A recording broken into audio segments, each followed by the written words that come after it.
Chapter 22, Book 17. Description of the city's location and its advantages. Ascalon is one of the 5 cities of the Philistines, situated on the seashore and shaped like a semicircle with its corner or diameter lying along the coast. The circumference or arc faces the land to the east. The entire city lies almost in a hollow sloping down towards the sea, surrounded on all sides by man-made embankments. Upon these embankments stand walls with numerous towers constructed with solid workmanship, where the hardness of the stone is surpassed by the strength of the mortar binding them. The walls are of appropriate thickness and height, and the city is also encircled and more securely fortified with outer walls of the same solid construction. There are no springs within the walls or nearby, but the city is abundant with wells, both outside and below, providing fresh and drinkable water. Additionally, for greater precaution, the citizens have constructed several cisterns inside to collect rainwater. There are 4 gates within the city walls, each fortified with tall and solid towers. The first gate, facing east, is called the main gate, also known as the Jerusalem gate, because it faces the holy city. It is flanked by 2 very tall towers, which seem to serve as strength and protection for the city below. This gate has 3 or 4 smaller gates in the outer walls, reached through winding paths. The second gate faces west and is called the Sea Gate as it provides the citizens access to the sea. The third gate faces south towards the city of Gaza, which we mentioned earlier, and takes its name from it. The fourth gate faces north and is called the Jaffa Gate, named after the nearby city situated on the same coast. However, the city, due to its maritime location, offers no suitable harbor or safe anchorage for ships. The shore is sandy, and the sea around it is very turbulent when the winds rise, making it very dangerous for approaching ships, unless the sea is exceptionally calm. The land outside the city is covered with sand, unsuitable for agriculture, but it is suitable for vineyards and fruit-bearing trees, except for a few small valleys to the north. These valleys, fertilized with manure and irrigated with well water, provide some benefit to the citizens in terms of herbs and fruits. The city had a large population, and even the smallest among them, as was commonly said, received stipends from the treasures of the Egyptian caliph. Both the aforementioned lord and his princes took great care for this city, believing that if it fell and came under our control, nothing would remain to prevent our leaders from descending into Egypt with ease and occupying the kingdom by force. Therefore, they used it as a defensive wall, and with generous liberality they provided support to the citizens 4 times a year, both by sea and by land. As long as the city stood and our forces were occupied with it, they could enjoy the desired peace. Consequently, they supplied the city with many necessary resources at great expense, sending arms, provisions, and fresh troops at fixed times, so that while our forces were occupied with them, they would have less concern about the threat from our forces. Chapter 23, Book 17. The siege is organized and leaders are appointed for the fleet and the land forces. This city, which had resisted for more than 50 years, after the Lord had delivered the other parts of the promised land to the Christian people, and had been a rival to our efforts, was finally attempted to be besieged. This was an arduous and nearly impossible task, for besides being fortified beyond all expectation with walls, outer defenses, towers, and ramparts, as well as arms and provisions, it had a populace skilled and experienced in warfare, in such numbers that from the first day of the siege to the last, the number of besiegers was outnumbered 2-fold by the besieged. Therefore, the Lord King, the Lord Patriarch, and also our predecessor, Lord Peter, the Archbishop of Tyre, along with other magnates of the kingdom, both princes and church prelates, and with them the citizens of various cities, set up their tents separately and besieged the city by land. They appointed Lord Gerard of Sidon, one of the great nobles of the kingdom, to command a fleet of 15 swift and beaked ships to block access by sea those wishing to enter and to prevent those wishing to leave from doing so. Almost every day our forces, sometimes cavalry, sometimes infantry, launched frequent assaults on the city. The defenders, meeting them with greater courage, resisted valiantly, fighting for their wives and children, and most importantly, for their freedom. In these encounters, sometimes one side, sometimes the other, as often happens in such situations, gained the upper hand. However, our forces more frequently emerged with the better outcome. It was said that in the camps there was such security and abundance of all kinds of goods for sale that the people in tents and any shelters lived as comfortably as they were accustomed to in walled cities. The townspeople, with particular care, guarded the place at night, assigning watchmen in turns, and the leaders themselves also took turns keeping watch, patrolling the walls, spending most of the night sleepless.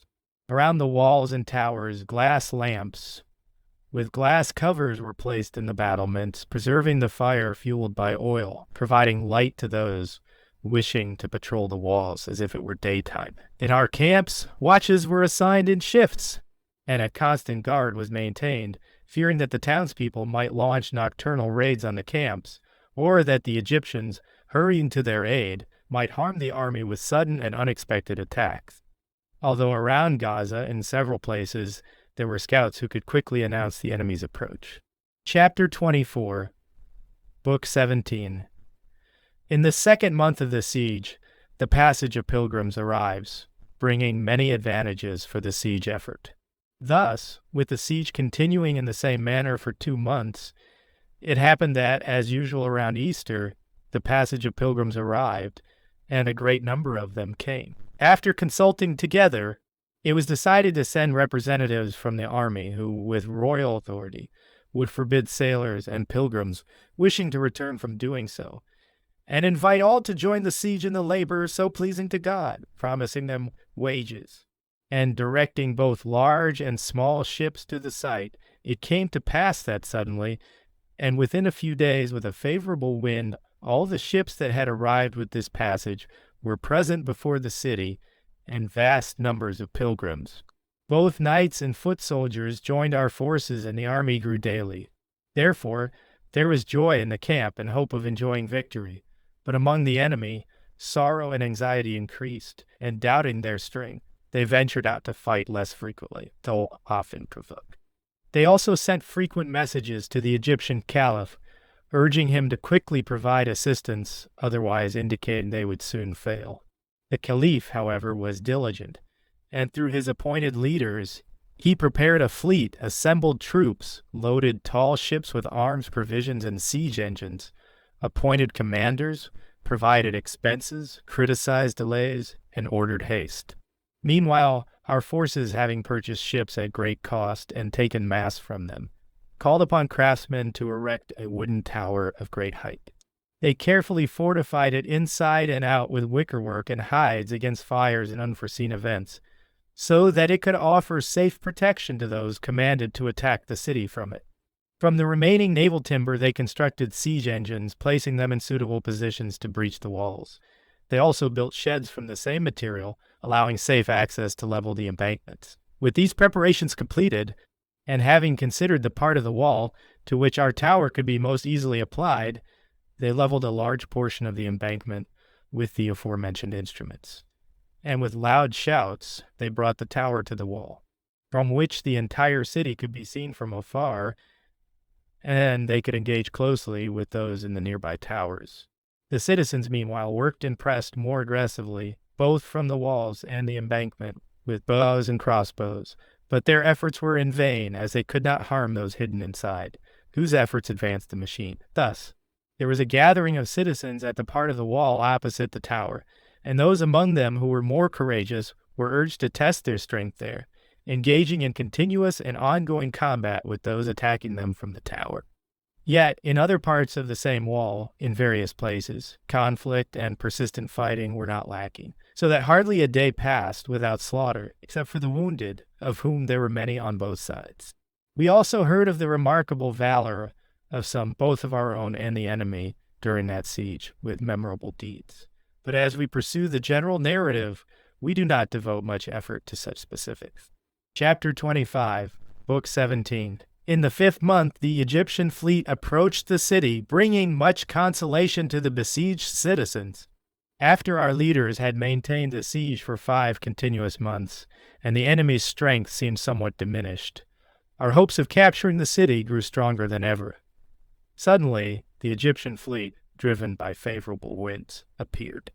Seeing this, the people of Ascalon raised their voices and hands to the heavens, loudly proclaiming that our forces must either retreat or face imminent destruction. Girard of Sidon, who commanded our fleet, saw the enemy forces approaching the city. Attempting to intercept and hinder their advance with the few galleys he had, he turned back, fearing their numbers, and fled to preserve his life and safety. Meanwhile, the enemy fleet approached the city without fear, bringing the much-desired relief to the citizens. In this fleet, there were reportedly 70 galleys and other ships loaded to the brim with men, arms, and provisions of immense and extraordinary size, all sent by the Egyptian leader to aid the aforementioned city. With their strength seemingly renewed and emboldened by the reinforcements, they began to engage our forces in battle once more, seeking conflicts more aggressively and frequently than before.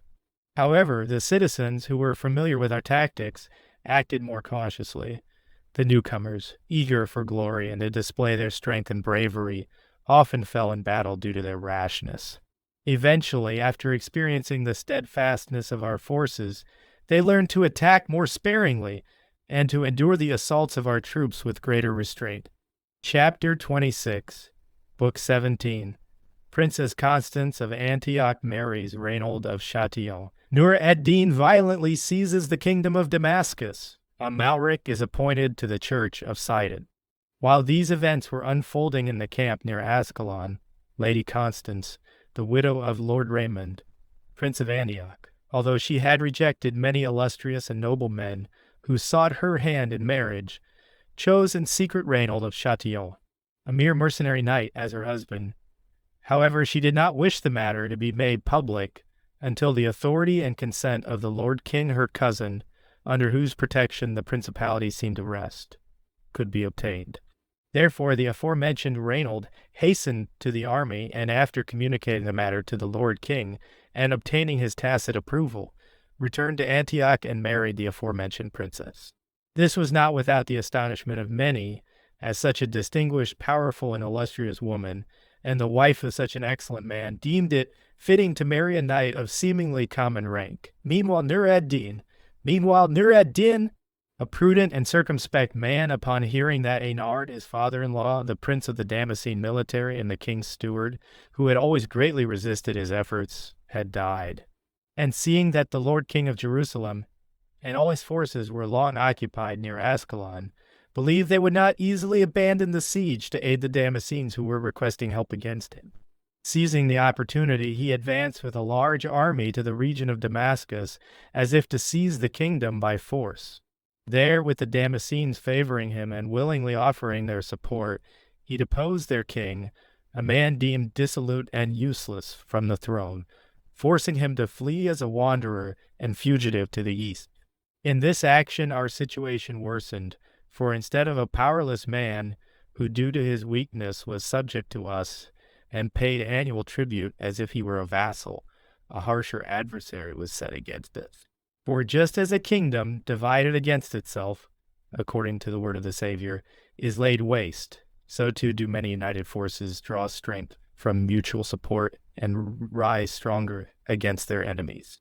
Having captured Damascus and subdued the entire region, Nur ad-Din, wishing to aid Ascalon as much as he could from afar, laid siege to the city of Panias, located at the farthest borders of the kingdom, presuming upon our occupations.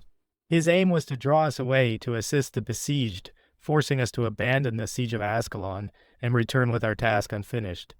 But by the mercy of the Lord, his hopes were dashed, and he achieved neither goal. For he made no progress at the besieged city, and with the Lord's help we compelled Ascalon to surrender.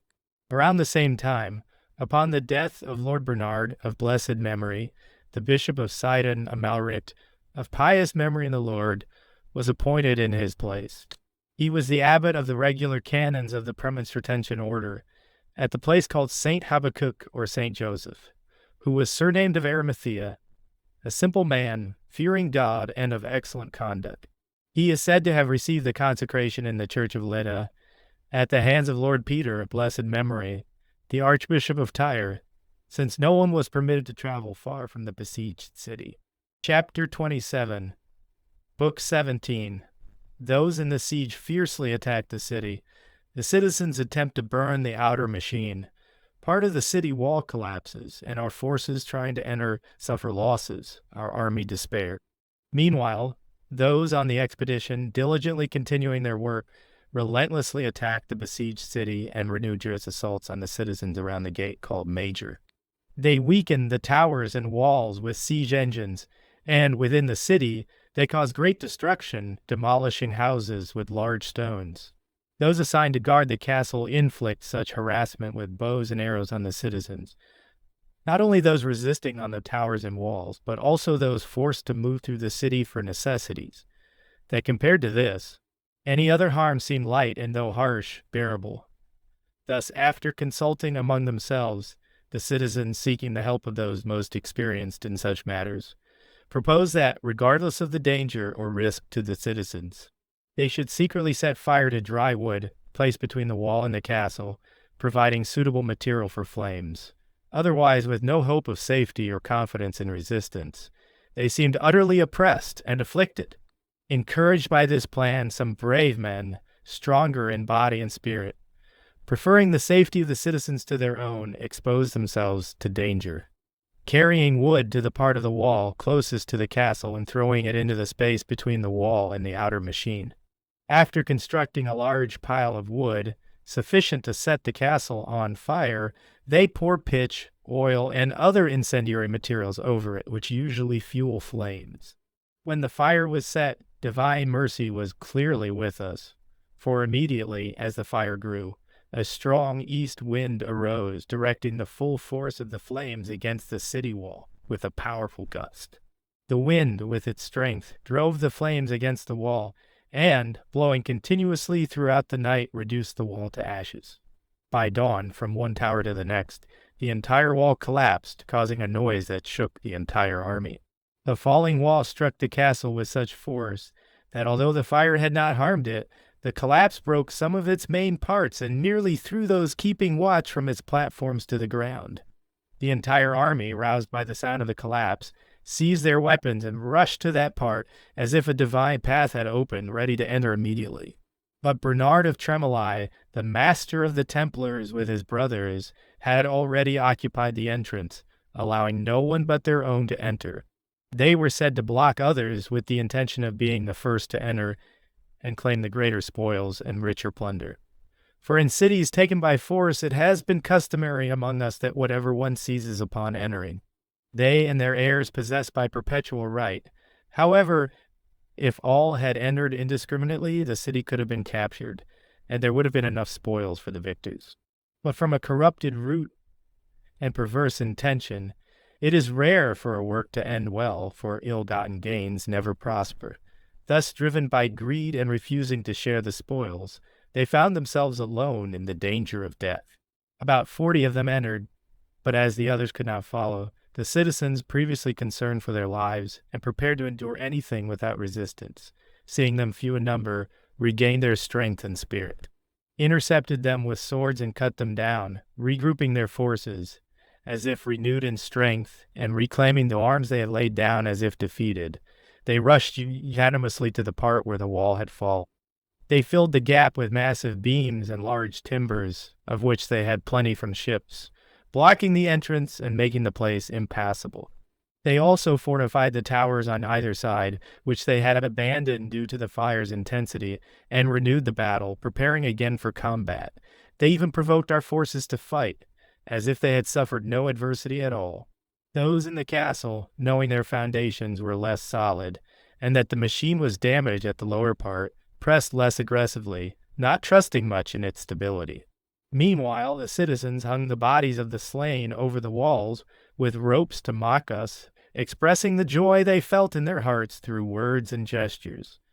But the end of this joy was overtaken by grief, and what followed clearly showed the truth of the saying, "Pride goes before destruction." Our forces, on the other hand, were disheartened and troubled in spirit, consumed by sorrow and bitterness of heart, losing confidence in victory and becoming faint-hearted. Chapter 28, Book 17. Our forces are strengthened again and encouraged to continue the siege, pressing on more vigorously. Meanwhile, the Lord King, alarmed by the severity of the situation, summoned the princes. in the presence of the life-giving cross, which was set before them in his tent, and with the Lord Patriarch, the Lord Archbishop of Tyre, and other church prelates present. He anxiously inquired what should be done in such a diverse state of affairs. Those assembled under the fear of God and deliberating with much anxiety found themselves in disagreement, with their desires almost divided in two. Some, doubting the capture of the city, claimed they had wasted much time there to no avail, that the army had partly fallen, the princes were wounded or killed, expenses were dwindling. The city was impregnable, its citizens were abundant in all goods. Their strength was often renewed, while ours were failing. They argued for a return. Others, however, with a sounder mind, urged that they should persevere in their purpose and hope for the Lord's mercy, who does not usually abandon those who hope in him with pious patience. They proposed that it was of little value to have a good beginning in any endeavor unless it was concluded with a similar end. They acknowledged that much time and expense had been spent, but with the hope of a richer reward, which the Lord seemed to delay, but not deny. They said their own had fallen, but there was hope for a better resurrection, as promised to the faithful. Your sorrow will turn into joy, John 16:20. And whatever you ask, it will be done for you, Matthew 7:8. Citing these and similar arguments, they dissuaded a return and strove to advise perseverance in their purpose as brave men. Almost all the lay princes supported the former opinion. The king, too, wearied by adverse events, seemed more inclined to it. In opposition, the Lord Patriarch and the Lord of Tyre, along with the clergy, sided with the latter opinion, having the Lord Raymond, master of the hospital, and his brothers as allies. Thus, with them disagreeing and presenting various arguments for each side, divine clemency intervened, making the Patriarch's opinion, supported by greater merits and more honorable, agreeable to all. They unanimously proposed to turn to the Lord, and having implored help from heaven, to persevere in what they had begun until the dawn from on high visits them and mercifully regards their labors. Returning to this resolve, they unanimously took up arms, sounded the trumpets, and with the voice of heralds, roused the entire people to battle. Eager to avenge the injuries of their fallen brothers, they gathered before the city with more ardor than usual, and eagerly provoked the enemy to battle. It was a sight to see our ranks, as if they had suffered no loss, or were using fresh strength, rush upon the enemy with exterminating fury and launch attacks more vehement than usual, so much so that the enemy ranks marveled. They were astonished at the insurmountable increase in our strength and our perseverance in pressing on. Though they attempted to resist with equal effort, they could not withstand our persistence or evade our swords. Thus, the battle was fought that day with vastly unequal forces, yet both the cavalry and infantry triumphed over the enemy everywhere, winning victory on all sides.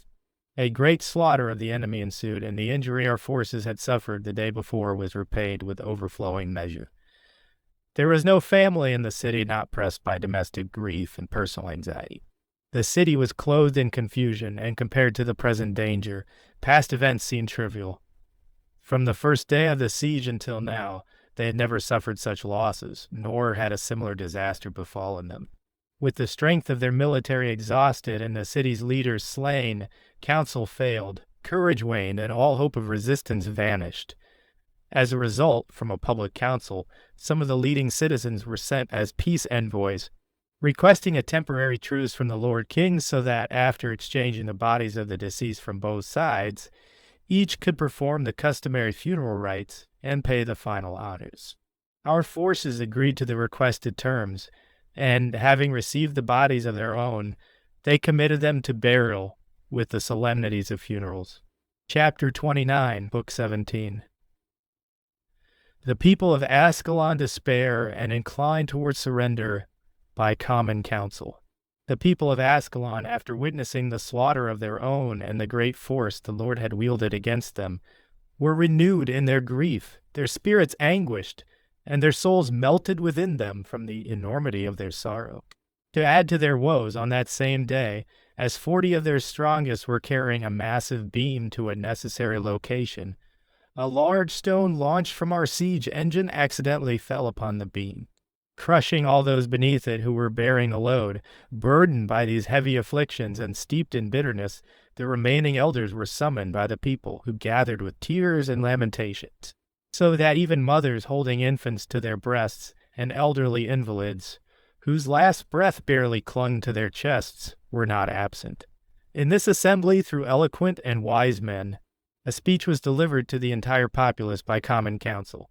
Men of Ascalon, who dwell within these gates, better than anyone, the perilous and difficult struggle we have endured for 50 years with this iron people, so stubborn in their purpose.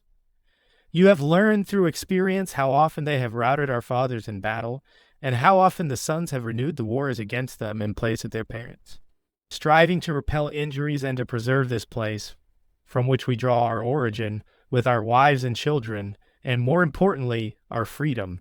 Today marks the 54th year since this troublesome people, ascending from the farthest parts of the west, violently occupied the entire region from Tarsus in Cilicia to Egypt with a strong hand. This city alone, through the merits and valor of our ancestors, has stood unyielding amidst so many adversaries until this day. Yet what it has suffered so far, compared to the looming threats, can be judged as minimal or nothing. Our resolve to resist is in no way diminished, but the army is worn down, resources are depleted, the burden of labor is intolerable, the enemy's vigilant and excessively stubborn multitude denies us strength and the ability to prolong the struggle.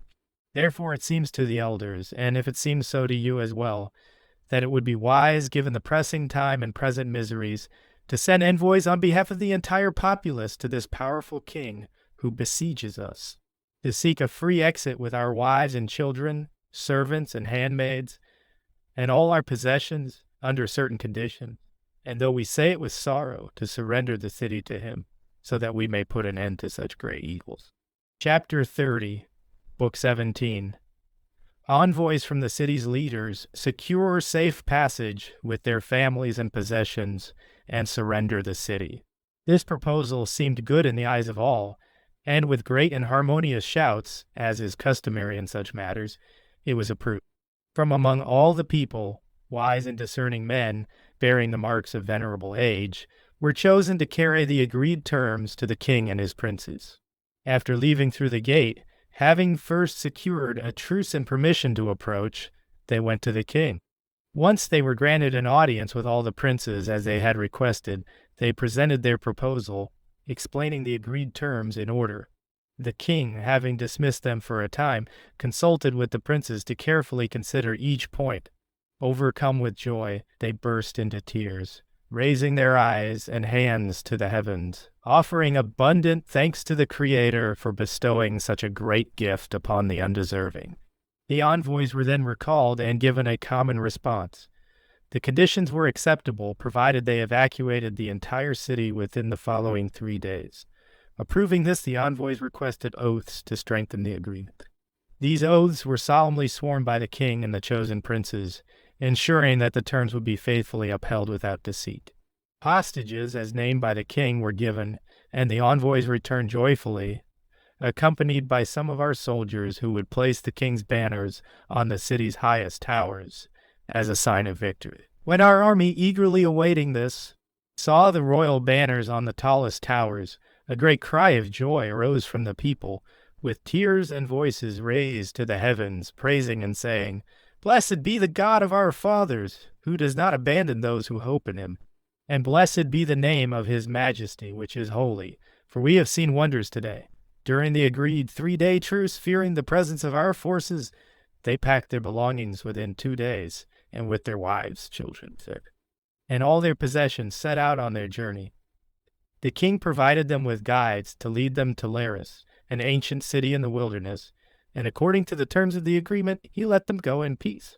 The king, the patriarch, along with the other princes of the kingdom, the prelates of the churches, and the entire clergy and people, entered the city with the relic of the true cross, singing hymns and spiritual songs. They brought the true cross into the main and splendid oratory, which was later consecrated in honor of the Apostle Paul. After solemnly celebrating divine services and giving thanks, they retired to their assigned lodgings, spending a joyful and memorable day. Within a few days, the patriarch organized the church, establishing a certain number of canons there and assigning them specific stipends, known as prebends. He also appointed a certain Absalom, a regular canon of the Church of the Holy Sepulchre, as bishop, despite much protest and prohibition from Gerald, the bishop of Bethlehem.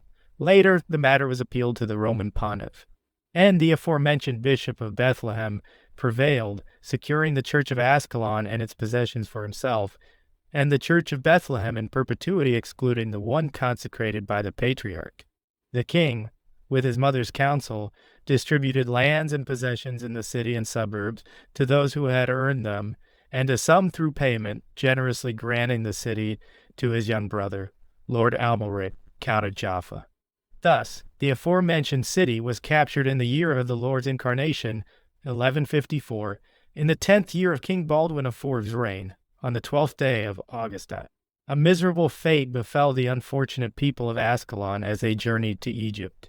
When the king's men, who had been assigned as their guides and protectors to ensure no harm came to them, departed, a certain Naquin, a Turk by birth, skilled in arms but of corrupt morals and unfaithful, who had long served among them as a soldier, pretended to accompany them on their journey to Egypt. Seeing them without guides, he betrayed their trust, disregarded humanity, attacked them, and, after seizing their spoils, left them wandering in the wilderness. Chapter 1, Book 18. Raynald of Châtillon, Prince of Antioch, disgracefully treats the Patriarch of Antioch. He flees to the kingdom. A severe famine arises over the land. Meanwhile, Raynald of Châtillon, who had married the widow of Lord Raymond, Prince of Antioch, as we mentioned earlier, noticed that the Patriarch had never approved of this union from the beginning, and still persisted in his disapproval.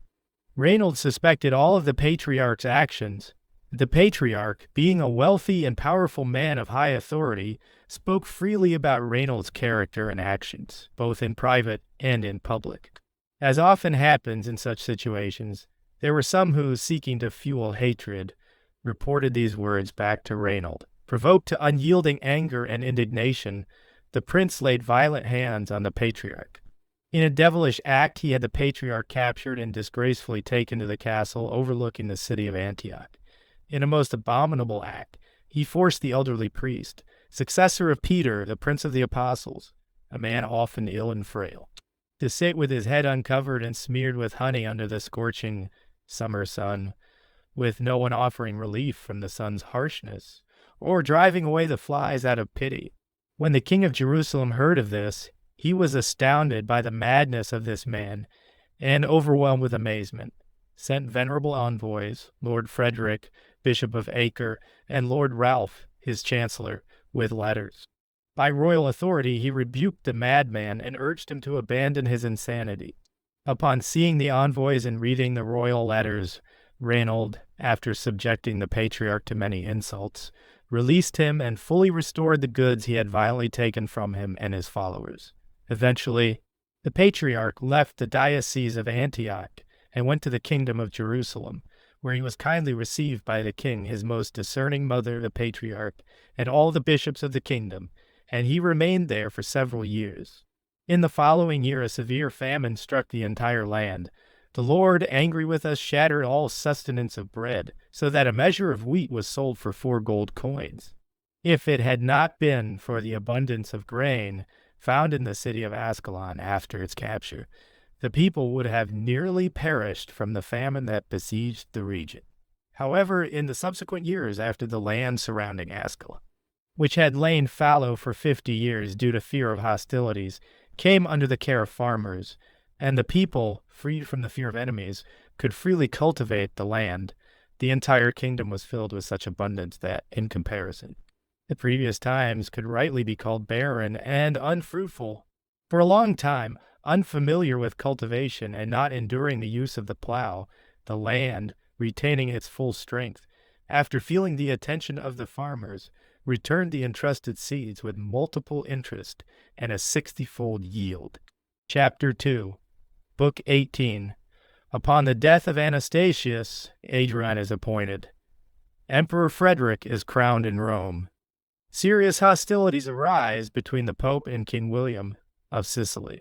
While these events were unfolding in the east, in Rome, after the death of Pope Anastasius IV, Lord Adrian III was appointed in his place.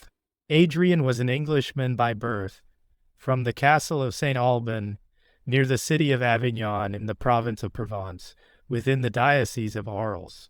He was the abbot of the regular canons in the church of St. Rufus. From there he was called to the Roman Church by the late Lord Eugene of blessed memory, and was ordained as the Bishop of Albano, taking the name Nicholas.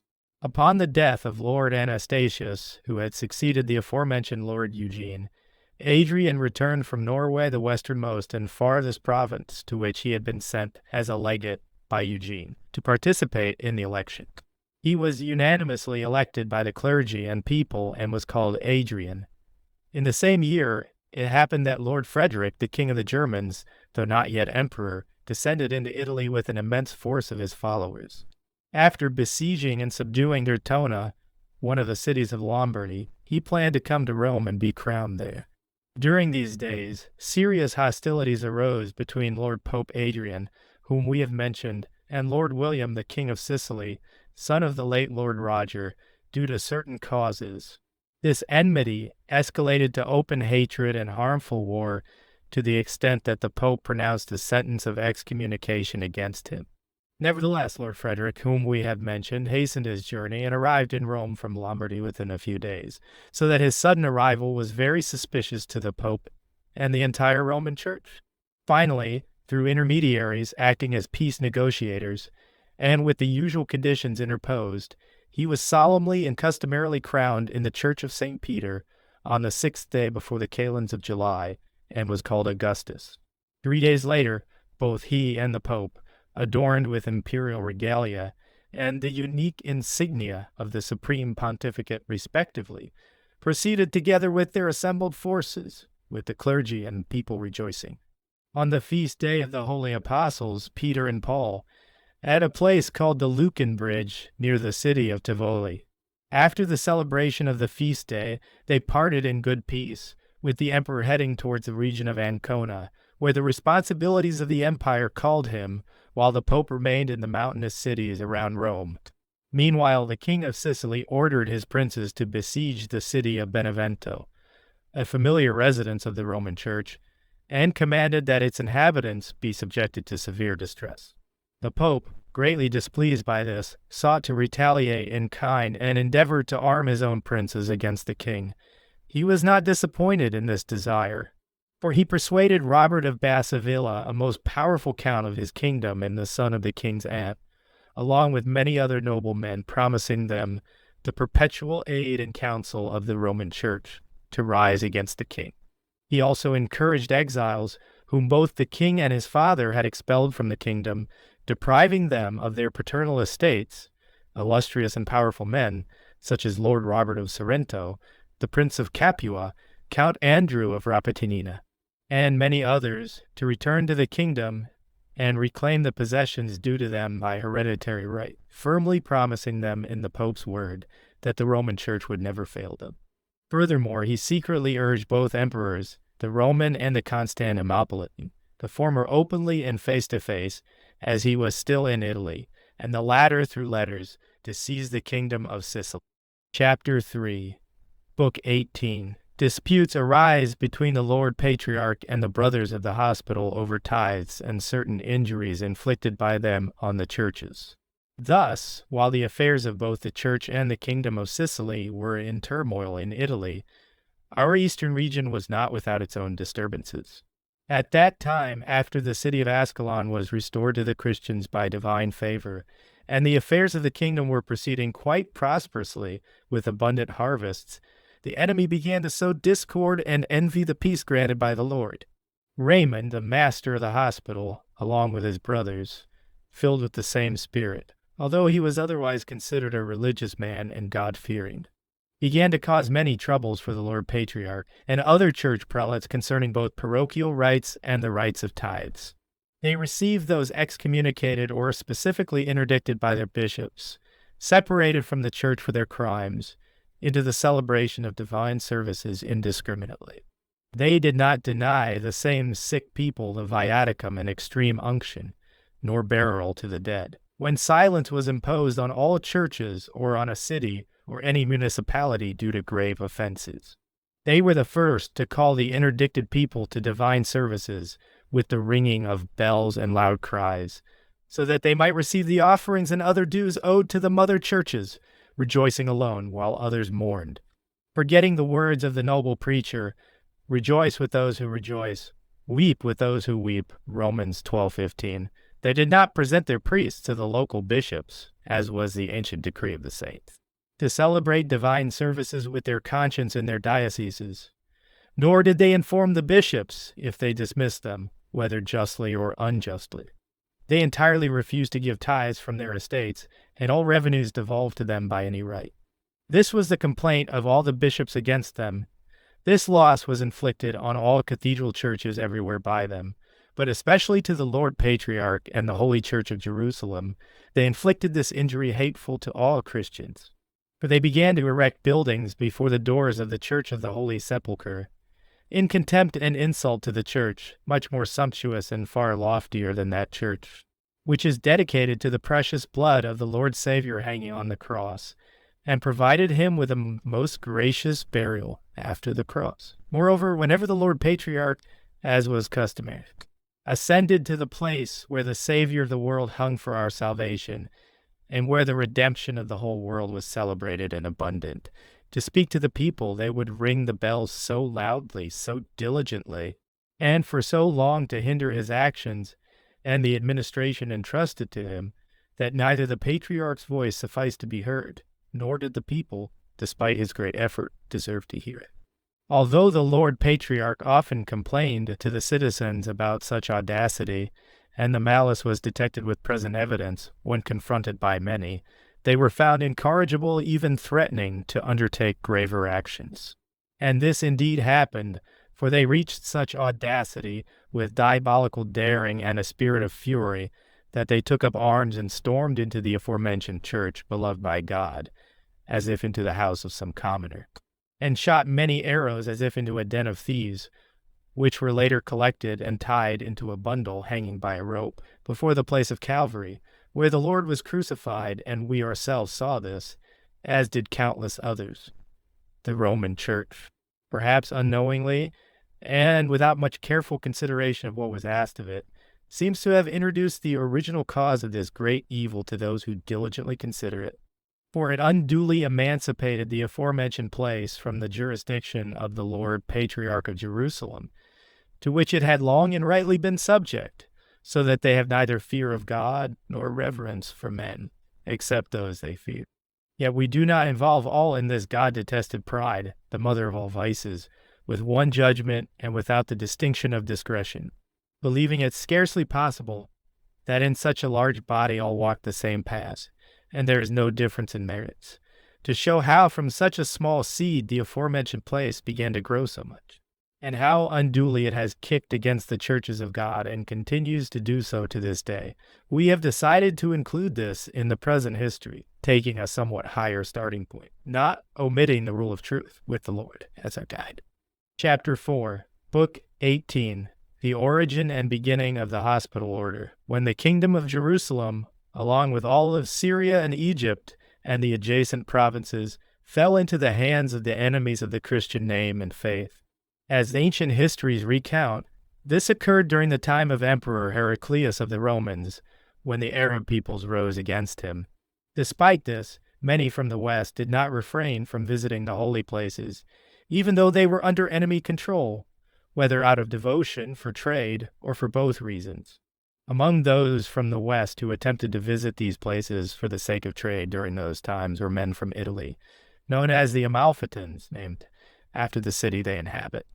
Amalfi is a city situated between the sea and towering mountains, with the noble city of Salerno to the east, scarcely 7 miles away by sea. To the west lie Sorrento and Naples, the city of Virgil, and to the south Sicily, about 200 miles away, more or less, across the Tyrrhenian Sea. As we have mentioned, the inhabitants of this region were the first to attempt to bring foreign goods, previously unknown to the east, to these parts for profit. As a result, they earned favorable conditions from the local rulers for the necessary goods they brought, easy access, and the goodwill of the people. At that time, the Egyptian ruler controlled all the coastal regions from the city of Gabala, located on the seashore near Laodicea in Syria, to Alexandria, the last city of Egypt. Through governors appointed to each city, he made his empire widely feared. The aforementioned Amalfitans, having the full favor of both the king and their own leaders, could confidently travel through all these places as merchants and traders of useful goods. Remembering their ancestral traditions and Christian faith, they visited the holy places whenever the opportunity arose. However, lacking a familiar dwelling in the city where they could stay for a while, as they had in the coastal cities, they gathered as many of their people as they could for their intended purpose. They approached the Egyptian caliph, and having gained the favor of his officials, they submitted their petition in writing and received a favorable response to their requests. Chapter 5. Book 18. How the Egyptian caliph, at the request of the Amalfitans, ordered a place to be designated for them to build a church. A letter was sent to the governor of Jerusalem, instructing him to designate a spacious area in Jerusalem for the Amalfitans, who were friends and introducers of useful things, where they could build a dwelling according to their wishes, in the part of the city inhabited by Christians. The city, as it is today, was almost equally divided into 4 parts, of which only the quarter containing the Holy Sepulchre was granted to the faithful for habitation. The rest, including the temple of the Lord, was occupied solely by non-believers. By the prince's command, a sufficient place was designated for them to construct what was necessary. With money collected from merchants as a sort of token, they erected a monastery in honor of the holy and glorious Mother of God, the Perpetual Virgin Mary, near the Church of the Holy Resurrection, at a distance of a stone's throw. This included facilities that could provide some convenience for the monks and the reception of guests from their nation. Having done this, they transferred monks and an abbot from their own lands, established the place according to monastic rule, and made it pleasing to the Lord through holy living. Since both those who founded the place and those who maintained it in religious practice were Latins from that day to the present, the place has been called the Monastery of the Latins. During those times, holy widows and women of continents also came to venerate the sacred places, having forgotten their feminine fear and the many dangers they faced without any dread. For these arriving women, since there was no suitable place within the monastery's enclosure where they could be gathered honorably, the same holy men who founded the place made a fitting provision. They ensured that devout women would not lack a separate oratory, a familiar house, and a place in the guest house. Eventually, by divine favor, a small monastery was established there in honor of the pious sinner, Mary Magdalene, and a certain number of sisters were appointed to serve the arriving women. During those perilous times, people from other nations, both nobles and those of the second class, also gathered. Since access to the holy city was only through enemy lands, by the time they reached the city, their travel funds were entirely depleted. They had to wait miserably and in poverty at the city gate, enduring great hardship, hunger, thirst, and exposure, until they could pay a gold coin to enter the city. Once inside, and having visited the holy places in order, they had no hope of sustenance for even a single day, except for what was provided to them fraternally by the aforementioned monastery. All other inhabitants of the city were Saracens and non-believers, except for the Lord Patriarch, the clergy, and the poor Syrian populace, who were daily oppressed by forced labor, taxes, and degrading duties, barely able to breathe in their extreme poverty and constant fear of death, for our miserable and utterly afflicted and needy people, with no one to provide shelter. The blessed men who inhabited the Latin monastery arranged to mercifully take from their own sustenance and shelter to build a hospice within the designated area. Here they could gather such people, healthy or sick, so they would not be found and killed in the streets at night. For those gathered there, something was provided for their daily sustenance from the remnants of both monasteries, of men and women. They also erected an altar in the same place in honor of St. John the Almsgiver.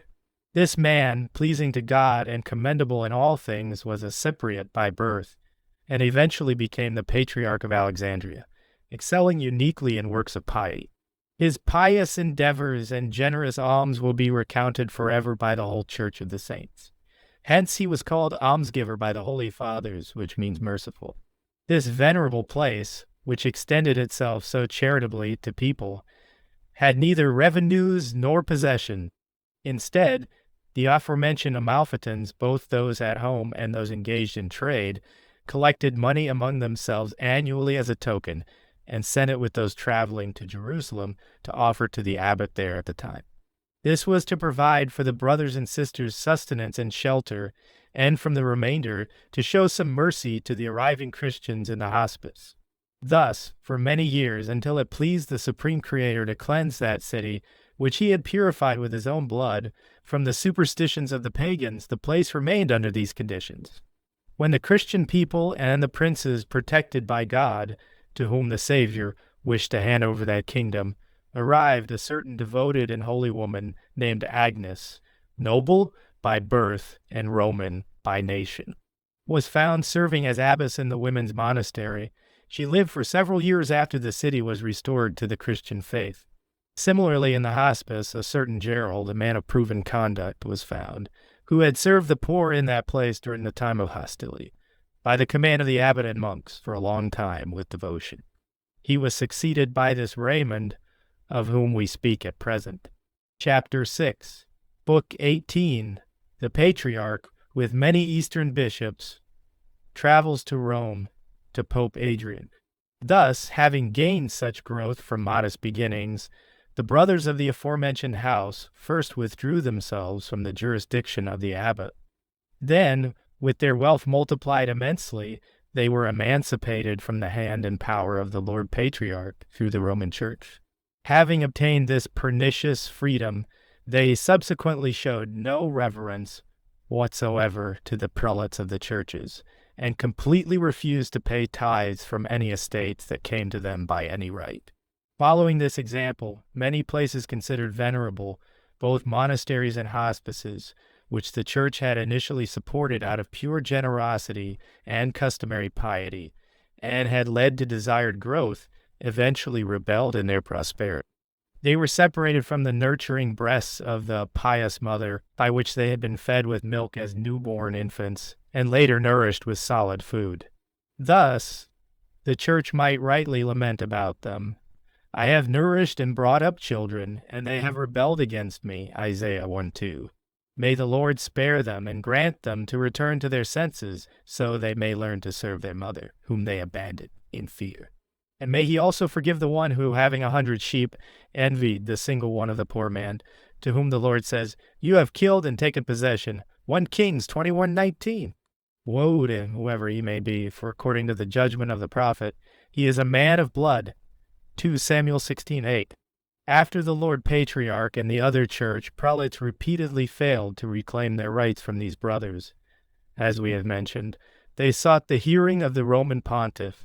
Therefore, the Lord Patriarch, though advanced in years and nearly 100, took with him from the church prelates Lord Peter, the Archbishop of Tyre, and from his suffragans, Lord Frederick, the Bishop of Acre, Lord Amalric, the Bishop of Sidon, Lord Baldwin, the Archbishop of Caesarea, Lord Constantine, the Bishop of Lydda, Lord Renner, the Bishop of Sebasti, and Lord Herbert, the Bishop of Tiberias, with the grace of springtime breathing anew, and as the sea, previously agitated by winter storms, began to calm with the west wind blowing, they embarked on their journey. With the Lord's guidance, they reached the maritime city of Otranto in Apulia, with a favorable voyage. Chapter 7, Book 18, The Byzantine Emperor, with the Pope's consent, invades Apulia. The Lord Patriarch and his companions arrive at the court. Meanwhile, as the Eastern bishops, along with the Lord Patriarch, reached the borders of Apulia, as we have previously mentioned, the Byzantine Emperor, following the word of the Lord Pope, sent some of his princes with immense wealth. With the consent of the local nobles, he violently invaded the region. By the time the Lord Patriarch and his companions arrived from Otranto to Brindisi, the emperor's forces had already taken control of the city, handed over by its citizens, except for the city's fortress, which remained loyal to the Lord King with only a few defenders. Count Robert, whom we mentioned earlier, along with those who followed him either out of hatred for the king or in his favor, had violently occupied Taranto, Bari, the distinguished metropolises, and the entire coastal region up to the kingdom's borders. The aforementioned great and illustrious men Robert, Prince of Capua, and Count Andrew had claimed all of Campania, commonly called the Land of Labor, up to Salerno, Naples, and Saint-Germain. The entire region was in such turmoil that there was no peace or security for those wishing to travel. The Roman Emperor, Lord Frederick, was stationed with his armies near the region of Ancona. Suffering such losses among the legions, he had brought into Italy that, with the leading and noble princes of the empire dwindling, scarcely 1 in 10 remained. Unable to restrain those who survived from wanting to return home, he too prepared for his return, albeit reluctantly. Many matters remained, especially against the same king of Sicily, which required his presence. The Lord Patriarch, along with his companions, anxiously deliberated on how to reach the Lord Pope amid such chaos, as battles and seditions seemed to block every path. And Scatinus, a chancellor of the king of Sicily, had besieged the city of Benevento, denying passage to the messengers of the Lord Patriarch, who had been sent to request safe conduct from the chancellor, even though this route was much shorter than the others. Finally, after consulting with some wise men, he chose the maritime route and reached Ancona with his entire entourage. From there, he sent some bishops to greet the Roman emperor, who, as we mentioned earlier, was returning home, and to obtain imperial letters for his business with the Lord Pope. This was accomplished, although the emperor had already passed through the cities of Senigallia and Pesaro, eager to return. The Lord Patriarch, directing his journey towards Rome with his entourage, pursued the Lord Pope, who had left the city of Narni as if fleeing.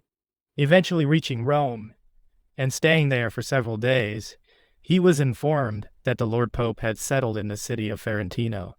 He hastened there without delay to attempt to address the matter for which he had come. Some said the Lord Pope deliberately avoided him to weary him and burden him with expenses, as he was said to be inclined toward the Hospitallers, having been corrupted by infinite gifts, who had arrived much earlier.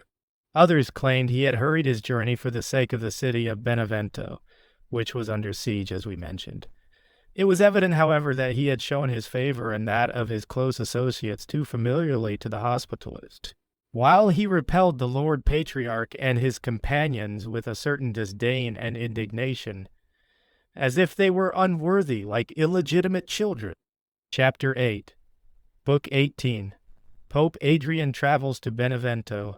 The Patriarch hastens there, presents his case, but the court, corrupted by bribes, suppresses justice. The Patriarch returns with his mission unfulfilled.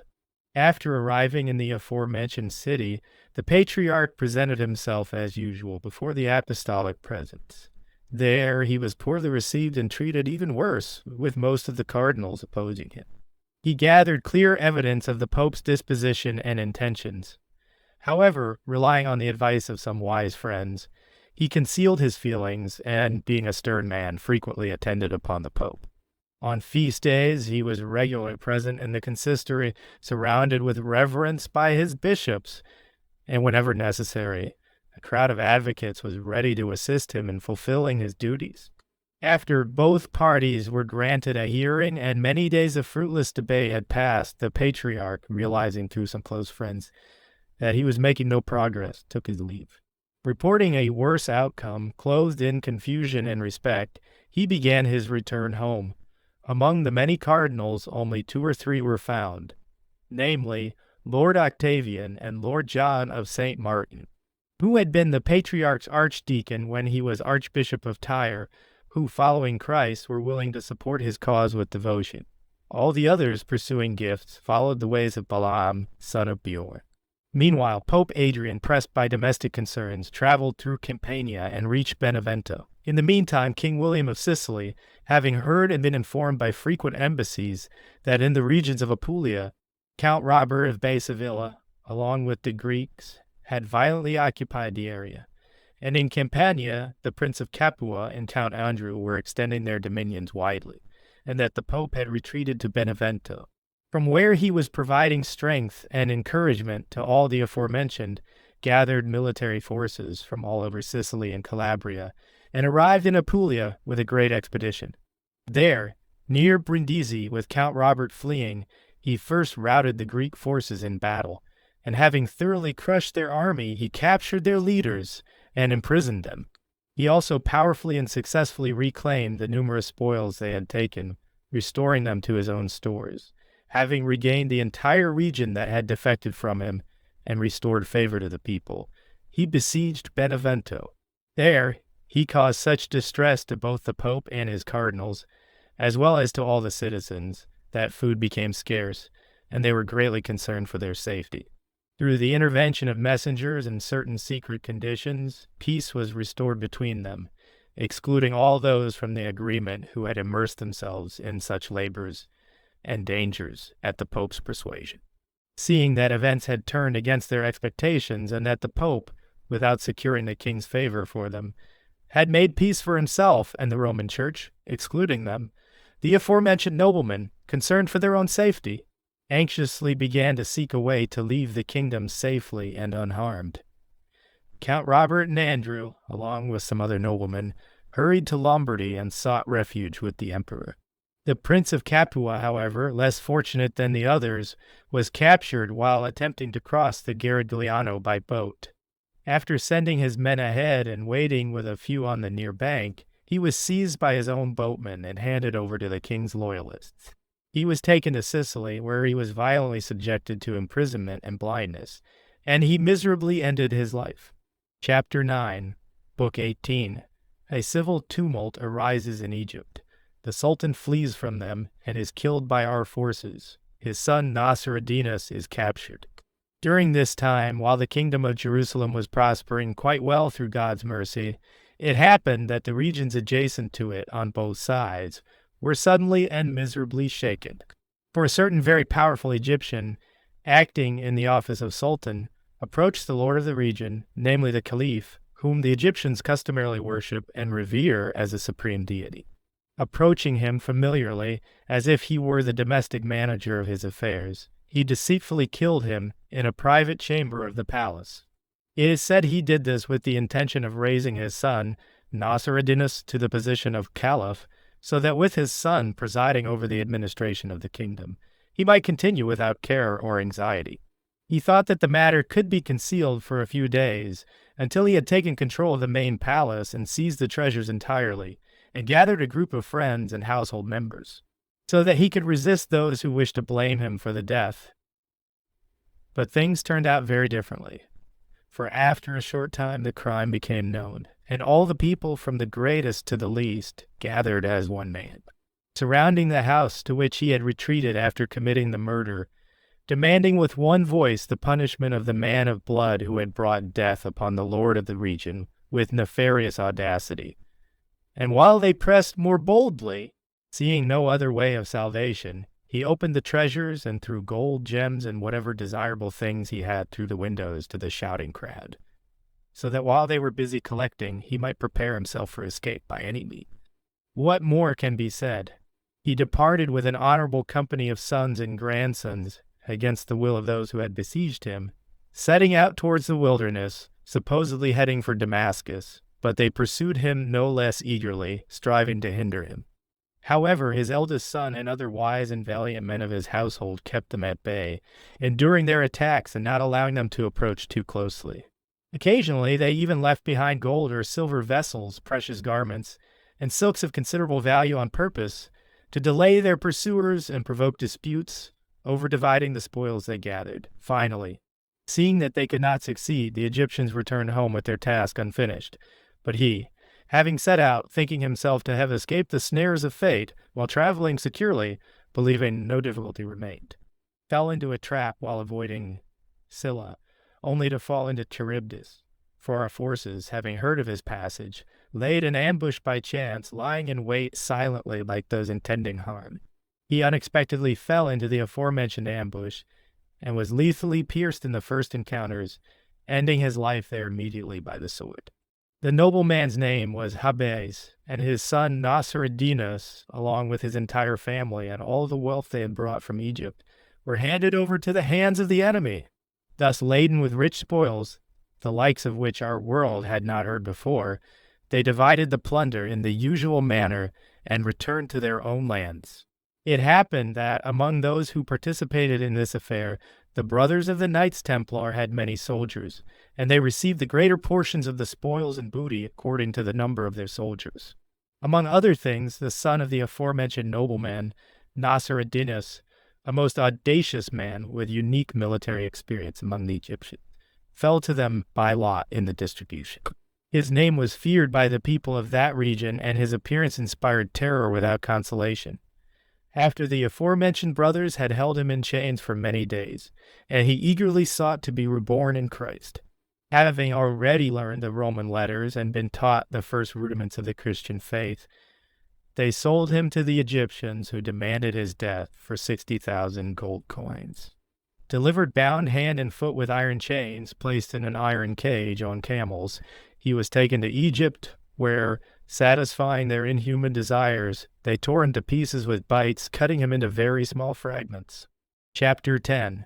Book 18. Prince Ranald occupies the island of Cyprus and violently plunders its inhabitants. In the following year, the same Ranald of Châtillon, Prince of Antioch, under the influence of wicked advisers, who largely governed his actions, committed another heinous crime. He violently occupied the island of Cyprus, which is near to us, filled with faithful people, useful to our kingdom, and always friendly, by sending hostile forces. The reason for this abominable invasion seemed to be as follows. In the region of Cilicia near Tarsus, there was a noble and very powerful Armenian named Toros, who frequently lost the favor of the emperor due to his own instability and incurred his displeasure. Confident because he was largely removed from imperial control and had dwellings in the high mountains, he plundered the plains of Cilicia, not fearing to harm his lord's land in any way he could, and inflicted severe and unjust troubles on the emperor's loyal subjects of any condition. Hearing of this, the emperor wrote to the aforementioned Ranald, instructing him to gather his forces and drive Toros from his lands, and to secure the possessions of the Cilicians subject to him from Toros's incursions. If money was needed to accomplish this task, the emperor promised to send a sufficient amount from his treasury at the appropriate time. Therefore, Ranald gathered his military forces to serve the imperial commands, entered Cilicia, expelled Toros, and destroyed his army to the point of utter annihilation. Expecting a fitting reward for such a deed, Ranald found the delay intolerable, and thus turned to the aforementioned crime. The islanders, however, had been carefully warned by some of our people, and had gathered whatever forces they could from the entire island. But when Prince Ranald entered, he immediately routed their army and crushed all their forces so thoroughly that not one could be found who dared to raise a hand against him. Having free reign over the entire island, he devastated cities, demolished towns, and shamelessly broke into monasteries of both men and women, exposing nuns and young virgins to mockery. The amount of gold, silver, and precious garments was beyond counting or measure, yet compared to the violation of their chastity, the people regarded losing these as mere refuse. Thus, rampaging through the entire region for several days, with no one to resist, they spared neither age nor gender, making no distinction of condition. Finally, having gathered spoils and an infinite variety of plunder from everywhere, they returned to the sea, and with prepared ships they descended to the regions of Antioch. However, within a short time they squandered the wealth they had acquired so wickedly, as the proverb goes, "Ill-gotten gains never prosper." Chapter 11. Book 18.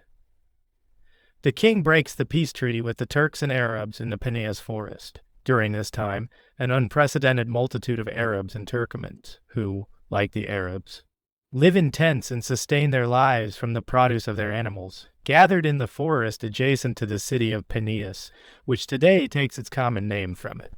In ancient times, the entire forest, extending both north and south and protecting Mount Lebanon itself, was called the Forest of Lebanon. It is recorded that Solomon built a house of costly and marvelous construction there, known as the House of the Forest of Lebanon. Now, however, as we mentioned, the entire forest is named after the nearby city. These aforementioned peoples, having first obtained the favor of the Lord King and a solemnly granted peace, brought their animals into the forest, especially horses in countless numbers, to take advantage of the pastures. However, wicked men, sons of Belial, who did not have the fear of the Lord before their eyes, approached the king. They suggested to him, and more easily ensnared him in their wickedness, persuading him to break his faith and forget the treaty he had made with them. They urged him to suddenly attack these men who had brought their flocks and herds into the forest for grazing, and to give both them and their livestock to his men as plunder. And so it happened. The king, burdened by foreign debt and bound by many obligations, with no means to satisfy his creditors, more readily lent an ear to these wicked instigators to free himself by any means possible. He agreed to their suggestions. After taking counsel from the impious, he gathered his army and suddenly fell upon them, finding them unsuspecting and fearing no such thing. He attacked them as enemies, exposing them to plunder by his men. Those who could use the speed of their horses to escape or hide from the enemy in the forest, as necessity taught them, were spared. All others were either killed by the sword or subjected to harsh servitude. The amount of loot and plunder was so great and unheard of that it was said there had been nothing like it in our regions. A vast number of horses fell to the lot of each of the common people and peasants. Yet no glory or title of praise can be ascribed to our people, as they violated the peace and broke the treaty, treating unsuspecting men who relied on the king's favor badly at their discretion, with no one to resist them. But the just Lord, the God of vengeance, did not allow us to rejoice long in such disgraceful gains, indicating that even with infidels the terms of faith should be kept inviolate. He brought retribution upon us for our confusion, and the punishment of the crime committed. He repaid us double for all our sins, and with multiplied interest brought confusion upon us, as will be told in what follows. Chapter 12, Book 18, Humphrey. The constable grants half of the city of Peneus to the Hospitallers. Nur al-Din captures the supplies being brought in, and the city is besieged. During this time, Humphrey of Toron, the royal constable, found himself unable to manage and maintain the city of Peneus, which was his hereditary possession due to the continuous expenses and efforts required. With the consent of the king, he decided to divide the city equally with the brothers of the hospital. The agreement was that the brothers would take half of the entire city and its suburbs, providing both useful and necessary expenses from their share, while also taking responsibility for the city's care on their part. The city was located on the frontier of the enemy, very close to them, so that no one could approach or leave without danger unless they came with a strong hand or by a very secret route. After the brothers took their share of the city, they gathered supplies of food, weapons, and men to fortify the place on a certain day. They assembled a large convoy of camels and various pack animals, along with a military force to forcefully bring all these provisions into the city, intending to supply it for many future times. As they approached the city with all their impediments, the enemy, having foreseen their arrival, met them with swords drawn. They attacked, killing many and scattering the group, while the rest fled for their lives in safety, leaving the supplies to be seized. Those who could not escape were either killed by the enemy or taken captive. Thus, what had been gathered to strengthen the city was instead handed over to the enemy, causing harm. Fearing similar losses, the brothers withdrew from the previously agreed pact, returning the city with its burdens and profits to the constable. Without delay, Nur al-Din, emboldened by this success, decided to besiege the city, which had been shaken by the recent events. He gathered his forces and brought siege engines, unexpectedly surrounding the city and laying siege to it. There was a stronghold within the city, well armed and manned with enough provisions for the time being, which could serve as a refuge for the citizens if the city were captured. However, relying on the city's fortifications and having endured similar situations before, they resolved to defend the city and stand bravely for it. They might have succeeded in keeping it intact, had they not begun to act incautiously, overconfident in themselves. Nur al-Din, pressing on with siege engines and artillery and employing archers continuously and relentlessly, denied the besieged any rest, forcing them to exhaustion day and night without pause. With many killed and others mortally wounded, few were left to carry out the defense. If not for the constable himself and his son, a chief imitator of his father's valor, both of whom were ready to stand as if for their own inheritance, encouraging others by their example to resist, they would have undoubtedly succumbed to the overwhelming labor and the superior strength of the attacker. But as mentioned, the presence of their leaders revived them, and their unfailing courage, effective in inspiring others, restored their failing strength and made them stronger in battle. One day, as the enemy pressed harder than usual, those inside the city opened the gate to engage the enemy. However, as they recklessly offered themselves to the fight, they provoked the enemy's multitude against them. Unable to withstand the onslaught, they attempted to retreat into the city. In the ensuing chaos, the gate could not be closed, allowing the enemy to enter alongside the citizens. With such a large number, they violently seized the city, forcing our people into the stronghold with great danger and many casualties. Meanwhile, the king was informed that the city was suffering severe distress from Nur al-Din and was on the brink of collapse. Gathering as many troops as he could, both cavalry and infantry, he swiftly marched to those parts with his legions, determined either to lift the siege or to test the fortunes of war with Nur al-Din. Chapter 13, Book 18. The king hastens there, lifts the siege, but on the return, our army faces dangerous ambushes. Hearing that the king was approaching with such intent, the aforementioned prince, unwilling to submit to the uncertain outcomes of war, lifted the siege. However, before retreating, he set fire to undermine the city he had violently captured, then returned to his own lands. Yet he did not allow his assembled army to disperse, but kept them with him, gathering even more forces. Concealing himself in the nearby woods as if possessing foresight, he lay in ambush awaiting the outcome. The king, upon reaching the city, provided the besieged with the desired relief, and remained present until the fallen were raised, the broken restored, and the city was returned to its former state with the walls repaired. He summoned masons from neighboring cities and throughout the kingdom and anyone who seemed to have experience in architecture. With diligent effort, they repaired the towers and walls, renewed the outer defenses, and within the walls, they rebuilt the citizens' homes from scratch, restoring public buildings to their former condition. All these had been thoroughly demolished by Nur ad-Din when he had taken the city, as we have previously mentioned. With these tasks completed, the king, along with his princes, judged that his continued presence in the city was no longer necessary for the citizens, since everything had been fully restored and the town was well fortified with arms, provisions, and men. Dismissing the infantry, he planned to return to Tiberias with only the cavalry. Leaving the city and heading south, he camped by the lake called Melaha. That night, the army rested imprudently, far from the discipline required by military law, without observing the rules of the camp. It often happens among men that in times of prosperity and success, they tend to be less cautious. For in adversity, ingenuity is usually present. Hence, it might be said, 1,000 shall fall at your side and 10,000 at your right hand. Psalm 91. Psalm 91, 7, for many driven by prosperity and success tend to fall headlong, while those worn out by losses and adverse events, taught by their own dangers, have learned to be more cautious in uncertain situations, always fearing fortune, which they have often found bitter in their affairs.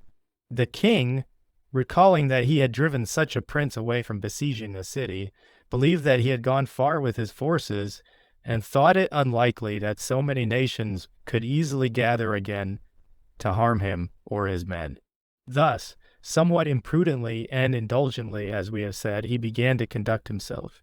Meanwhile, it was reported to the enemies lying in ambush that the king's army, having dismissed the infantry, was behaving too securely and imprudently around Lake Malea. Moreover, some of his leaders, namely Philip of Naples and others with their retinues, had departed. Seeing that things were going as they wished, they suddenly broke camp. With their most prudent leader hastening the matter as he knew was expedient, they advanced to those parts and reached the Jordan, which lay between them. Crossing it, they positioned themselves in ambush at the place commonly called Jacob's Ford on this side of the Jordan, where the royal army was to cross the next day. At dawn, our army, unaware of the nocturnal ambushes and ignorant of what the enemies had meanwhile prepared, set out towards the area secretly occupied by the Turks. As they proceeded securely, fearing nothing untoward, suddenly those who had gathered specifically to attack the unwary emerged from hiding. With drawn swords, they confronted our unsuspecting and unprepared forces, ready to deliver wounds and death in the manner of enemies. Our men, though late, awoke to the danger. Abandoning various conversations, they saw the seriousness of the situation, seized their horses and arms. But before they could prepare and organize themselves to resist, the ranks were broken, with the enemies pressing hard and fighting fiercely at close quarters, so that only a few of our men remained together. Chapter 14. Book 18. The king retreats to the castle of Safed, fleeing from battle. The army is defeated, and many leaders are captured. The king, with a few who remained loyal to him, saw the ranks broken, and the army in disarray, exposed to the enemy on all sides as prey. The enemy grew stronger everywhere, while our forces had not just begun to falter, but had been failing from the start. To ensure his safety, he wisely retreated to a nearby mountain. There, with great peril, he evaded the enemy sometimes on the right, sometimes on the left, thanks to the horse he rode. With much difficulty, he reached the castle named Safed, situated on the same mountain. On that day, a great number of our leaders were captured, though few were killed, all regardless of whether they were reputed for military wisdom and experience, or were common soldiers submitted without resistance to the enemy, accepting the yoke of disgraceful servitude and the mark of perpetual infamy, to preserve their wretched lives. Among those captured was the noble and renowned Lord Hugh of Ibelin, also Odo of St. Amand, the royal marshal, John Gottman, Rohard of Jaffa and his brother Bellion, Bertrand of Blanquefort, master of the Knights Templar, a religious man who feared God, and many others whose names we do not know. The Lord repaid us according to the merit of our ways. We who had unjustly oppressed the innocent and those trusting in our faith, disregarding the laws of humanity, received a just measure of confusion. Our illustrious leaders were given over to the nations as a reproach. Exposed to the mockery of the enemy, they were delivered to be a shaking of the head among the peoples, as our sins demanded, Psalm 44:16. The zeal of the Lord of hosts accomplished this, Isaiah 9:7. Yet he acted well and mercifully, not forgetting to show mercy, nor withholding his mercies in his wrath. He ensured the king's safety, for if he had perished that day, the entire kingdom would undoubtedly have faced the utmost peril, which God averted. In a soldier, however distinguished, the fate is individual. In a king, it is the peril. This was carefully considered by the faithful David, who was concerned for the king, saying, Lord, save the king, Psalm 29. Meanwhile, various rumors about the king spread far and wide, causing anxiety throughout the region. Some said he had been slain by the sword. Others claimed he was among the captives, bound and taken away without the enemy's knowledge.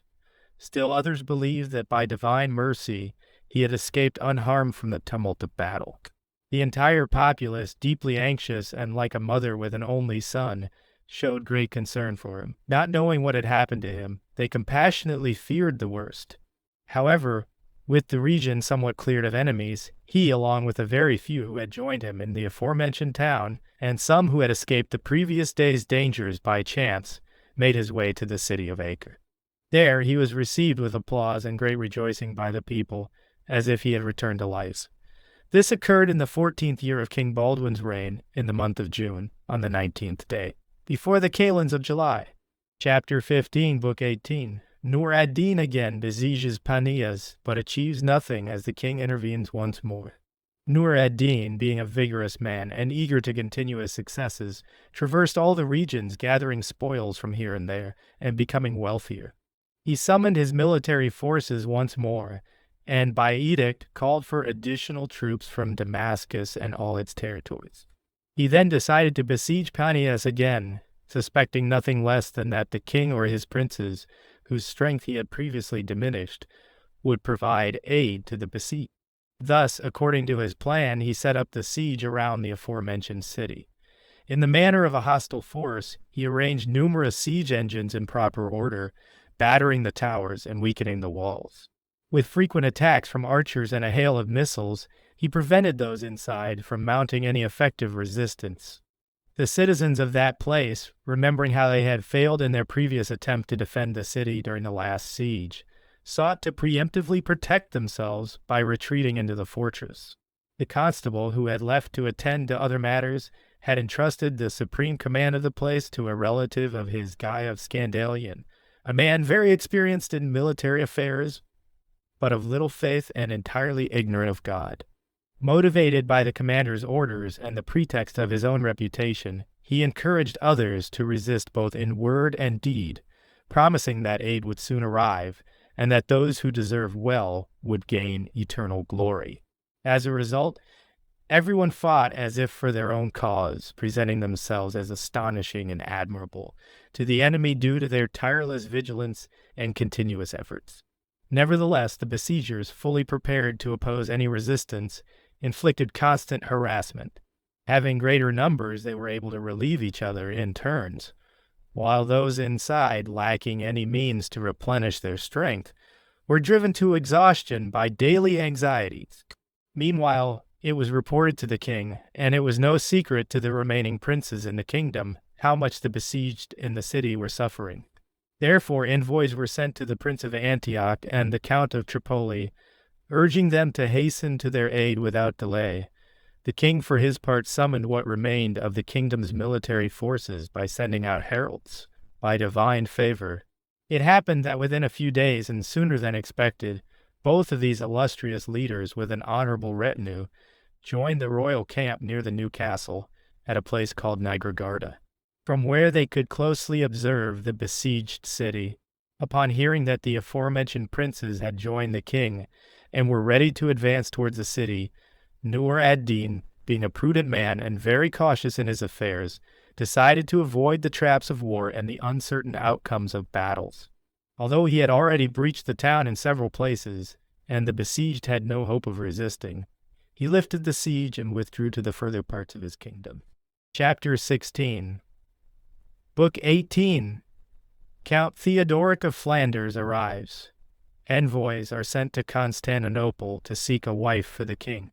While these various and complex events were unfolding in the kingdom, and with many of our leaders captured, the realm lay in desolation. It happened by divine mercy looking upon us that Count Theodoric of Flanders, a renowned and magnificent man whose presence in the kingdom had often been beneficial and necessary, arrived at the port of Beirut with his wife Sibilla, who was the king's sister on his father's side. The entire populace received his arrival with such great joy that it seemed as if they foresaw that the unbearable pressures on the kingdom would be greatly alleviated by his and his companions' presence. Those who were piously concerned for the kingdom's peace were not disappointed in their hopes. For immediately after his arrival, the angel of great counsel appeared, guiding our paths toward the kingdom's advantage and the glory of the Christian name, mercifully going before us, as will be subsequently recounted. Meanwhile, the kingdom's leaders, both ecclesiastical and secular, observed that the king, having reached manhood, was still without a wife.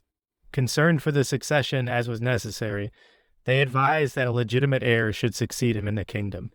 After much deliberation and considering various reasons, it seemed most expedient to all to approach the Emperor of Constantinople on this matter.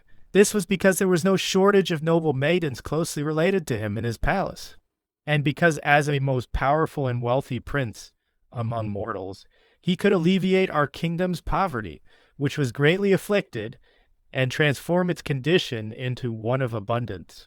Therefore, by common consent, and with the Lord's guidance, Attard, the Bishop of Nazareth, and Lord Humphrey of Toron, the royal constable, were sent to fulfill this plan. Having arranged matters for the time being, they set sail and embarked on their journey. Chapter 17, Book 18. The king, with all the forces of the kingdom and the Count of Flanders, hastens to Antioch. Nur ad-Din falls into a desperate illness. Meanwhile, so that the arrival of such a great prince and the many noble and brave men who came with him would not be idle and fruitless, they decided by common counsel, with divine grace inspiring them, to move with all their military forces to the region of Antioch.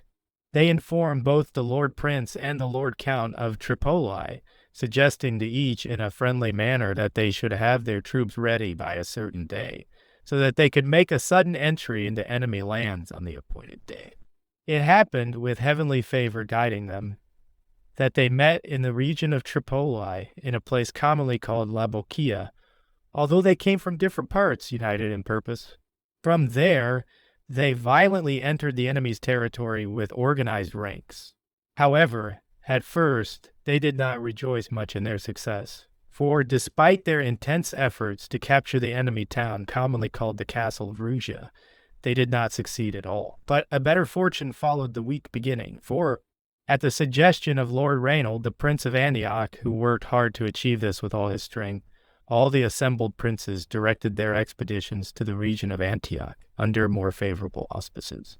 When they arrived there, while they were deliberating in the aforementioned city about what would be most expedient at the time, behold, a messenger of most welcome news approached the king and the princes, asserting with certainty that Nur ad-Din, the most powerful of our enemies, who had camped near the castle of Nepa with a large army, was either dead or had fallen into an incurable and desperate illness. As evidence of his assertion, he claimed that the day before he had seen Nur ad-Din's camp so disturbed that he asserted it had been given over to plunder by those wishing to seize his servants, especially his close associates, and his domestic goods indiscriminately. And with great wailing and weeping, and with clear signs of deep sorrow, the disbanded troops and confused army had withdrawn to different parts. What the messenger reported was indeed consistent with the truth, for Nur ad-Din had fallen into a most desperate illness, so that, with the ranks disbanded, looting occurred in the army with impunity, and no violence was restrained, as usually happens among them when their lord has died. He himself, unable to move his body as if his limbs refused to function, was carried by the hands of his faithful followers to Aleppo in a litter. Therefore, understanding the state of affairs, and seeing that everything was working towards their goal, they unanimously and with approved counsel sent messengers to the most powerful Armenian prince, Lord Toros, earnestly requesting and striving by all means to persuade him to set aside all excuses and to come to Antioch with military aid, and to deign to join such great princes in such a fruitful endeavor. He, having received the embassy with joy, as he was a vigorous and valiant man, gathered his vast forces and, hastening his journey, arrived at Antioch. Upon his arrival, our forces, greatly rejoicing, led their expeditions out of the city and directed their camp towards Caesarea. Chapter 18. Book 18. The Siege of Caesarea and its violent capture. Caesarea is a city situated on the Orontes River, which flows past Antioch. Some call it Caesarea in common speech, and believe it to be the distinguished metropolis of Cappadocia, where the blessed and eminent teacher Basil presided. However, those who believe this are mistaken. The aforementioned metropolis is more than a 15-day journey from Antioch. This city, however, is in Coele, Syria, a different province, separated from the Cappadocian diocese by many intervening provinces. It is not called Caesarea, but rather Caesarea, and it is one of the suffragan cities of the Patriarchate of Antioch. The city is quite conveniently located, with its lower part lying on a plain and its upper part having a very strong fortress on its summit, long but very narrow. On one side the city, on the other, the river, along with its natural fortifications, provide strength and make access difficult. Our forces, approaching with their troops arranged according to military discipline, surrounded the city with a siege upon their first arrival, positioning the troops of each leader in an appropriate order.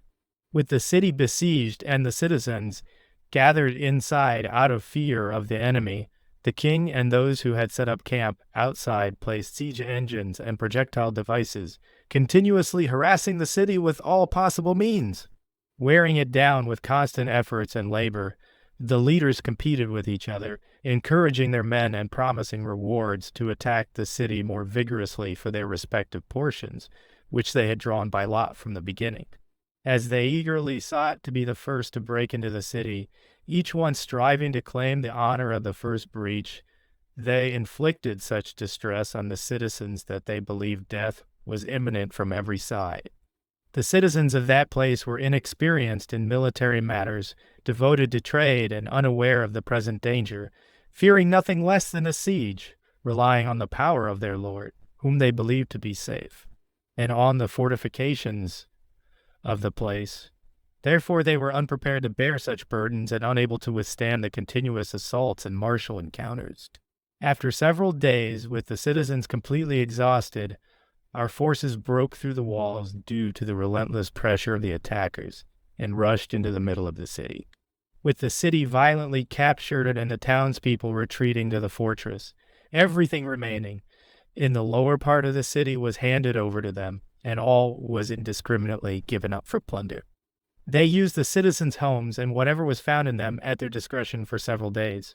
When it seemed quite feasible to also capture the fortress, along with all those who had taken refuge there to escape, if proper pressure was applied, a rather trivial but nonetheless very harmful dispute arose among our leaders.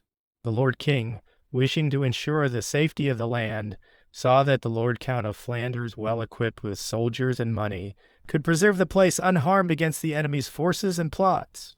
He had initially intended to assign the city to him, and with this intention he had decided to attack the fortress more vigorously, so that both the city and the fortress, once taken, could be handed over to the Lord Count to be held and possessed in perpetuity as a hereditary right, although this seemed very suitable to the other leaders, and they unanimously agreed to it without hesitation. Prince Reynold introduced complications, saying that the city and its dependencies had been part of the inheritance of the Prince of Antioch from the beginning, and therefore whoever possessed it should show loyalty to the Prince of Antioch. However, the aforementioned count was prepared to show loyalty to the Lord King for the same possession, but he refused to show loyalty to the Prince of Antioch, whether to Lord Reynold, who was currently administering the principality, or to the young Bohemond, who was expected to become prince soon, asserting that he had never shown loyalty to anyone but kings.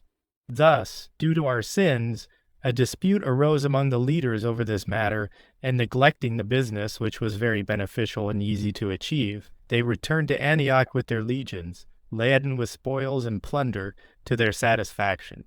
Chapter 19, Book 18. Noradin's brother joins us. Patriarch Fulcher of Jerusalem dies.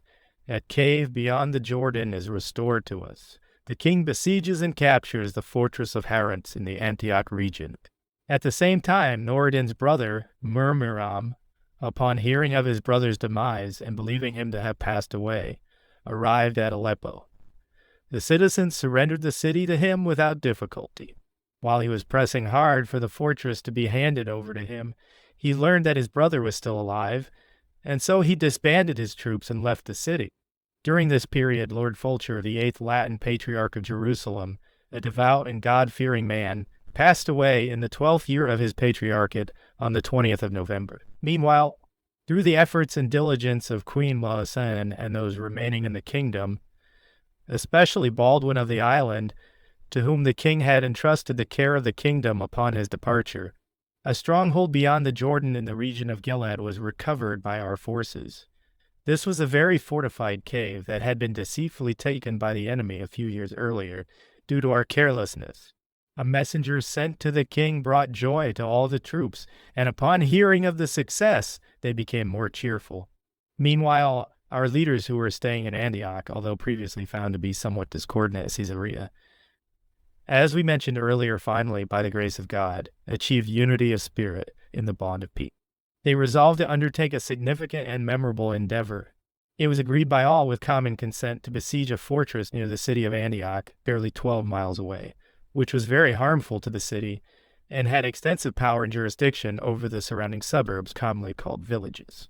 Thus, on Christmas Day, the entire army unanimously positioned itself around the mentioned fortress. Noradin, however, was still detained by the illness that had overtaken him, so much so that the most skilled physicians from the entire eastern region, having applied remedies that seemed ineffective against his ailment, completely despaired of his life. This, by the favorable dispensation of divine providence, seemed to greatly aid our plans, for it was scarcely possible that, with the aforementioned prince alive and enjoying the privilege of health, our army could operate so freely in the regions under his control. The king and those with him in the aforementioned army, seizing the opportunity of the moment, for their advantage, pressed their plan more fervently and pursued the work they had begun, knowing for certain that the illustrious man could not attend to his affairs. With the fortress surrounded by a siege, they erected machines and prepared instruments typically used to harass those besieged in fortresses. The mentioned fortress was situated on a not very high hill, so that the mound on which it stood seemed artificial and man-made. Therefore, the more prudent in the army worked diligently to weave shelters with suitable materials in which those who would undermine the mound could hide freely. It seemed to them, and it was not far from the truth, that by secretly tunneling under the mound, part of the buildings above would have to collapse. They also hastened to prepare wicker hurdles, medium-sized ladders, and all things usually useful in such situations with great speed. With these prepared with all diligence, they instructed the leaders of the infantry and the commanders of the cavalry, both by public proclamation and private suggestions, to exert themselves with ready effort and more vigilant zeal to harass the besieged. Thus, with each leader assigned specific parts, each with his household and followers, as if the entire task rested on him alone, pressed on more vigorously. While each sought to show he had the best soldiers, they pursued the work with such continuous assaults and daily skirmishes that they completed in 2 months what would have taken many days of work with vigilant care. It happened one day that a siege engine, which had been hurling stones into the fortress day and night, accidentally struck the fortress commander, who was in charge of everything, and crushed him to pieces. With his death, as if the shepherd were struck, the sheep were scattered, and like sand without lime, they no longer adhered to each other, abandoning the stubborn resistance they had previously shown. Our forces, realizing this, began to press even more vigorously as the defenders seemed less inclined to resist. Without delay, after a few days, they sent an embassy to the king, and under the condition that they would have a free and peaceful exit and return to their own lands with their possessions, they surrendered the fortress to the king. Guides were provided to lead them safely to the place they desired without harassment. Thus, with the fortress captured and returned to the prince to whom it belonged, the business was concluded successfully, and they returned to Antioch. There, after bidding farewell to each other, the king, along with the illustrious Count of Flanders, returned to the kingdom, with the Count of Tripoli accompanying them most courteously as far as Tripoli. Chapter 20. Book 18. Amalric, prior of the Church of the Holy Sepulchre, is elected patriarch in Jerusalem. A dispute arises among the bishops over his election. During this time, when the Church of Jerusalem was vacant due to the death of Lord Fulcher of blessed memory, it happened that the prelates of the churches gathered in Jerusalem to discuss the appointment of a bishop for such an important see. According to the statutes of the canons, it came to pass, as it is said, that contrary to the rules of law, through the intervention of Lady Melisande, the king's sister, and Lady Sibylla, Countess of Flanders, and also the king's sister, Lord Amalric, was elected. He was the prior of the Church of the Holy Sepulchre, a Frenchman by birth from the Diocese of Noyon, from the town of Neuilly, a man of moderate learning but exceedingly simple and almost useless. He was promoted despite the objections of Lord Heraclius, Archbishop of Caesarea, and Lord Ralph, Bishop of Bethlehem, who voiced their appeals. Eventually, having taken his see, he entrusted the matter to Lord Frederick, Bishop of Acre, who went to the Roman Church. There, in the presence of Lord Adrian, who was then in charge, and in the absence of his adversaries, he obtained the favor of the Roman see, reportedly with much generosity involved. He returned with the pallium, the symbol of the fullness of the pontifical office. Chapter 21, Book 18. Nur ad-Din besieges Arkev in the region of Sueda. The king arrives and lifts the siege. Nur ad-Din fights with our forces and is defeated. In the meantime, Nur ad-Din recovered fully due to the diligent care of the physicians. Once the Lord King returned to his kingdom, Nur ad-Din, having regained his health, went to the region of Damascus. There, to avoid idleness and to maintain his reputation for vigilance, he suddenly besieged one of our fortresses in the region, called Sueda, during the following summer, having gathered an army and summoned substantial reinforcements. The fortress was a cave situated on the steep and very sloped side of a mountain, with no access from above or below, but only from one side via a very narrow path, perilous due to the overhanging precipice. Inside, it had living quarters and accommodations that could provide necessary comforts to its inhabitants. It also had a source of fresh and abundant water, making it, despite its confined space, a place considered quite suitable and very useful to the region. When this was reliably reported to the Lord King, he, along with the Lord Count of Flanders and the forces of the kingdom, hurried there with all speed. Those inside, unable to bear the burdens of the siege, had already proposed conditions, as necessity often dictates, namely that unless aid was provided within 10 days, they would certainly surrender the fortress. The Lord King was aware of this, and thus hastened as much as he could to provide assistance. He set up camp with his army near Tiberias, by the bridge where the waters of the Jordan divide from the Sea of Galilee. Upon hearing of our arrival, Nur ad-Din, advised by Siracuni, the commander of his forces, a valiant man with great confidence in himself, lifted the siege and moved with his troops to confront us. The king, upon learning that Nur ad-Din intended to meet them, gathered the leaders in the camp early in the morning. After devoutly venerating the wood of the life-giving cross, which our predecessor, Lord Peter, the Archbishop of Tyre of blessed memory, carried, and with the unanimous and enthusiastic consent of all, war was declared. With the troops mobilized and the march begun, they advanced with joyful spirits, as if assured of victory, to the place where the enemy army was reported to be. Finally, finding them as they had hoped, they charged at the enemy, fully armed and arranged in military formations called battalions, and fiercely pressed with their swords, fighting as if for their very lives. The enemy, however, steadfastly and fearlessly withstood our assault, returning blows with their swords and striving with great courage to repel the injuries inflicted upon them. At last, after various turns of fortune, victory was divinely granted to our forces. The enemy, suffering heavy losses, was put to flight, and the king victorious held the field. This occurred on the Ides of July, in the 15th year of his reign, at a place called Puthaha. From there, he advanced with the entire army to the besieged fortress, where he repaired the damages and diligently fortified the place with arms, provisions, and wise men. Having successfully completed his mission, he disbanded the army and returned home. Chapter 22. Book 18. The Envoys Return, who had been sent to Constantinople for the royal marriage, and they bring the king a wife, the emperor's niece. Regarding the envoys we mentioned earlier, who had gone to Constantinople for the purpose of arranging the king's marriage, the Lord Attard, Archbishop of Nazareth, passed away. His body was brought back to his own church through the diligence and care of his faithful followers. He was succeeded by Lord Leonard, the prior of the same church, a man exceedingly gentle, approachable, and kind, who still presides over the church today, now in his 23rd year of service as bishop. Of the aforementioned envoys who survived, namely Lord Humphrey, the Constable Jocelyn Pizza, and William of Barris, illustrious and noble men well versed in worldly matters, they diligently pursued their mission with the emperor. After countless delays and the enigmatic words, typical of the Greeks, who often respond with convoluted riddles, they finally achieved their goal.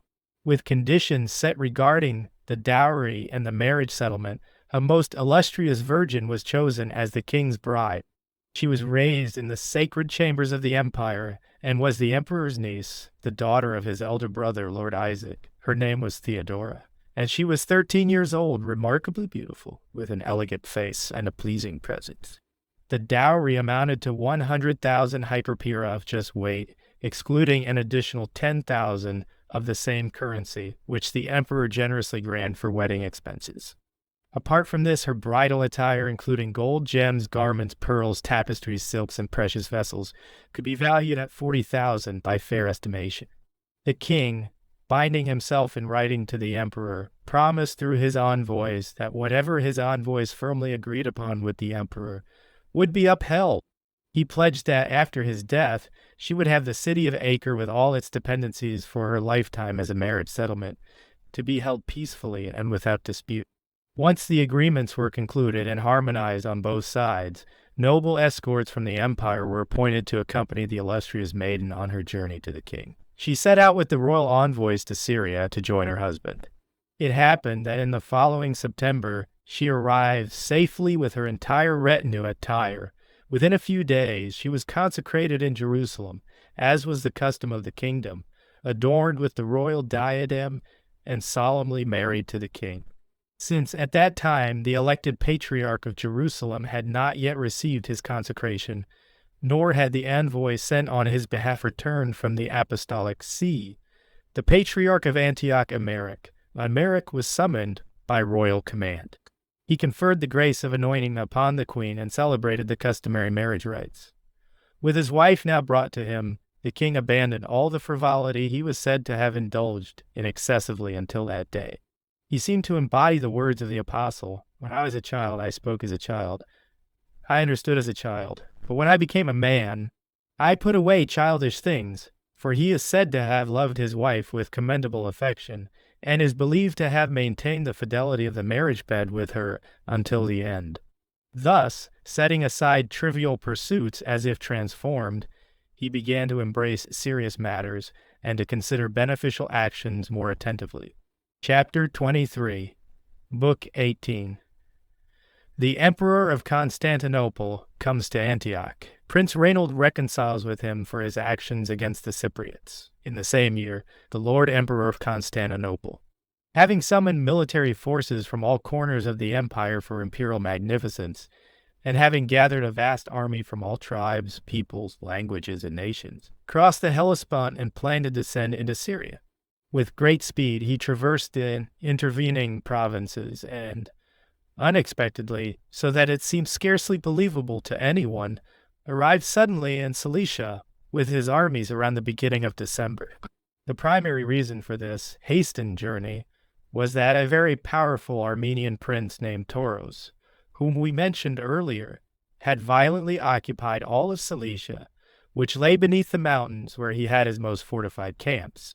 From the walled city to the farthest suburb, he had taken control of Tarsus, the metropolis of First Cilicia, and of Arza, the metropolis of Second Cilicia, and other cities like Mamistra, Adana, and Sis, having expelled the imperial officials managing affairs there. To catch him off guard, the emperor had both accelerated his journey and concealed his intentions.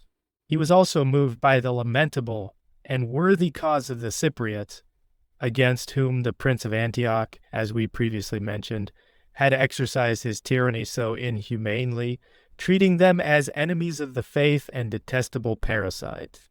The arrival of the imperial armies was so sudden, as we have said, that the aforementioned Toros, who was then staying in Tarsus, barely had time to flee to the nearby mountains for safety when, behold, the legions and the vanguard of the army had already poured into the open fields. Upon hearing this, Prince Reinald of Antioch, troubled by the pricks of his conscience, because not long before the emperor's arrival, he had raged with such madness against the innocent and undeserving Cypriots, inflicting upon them, their wives and children, injuries abominable to God and men, began to anxiously deliberate. He consulted with himself and with those of his closest confidence about what he should do, and by what means of satisfaction he could reconcile himself with the imperial majesty for such a great offense.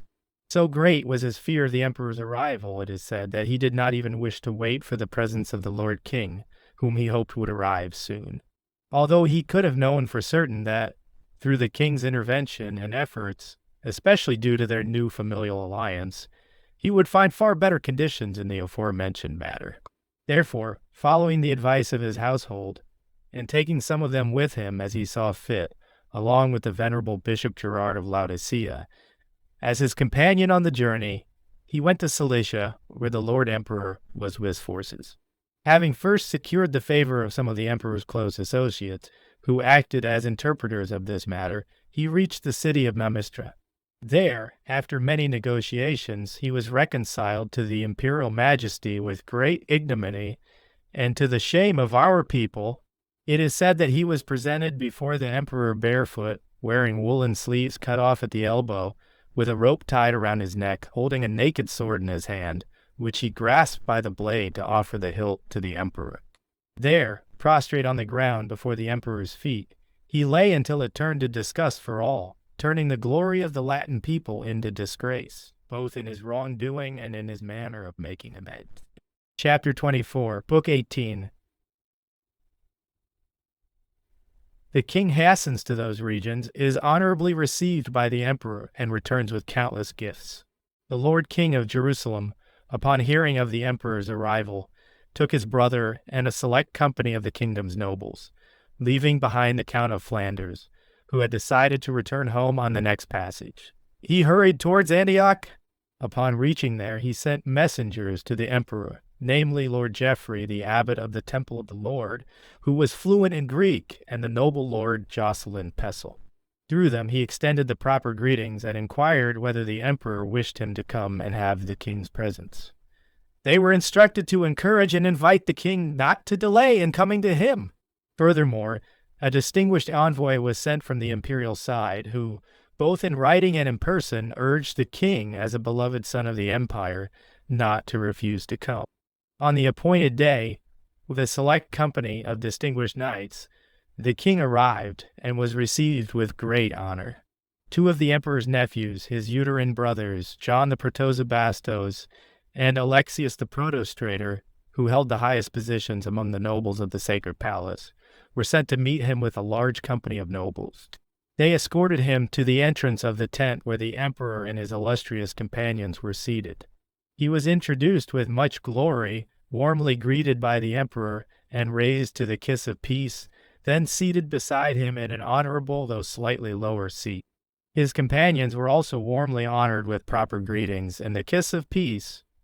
The emperor inquired diligently about the well-being of both the king and those who had come with him, showing a more joyful demeanor than usual, and expressed with words and gestures his great pleasure at their arrival and the presence of such a great prince and his companions.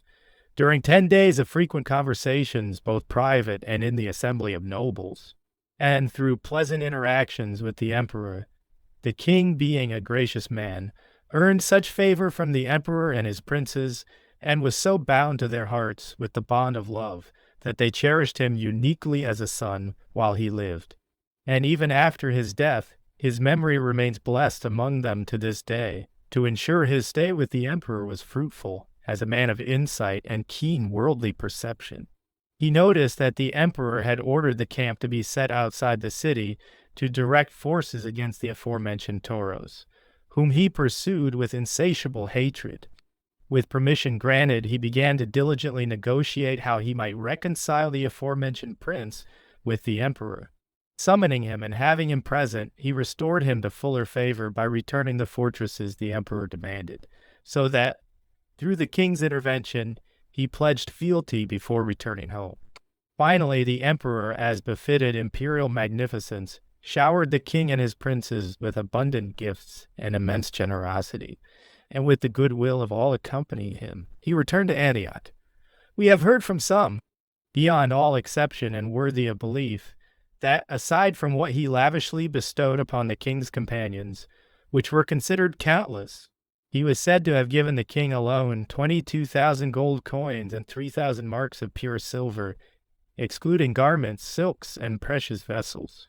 Upon arriving in Antioch, he found his brother Lord Amalric, Count of Jaffa and Ascalon, along with Lord Hugh of Jebelin, who had recently been ransomed from enemy captivity and returned.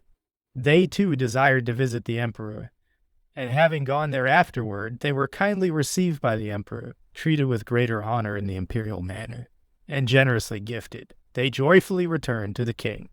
Chapter 25, Book 18. The emperor enters Antioch, showing great generosity to the citizens. Afterwards, he returns home. After celebrating the solemnity of Easter in Cilicia, and once the festive days had passed, the army set its course towards Antioch. When the legions reached the city, they stood before its gates in an impressive and formidable multitude. There the Lord Patriarch, along with the entire clergy and people, met them with the texts of the Gospels and all manner of church adornments. The king, along with the prince of that place and the count of Ascalon, and all the nobles of both the kingdom and the principality of Antioch, went out to meet him. With great glory they led him into the city, crowned with the imperial diadem, and adorned with the insignia of Augustus, accompanied by the blare of trumpets and the beat of drums, with hymns and songs. They escorted him to the cathedral church, namely the Basilica of the Prince of the Apostles, and then to the palace, with the same procession of clergy and people.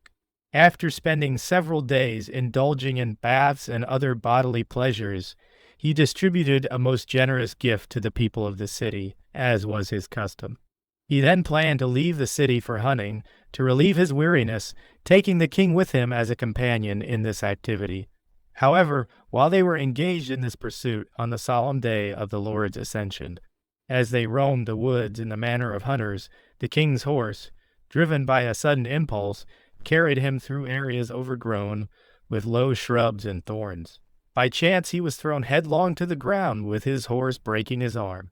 When this was reported to the Lord Emperor, he showed great compassion and personally attended to the king's needs with the care of a surgeon. Kneeling before him like one of the common people, he diligently provided assistance. His princes and relatives were astonished and indignant, marveling that he, forgetting his imperial majesty and neglecting his augustal dignity, would show such devotion and familiarity to the king, which seemed unworthy to any of them. Returning to Antioch due to the accident, the emperor visited the Lord King daily to offer his care. He renewed the poultices and carefully wrapped the arm again with necessary ointments and bandages, showing such concern that he could scarcely have shown more to a sick son, once the Lord King had fully recovered. The emperor ordered and announced through a herald to the leaders of the legions that, on a certain day, the troops should march towards Aleppo and have the siege engines and war instruments transported ahead of them. He himself, along with the Lord King and the leaders of both parties, left the city with trumpets, drums, and the horns that incite battles, and halted at the place commonly called the Ford of the Whale, along with the entire army.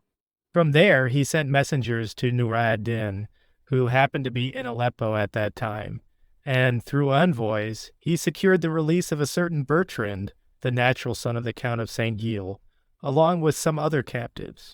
Not long after, domestic concerns called him back, and he returned home. After the Lord Emperor's departure, the king also returned to his kingdom with those he had brought with him. Chapter 26, Book 18. A dangerous schism arises in the Roman Church after Adrian's death. During this time, when Pope Adrian passed away in Anagni, a city in Campania, due to a throat illness, his body was transported to Rome and honorably buried in the Basilica of St. Peter, the Prince of the Apostles. As discussions among the cardinals took place regarding the appointment of a new pastor, as often happens in such matters, the desires of the electors were divided. One faction chose Lord Roland, a priest and cardinal of the same church, of the title of St. Mark, who was also the chancellor of the Apostolic See. They laid hands on him, ordained him as bishop, and called him Alexander. Another group, however, chose Lord Octavian, a man noble by birth, a priest and cardinal of the same church, of the title of St. Cecilia, across the Tiber. They also laid hands on him, appointed him as bishop, and named him Victor. Due to this schism, the entire Latin church, driven by our sins, was nearly divided and irrevocably separated, as the major princes of the world eagerly offered their support and favor to the different factions. Finally, in the 19th year, with Lord Frederick, the emperor of the Romans, who had been providing aid and counsel to the opposing faction, returning to the unity of the church, and with full reconciliation and charity restored with Pope Alexander, peace was returned to the church. With the darkness of errors dispelled, tranquility shone forth like the morning star in the midst of the clouds. Chapter 27, Book 18. Nur ad-Din enters the territories of the Sultan of Iconium and violently occupies part of them. The king devastates the territories of Damascus. Meanwhile, Nur ad-Din was exceedingly pleased with the emperor's departure, whose arrival had caused him great fear, and whose presence had increased that fear even more. Now feeling secure from the suspected power of such a great prince, and seeing that the king had returned to his own lands, he believed he had found the opportunity he had long desired. Gathering his forces from all his territories, he directed his expeditions into the land of the Sultan of Iconium, which bordered his own, and sought to bring the city of Mares, along with the towns of Cresum and Behetzelin, under his control. The Sultan, being far removed from those parts, could not easily provide assistance to his own, which gave Nur ad-Din the confidence to undertake this venture against a stronger opponent. Upon learning that Nur ad-Din was occupied with all his forces in those regions, the king, wishing to turn Nur ad-Din's preoccupations to his own advantage, and knowing that the territories of Damascus were vulnerable to enemy attacks due to the lack of military strength, gathered his army and entered the region of Damascus.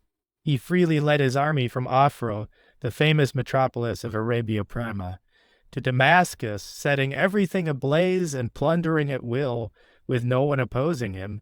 In Damascus, there was a noble named Negamedon, to whom the ruler had entrusted the care of his affairs and the governance of the city and its dependencies, due to his reputed extensive experience in worldly matters.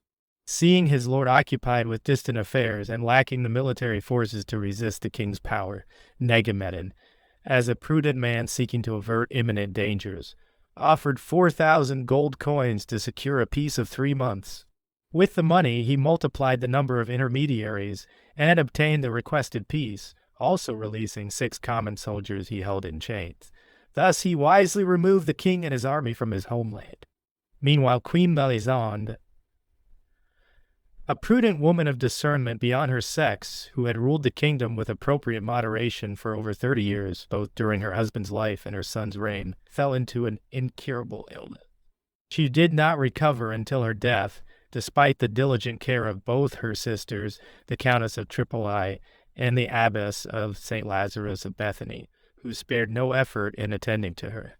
They summoned the most skilled physicians from everywhere and administered the necessary remedies. Yet she lay bedridden for a long time, with her memory somewhat impaired, and her body nearly consumed, allowing very few to visit her. In the meantime, after the period agreed upon with Negamedon, the procurator of Damascus, had elapsed, and the term of the treaty had expired, the king, with Nur ad-Din still occupied in the aforementioned regions, and his affairs unfinished, violently entered the enemy's territories. He roamed the region at will, freely seizing plunder, setting fires and taking spoils without opposition. After devastating the region, breaking into the suburbs, and capturing the inhabitants, he safely returned to his own lands.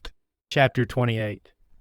Book 18. Prince Ranald of Antioch is captured by the enemy and imprisoned at Aleppo. Not long after, it happened that Prince Ranald of Antioch, having learned from scouts that in the regions which once belonged to the Count of Edessa, between Merisia and Tulupa, there was land filled with herds and flocks, lacking military men, and with the local inhabitants ignorant of the use of arms, could easily be open to plunder. He credulously lent an eager ear to their words, and gathering a large military force, set out on the journey under ill omens.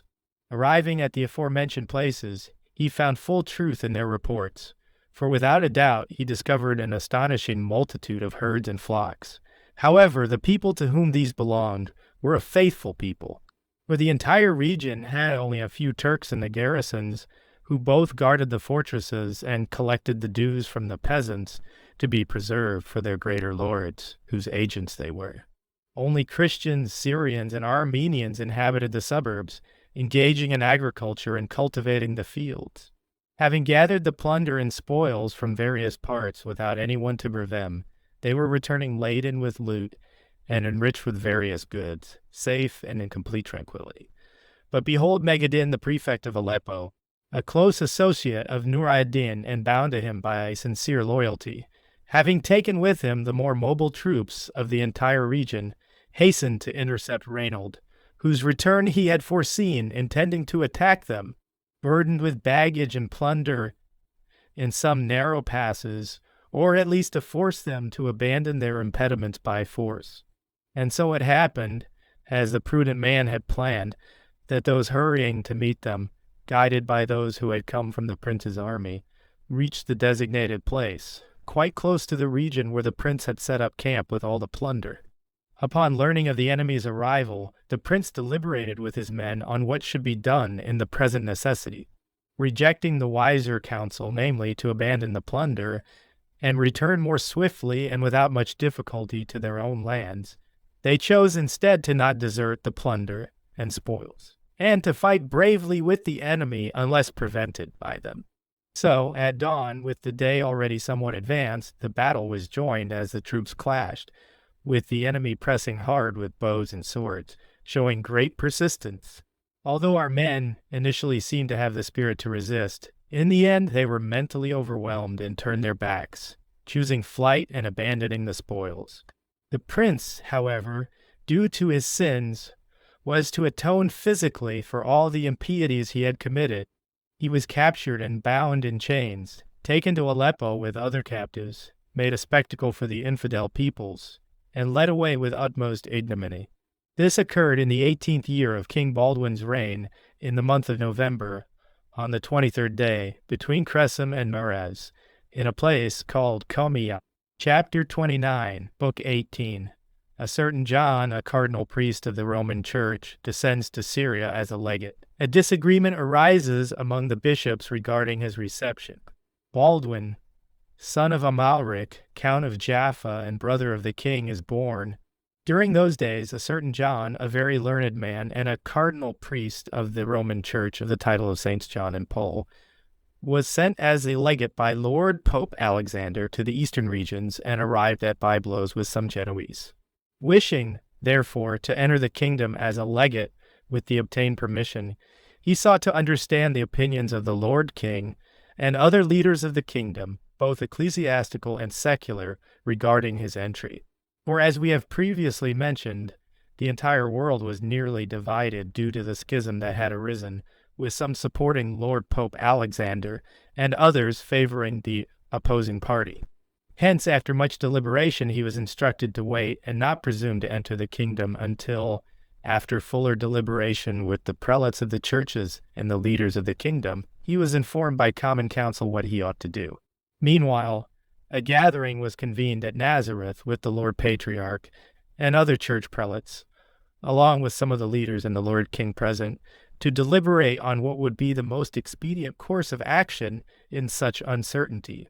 All the bishops of the East, from both patriarchates, had not openly declared for either side, though secretly some favored one side and others the opposite. It happened, as often occurs in such matters, that they disagreed among themselves, and their opinions were divided. Some argued that Lord Alexander and his legate should be received, as they supported the better cause led by Lord Peter, our predecessor of pious memory, the Archbishop of Tyre.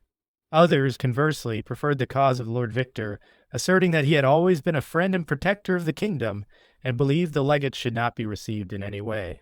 The king, however, following a middle path with his leaders and some church prelates, feared that the bishops might divide among themselves and the church be split. He persuaded that neither side should be received. However, if the legate wished to visit the holy places as a pilgrim, without the insignia of a legate, he should be granted permission and the freedom to stay in the kingdom until the first opportunity to return.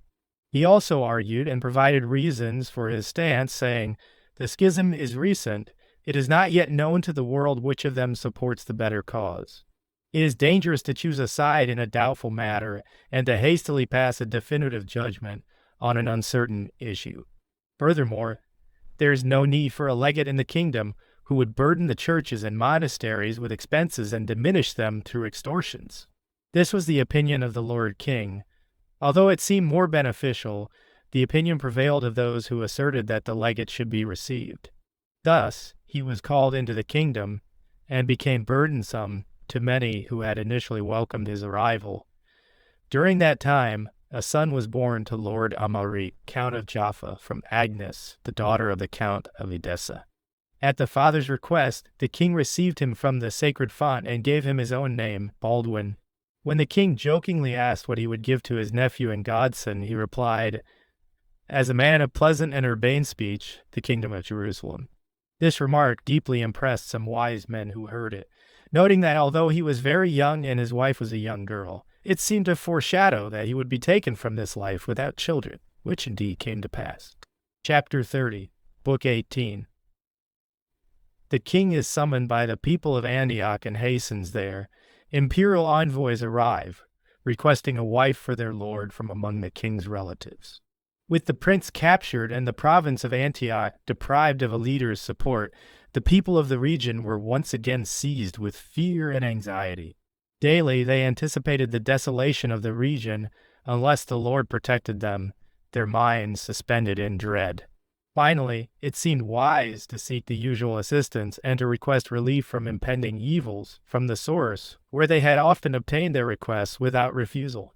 Therefore, sending a delegation with tearful pleas, they earnestly invited the king of Jerusalem to come without delay to aid the desperate people, promising him honor and glory from men and eternal rewards from the Lord. The king, upon learning of the pitiable state of that region, following in the footsteps of his predecessors and sharing in their anxieties, devotedly embraced the task. Taking with him an honorable company of knights, he hastened to the region of Antioch, where he was received with great joy and exultation by both the nobles and the common people. Residing in the city for as long as the necessity of time and place required, he applied the utmost diligence to the affairs of the principality as if they were his own. He entrusted the governance of the region temporarily to the Lord Patriarch until his return, and after arranging honorable provisions for the lady princess, he was called back by the concerns of his own realm and returned to his own lands. However, upon the king's return to his kingdom, behold, the distinguished envoys of the Emperor of Constantinople arrived, notable men and renowned in the sacred palace, bringing imperial letters with a golden seal and secret words for the king. The first of these was the illustrious Gundo Stephanus, a kinsman of the emperor. The second was Tryphilus, the chief interpreter of the palace, a shrewd man very concerned with imperial affairs, as previously mentioned. They brought sacred documents, the essence of which was as follows.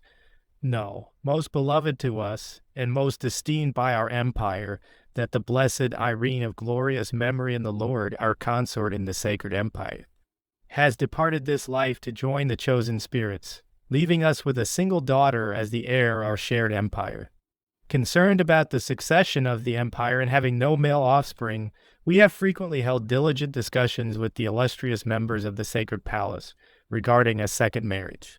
Finally, with the favor and consent of all the princes, it has been decided that we should unite in marriage with someone from your bloodline, which our empire uniquely cherishes.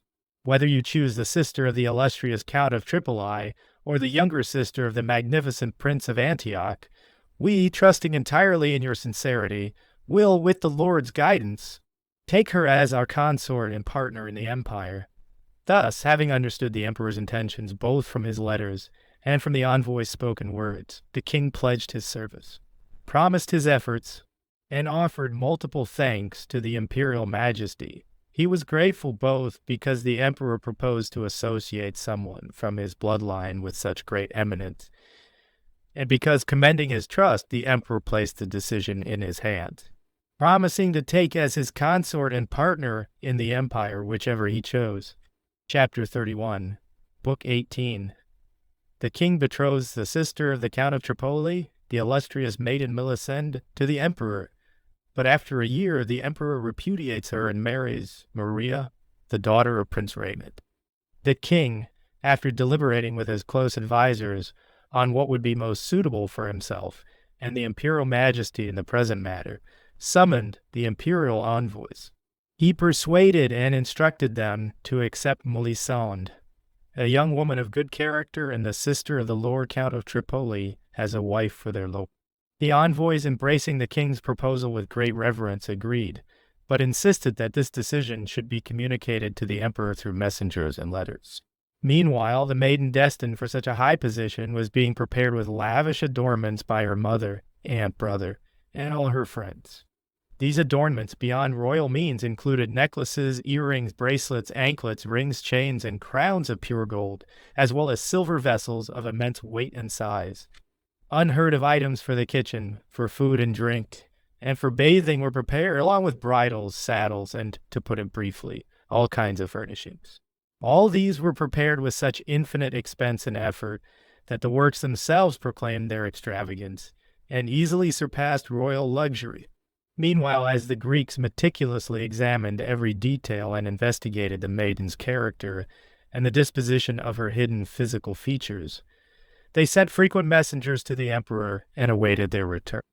A year passed, which greatly displeased both the king and the count, as well as the maiden's other relatives and friends.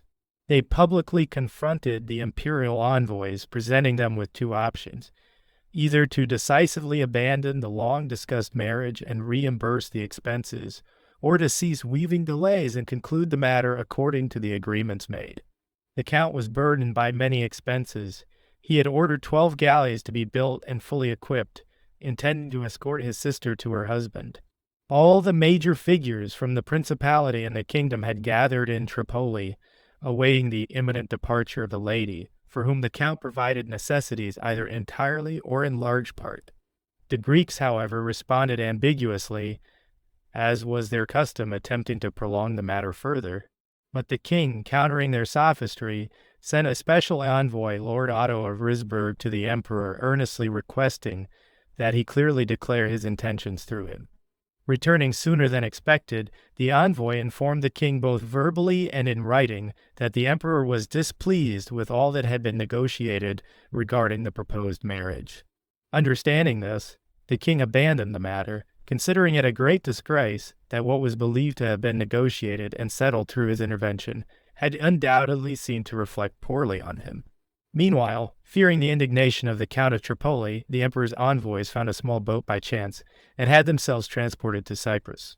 With the assembly of nobles that had gathered in Tripoli dissolved, the king withdrew to the region of Antioch, the care of which, as we have previously mentioned, he had diligently assumed at the request of the local people. Upon his arrival, he found the same imperial envoys whom he believed had left Tripoli. They were engaged in daily and familiar discussions with the lady princess regarding her youngest daughter, Maria by name. Moreover, they had letters sealed with the emperor's gold, promising that he would ratify whatever marriage agreement was made to their hand with the lady princess or her friends. Thus the king, present and informed of the matter, although he seemed wronged by the previous affair and could justifiably withdraw his efforts and support from the emperor, nevertheless intervened for the sake of his kinswoman, who was an orphan and deprived of her father's support. After many delays, he strove to bring the matter to completion. Once the arrangements were finalized, with galleys prepared at the mouth of the Orontes River, in the place called the Port of St. Simeon, the maiden was handed over. Accompanied by the region's magnates deemed suitable for the task and companions for the journey to her husband, they set out on their way. Chapter 32, Book 18. The king rebuilds a castle near Antioch called Iron Bridge. Queen Melisande, his mother, dies. Meanwhile, while the king lingered in those regions to be of service to the area with his presence, he rebuilt a castle that had once stood on the bridge over the Orontes River, commonly known as Iron Bridge. This was located about 6 or 7 miles from the city of Antioch. The reconstruction was quite beneficial for restraining the movements of enemies and preventing the secret incursions of robbers. While he was occupied with the affairs of those parts, his pious mother, worn down by a long illness and continuous suffering, passed away on the 11th of September. When news of this reached him, he demonstrated with true evidence how sincerely he had loved her, giving himself over to mourning, and for many days accepting no consolation whatsoever. The illustrious Lady Melisande of blessed memory was buried in the valley of Jehoshaphat, to be received by the choirs of angels. Her tomb was located to the right of the sepulchre of the blessed and undefiled Mother of God and Virgin Mary, in a stone crypt secured with iron doors, near an altar where acceptable sacrifices are offered daily to the Creator for the repose of her soul and for the spirits of all the faithful departed. Chapter 33, Book 18. The Count of Tripoli, angered by the repudiation of his sister, inflicts as much harm as he can on the emperor. Meanwhile, the Count of Tripoli, deeply troubled and distressed at being so deceived by the emperor, lamented that he had made enormous expenditures due to the emperor's actions.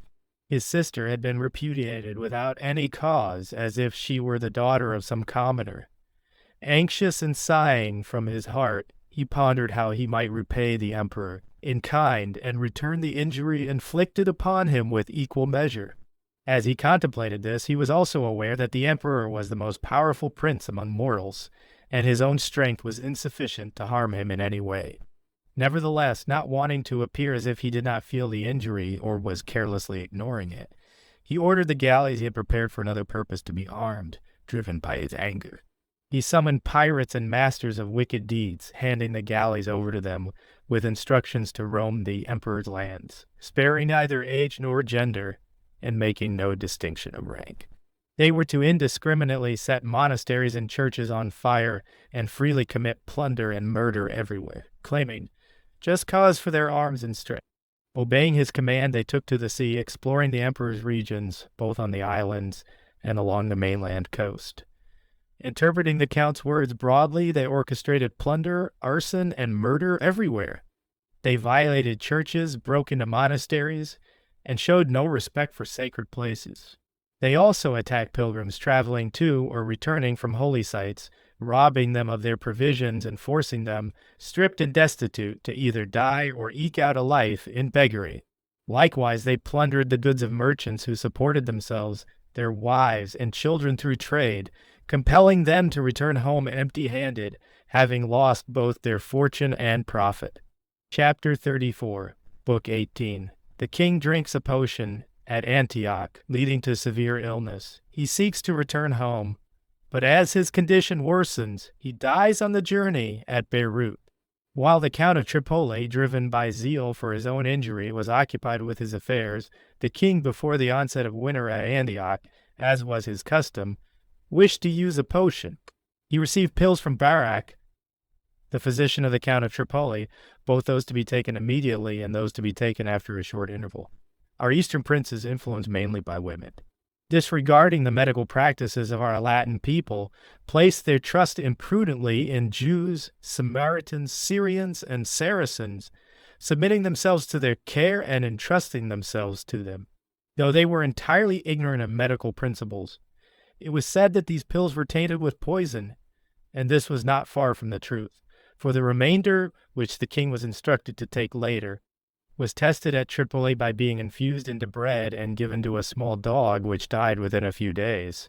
From the day the king took the aforementioned medicine, he developed a fever with dysentery, which later turned into a hectic fever, and he found no remedy or recovery from it until the day of his death. Feeling the increasing pain and worsening illness, he departed from Antioch and reached Tripoli, where he lay bedridden for several months, hoping daily for a cure. When he realized his illness was worsening and there was no hope of recovery, he was taken to Beirut. There he urgently summoned the prelates of the churches and the princes of the kingdom to his side.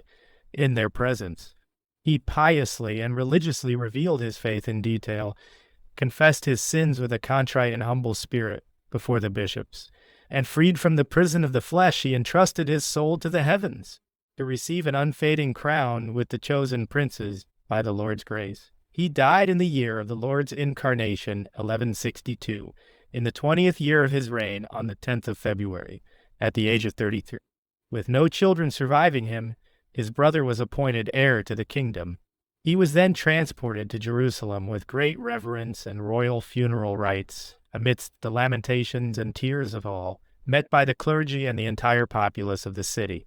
He was honorably buried among his predecessors in the Church of the Holy Sepulchre, before the place of Calvary, where the Lord was crucified for our salvation. No history records, nor does the memory of any living person hold such profound grief and so many signs of deep sorrow in our kingdom, or any other for the loss of prince.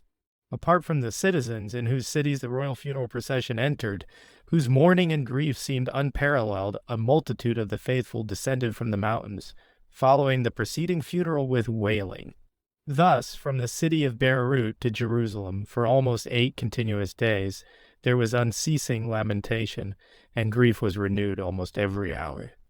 It is said that even the enemies mourned his death, so much so that when some suggested to Nur ad-Din that he invade our borders while we were occupied with the funeral, to ravage the land, he is reported to have replied, "We must sympathize and humanely indulge their just grief, for they have lost a prince such as the rest of the world does not have today." As we conclude this book with his deeds, We pray that his soul may enjoy holy rest with the pious and the chosen. Amen. Chapter 1, Book 19. Amalric succeeds his brother Baldwin in the kingdom. After the death of Lord Baldwin III, the fourth Latin king of Jerusalem, who died without children as previously mentioned, his only brother, Lord Amalric, succeeded him as the fifth Latin king in the same holy city. Amalric was the count of Jaffa and Ascalon, and he ascended to the throne in the year of our Lord 1162, which was the 62nd year since the liberation of that God-beloved city. At that time, Lord Alexander was presiding over the Holy Roman Church in the third year of his pontificate. Lord Amalric was the ninth Latin patriarch of the Church of the Holy Sepulchre in the fourth year of his pontificate. Lord Emeric was the third Latin patriarch of the Church of Antioch in the 20th year of his pontificate, and Lord Peter was the third Latin archbishop of the Church of Tyre since the city's capture in the 13th year of his pontificate. However, after the death of his brother, the kingdom's princes were in discord, having differing opinions on the succession of the king, which nearly led to a great scandal and danger arising from schism. But divine mercy, which knows how to provide suitable remedies for perilous situations, intervened favorably. With the support of the clergy and the people and a few of the magnates, the efforts of those with different intentions were thwarted. In the Church of the Holy Sepulchre, with the aforementioned Lord Amalric, the patriarch, presiding, and in the presence and cooperation of archbishops, bishops, and all the prelates of the churches, Amalric received the grace of royal anointing and the insignia of the diadem. He was elevated to the throne of the kingdom, which was rightfully his by hereditary right, on the 12th day before the calends of March, 8 days after his brother's death. From the moment he became a knight, Amalric began to bear military arms and became the Count of Jaffa. Later, his brother, the illustrious Lord Baldwin of blessed memory, granted him the magnificent Philistine metropolis of Ascalon, which had been conquered during his days and restored to the Christian name after a long period with royal generosity. This was detailed more thoroughly earlier when we discussed the reign of Lord Baldwin. Lord Amalric was 27 years old when he began to reign. He reigned for 11 years and 5 months. Chapter 2, Book 19. Description of his character, life, and conduct. He was a man endowed with worldly experience, exceedingly prudent and very cautious in his actions. His speech was somewhat impeded, though not to the extent that it could be considered a significant flaw. Rather, he lacked the elegance of naturally flowing eloquence. He was far better in counsel than in the abundance or ornamentation of words. In the customary law by which the kingdom was governed, he was extremely astute and second to none. Indeed, he surpassed all the kingdom's leaders in both mental acuity and the sincerity of his discernment. In dangers and critical necessities, which he frequently encountered while striving vigorously and unceasingly to expand the kingdom, he was strong and provident, maintaining an unshaken spirit with a certain royal constancy. He was moderately educated, much less so than his brother, yet through the liveliness of his intellect and the benefit of a retentive memory, along with frequent questioning and a study of reading, whenever the occupations of the kingdom allowed him some leisure, he was sufficiently well informed, as is often the case with kings. He was sharper in questions and greatly enjoyed solving them. Above all other readings, he was an eager listener to histories, perpetually remembering them, and was a prompt and most faithful reciter. He was entirely serious, never indulging in mimicry or gambling. He took greater pleasure in the flight and prey of hawks and herons. He was patient in labor, as he was rather corpulent and excessively stout. He was not much troubled by the harshness of cold or heat. In this aspect, he was a man of the gospel, commanding that tithes be given with all integrity and without troubling the church. He devoutly heard Mass every day, unless illness or pressing necessity prevented. He was exceedingly patient and an excellent dissimulator of insults and reproaches, which were often publicly and secretly directed at him, even by lowly and contemptible persons, to the extent that he seemed not to have heard what he had indeed heard. He was sober in food and drink, abhorring drunkenness in both. He was said to have such faith in his stewards that once he had appointed them over his affairs, He neither demanded an account from them nor listened to those suggesting their unfaithfulness. Some considered this a flaw, while others attributed it to virtue, asserting it as evidence of sincere faith. Despite these superior qualities of mind and virtues, there were certain notable defects in him that seemed to cast a shadow over the previously mentioned qualities. He was excessively taciturn, lacking in exceptional courtesy. He entirely lacked the grace of affability, which most effectively wins the hearts of subjects for their rulers.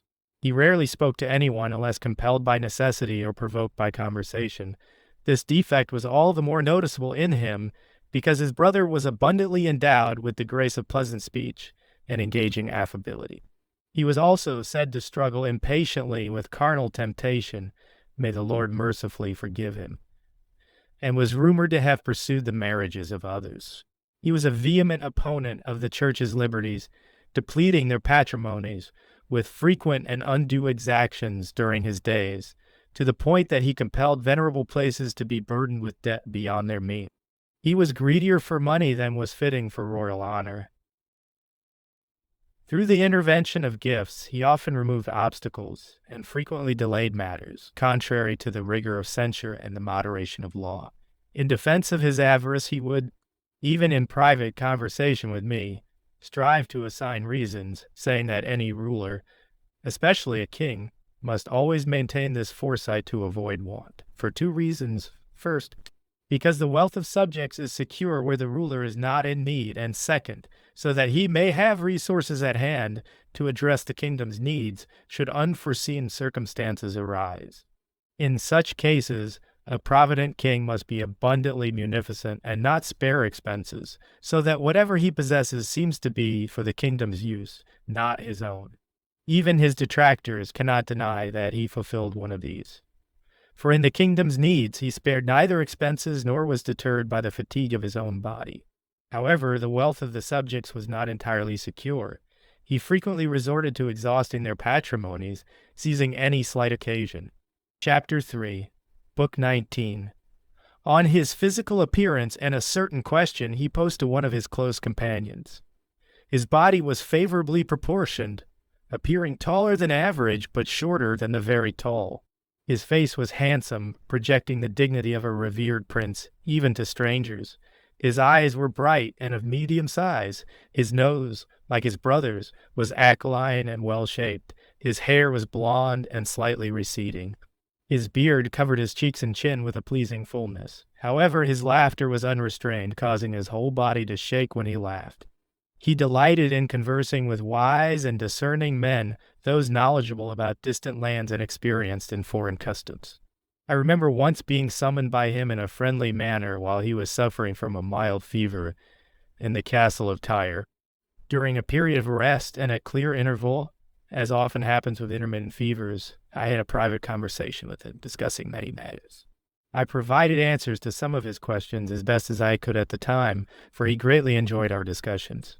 Among these, he presented me with a question that deeply moved me, partly because it was unusual to ask, as it seemed unworthy of question given the universal faith that taught and firmly handed down the belief, and partly because it would be a grave wound to the soul if an Orthodox prince, the son of Orthodox parents, harbored doubt in such a certain matter. He asked whether, aside from the teachings of the Savior and the saints who followed Christ, which he did not doubt, there could be a rational argument evident and necessary to prove the future resurrection.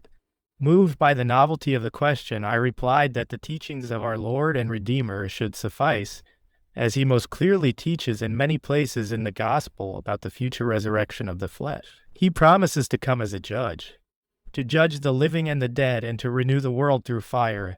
He promises to give the kingdom prepared from the foundation of the world to the elect, and eternal fire, prepared for the devil and his angels to the wicked.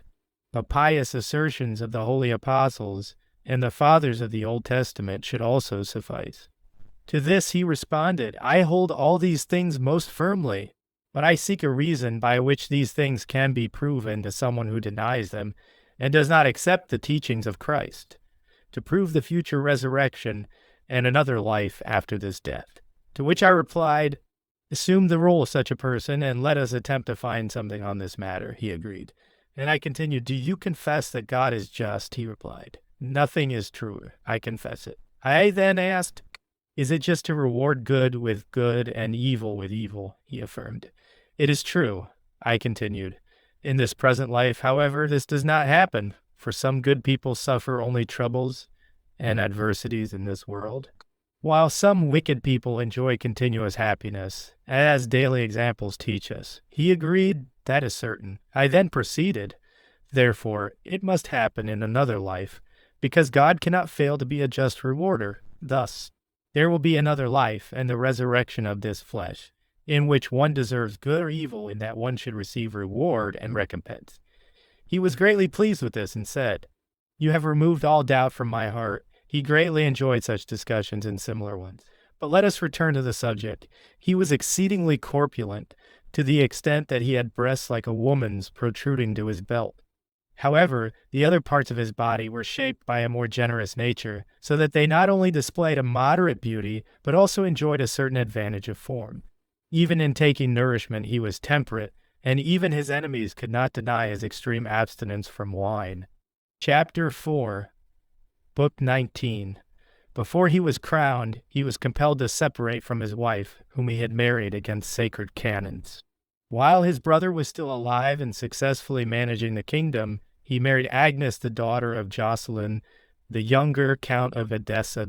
During his brother's lifetime, he had 2 children with her, a son named Baldwin, whom his uncle sponsored at the baptismal font, and an elder daughter named Sibylla, who shared her name with the Countess of Flanders, their mutual sister. However, after his brother's death, when he claimed the kingdom that had rightfully devolved to him by inheritance, he was forced to renounce this wife. Initially, when he married her, he did so against the wishes and objections of Lord Patriarch Fulcher of blessed memory, because they were said to be related in the 4th degree of consanguinity. This was later solemnly proven in the presence of the Church through common relatives. In the presence of Lord Amalric, the Patriarch of blessed memory, and Lord John, the Presbyter Cardinal of Saints John and Paul, and Legate of the Apostolic See, the marriage was dissolved through divorce according to ecclesiastical law. This was done with the condition that the children born from both parties would be considered legitimate and would have full rights to inherit their father's property. We later inquired diligently, as we were curious about such matters, about the degree of consanguinity between them. At the time these events occurred in Jerusalem, we had not yet returned from our studies overseas, where we were engaged in the liberal arts. Eventually, we found out through Lady Stephanie, the abbess of the Church of St. Mary Major, located in Jerusalem before the Lord's Sepulchre. She was the daughter of Lord Jocelyn the Elder, Count of Edessa, from the sister of Lord Roger, son of Richard, Prince of Antioch.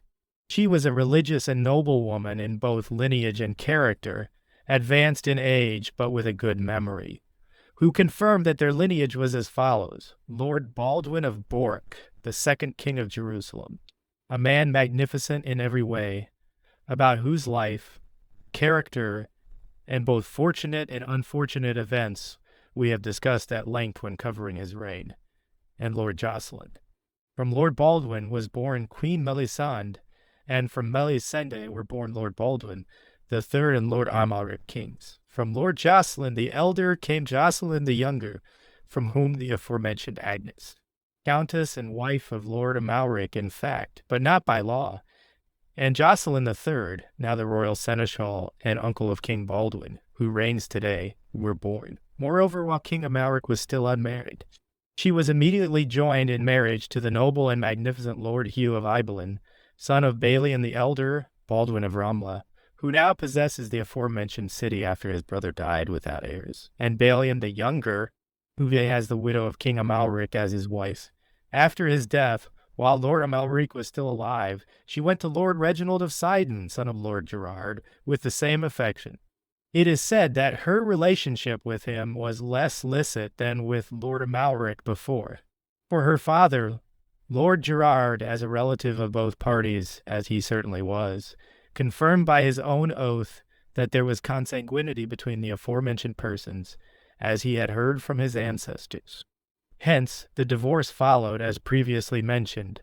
Chapter 5, Book 19, The king descends into Egypt. Battle with Sultan Dargan. Shawar brings Shirkuh into Egypt. Dargan sends envoys to the king seeking peace. After Lord Amalric was confirmed on the throne of the kingdom, in the first year of his reign, the Egyptians refused to pay the annual tribute they had agreed upon with his brother. Gathering military forces and a large army, he descended into Egypt with a strong hand on the 1st of September. There, the steward of that kingdom, called the Sultan in their language, named Dargan, met him with an innumerable multitude. He did not hesitate to engage with them in the wilderness near Egypt. However, unable to withstand the charge of our forces, and with many of his men killed and some captured, he was forced into flight and compelled to retreat with the remainder to the nearby city, which they called Bilbez in their language. Fearing that the Lord King, having defeated him, might wish to advance further into the kingdom with his army, the Egyptians, thinking they had no other remedy against our forces, broke the dikes that usually hold back the overflowing river until certain times. They let the Nile, which had already begun its customary rise, flood the area, hoping that at least these barriers would restrain our incursions and that they could protect themselves with the benefit of the overflowing river. The Lord King, having triumphed over the enemy and successfully arranged matters, returned victoriously to his kingdom with glory. Now this Dargan, whom we have called the steward of all Egypt and the Sultan, had expelled another very powerful man named Shawar from the same administration a few days earlier, partly by deceit and partly by force. Shawar, having escaped with friends, family, and the forces he could carry with him, fled to his fellow Arabs to seek their help. Awaiting the outcome and watching the course of events, he hid among his people, as we have said, planning to act against his rival at an opportune time. Hearing that the Lord King had returned to his kingdom, and that his adversary, more insolent and almost more boastful than usual, because he had withstood such a great prince in battle and had left the kingdom not much harmed, remained powerful and strong. In the same principality, Shawar hastened to Nur ad-Din, the most powerful prince and king of the Damascenes, imploring his help. He hoped that with this support he could return to Egypt, expel his rival, and reclaim the kingdom. Nur ad-Din, enticed by gifts and promises, hoping that if his army could once enter the borders of Egypt, he might seize the kingdom by force, readily agreed. He entrusted Shawar with his military leader, a man industrious and valiant in arms, generous beyond the means of his patrimony, eager for glory, and very experienced in military matters, made dear to the soldiers by his munificence, and well regarded, named Shirkuh, and sent him with a large army into Egypt. Shirkuh was an older man, short in stature, very fat and corpulent, made wealthy from humble beginnings, and with his merits supporting him raised from servile condition to a prince. He had a cataract in one of his eyes, was extremely patient in labor, and bore thirst and hunger with equanimity, beyond what was usual for his age to endure. However, with messengers intervening in public rumor, Sultan Dargan learned that the enemy he had previously expelled was approaching with countless thousands of Turks. Distrusting his own resources, he turned to seek aid from others. He sent envoys with peaceful words to the Lord King, asking and pleading for help against the approaching enemies, promising not only the tribute, as it had been established with King Baldwin, but much greater, to be paid according to the Lord King's discretion, offering perpetual subjection and a lasting treaty, ready to confirm it with hostages given. Chapter 6, Book 19. The death of Archbishop Peter of Tyre. Frederick of Acre succeeds him. During this time, Lord Peter, the venerable Archbishop of Tyre, remembered piously in the Lord, passed away on the 1st day of March in the 2nd year of the aforementioned king's reign. Within a few days during the same month, he was succeeded by Lord Frederick, the Bishop of Acre, with the strong support of the king. Frederick was a suffragan of the same church, a man noble by birth, exceptionally tall in stature, a native of Lorraine, modestly educated, but exceedingly skilled in military matters. Chapter 7, Book 19. The Sultan Dargan in Egypt is killed by the treachery of his own men. Savar becomes sultan. He invites the king. The king descends into Egypt. Shirkuh is forcibly expelled. While the aforementioned envoys were negotiating with the Lord King, and their desires were nearly satisfied before they could return home. The previously mentioned Savar and Shirkuh had already descended into Egypt with their forces. They engaged in hostile conflict with Sultan Dargan, and in the first encounter, they were defeated and severely beaten. Before they could meet again under the same terms, the oft-mentioned Dargan was secretly struck by an arrow from one of his own men and died, mourned by his followers. With his death, Savar, as the victor and having achieved his aim, entered Cairo. He put to the sword all of Dargan's friends, relatives, and associates he could find, and regained his former position. For their highest leader, it matters little who among the contenders either falls or prevails, as long as there is someone to manage the affairs of the state and submit to his servitude. Shirkuh, however, invaded a neighboring city called Bilbais and began to claim it as his own, demonstrating through actions and perhaps words his intention to subjugate the remaining parts of the kingdom to his rule against the will of the Sultan and Caliph. If given the chance, fearing that by introducing such a guest, he might worsen his own and his lord's situation, and that he might have welcomed someone who, like a mouse in a bag or a serpent in the bosom, would poorly repay his hosts. Savar hastily sent envoys and a message of peace to the Lord King in Syria. According to the agreements previously made between the Lord King and Sultan Dargan, they were to fulfill not only in word but also in deed, and if necessary, to exceed them. With agreements firmly established on both sides, the king, in the second year of his reign, set out with his entire army and descended once more into Egypt. There, Savar met him with the Egyptians, and they besieged the aforementioned Shirkuh in the city of Bilbais, where he had taken refuge, as if in his own stronghold. Weary from a prolonged siege and a lack of provisions, Shirkuh was compelled to surrender under the condition that he and all his men would have a free and unmolested exit and return to their own lands. This was granted to him, and having obtained it, he abandoned the city and returned through the desert to Damascus. Chapter 8, Book 19. Nur ad-Din is defeated near Tripoli and narrowly escapes our forces. Meanwhile, Nur ad-Din was lingering in the region near Tripoli, in a place commonly called Al-Aboshea. While he was emboldened by previous successes and conducted himself somewhat carelessly, he suffered an almost irreparable loss.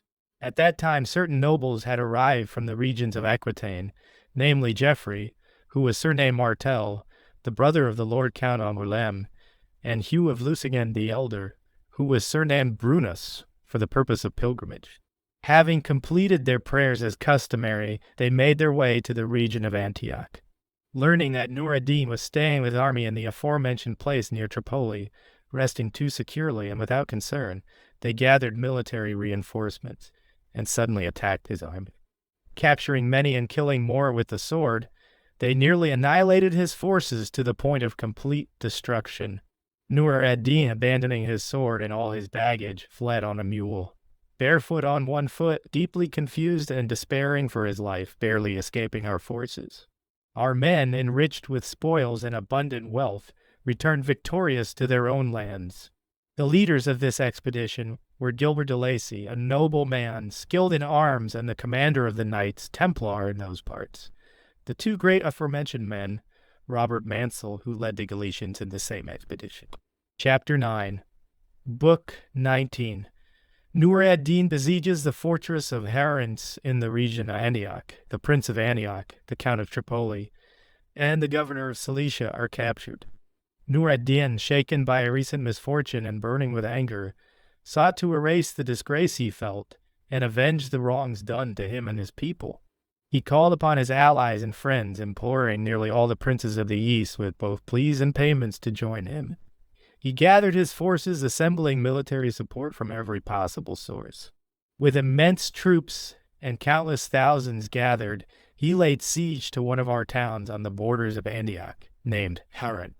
He set up siege engines around it, as was customary, and began to relentlessly pressure the townspeople without giving them any respite. When this situation became known to our leaders, Lord Bohemond, the third son of Raymond and Prince of Antioch, Lord Raymond the Younger, Count of Tripoli, and son of Count Raymond, Calamanus, the governor of Cilicia, and a relative of the emperor who managed imperial affairs in that province, and Tauros, the powerful prince of the Armenians. Gathered all the infantry and cavalry support they could muster, they organized their troops and set out to confront the enemy, aiming to break the siege despite the opposition. Nur ad-Din and the Parthian leaders with him, after consulting together, decided it was safer to lift the siege voluntarily and withdraw rather than engage recklessly with the approaching enemy. They began to retreat, having packed their belongings. However, our forces pursued them, emboldened by their initial success. But as they pursued recklessly, with their ranks disordered and scattered contrary to military discipline, the Turks suddenly turned back, regaining their courage and strength. Caught in the narrow, marshy areas, our forces were first broken by the enemy's charge and then, to their great shame, became a pitiful spectacle, cut down like sacrificial victims by the enemy's swords. There was no one who remembered their past valor, no one mindful of their father's courage or their own, who would strive to repel the insult or fight gloriously for their freedom and homeland's honor, thus forgetting their dignity.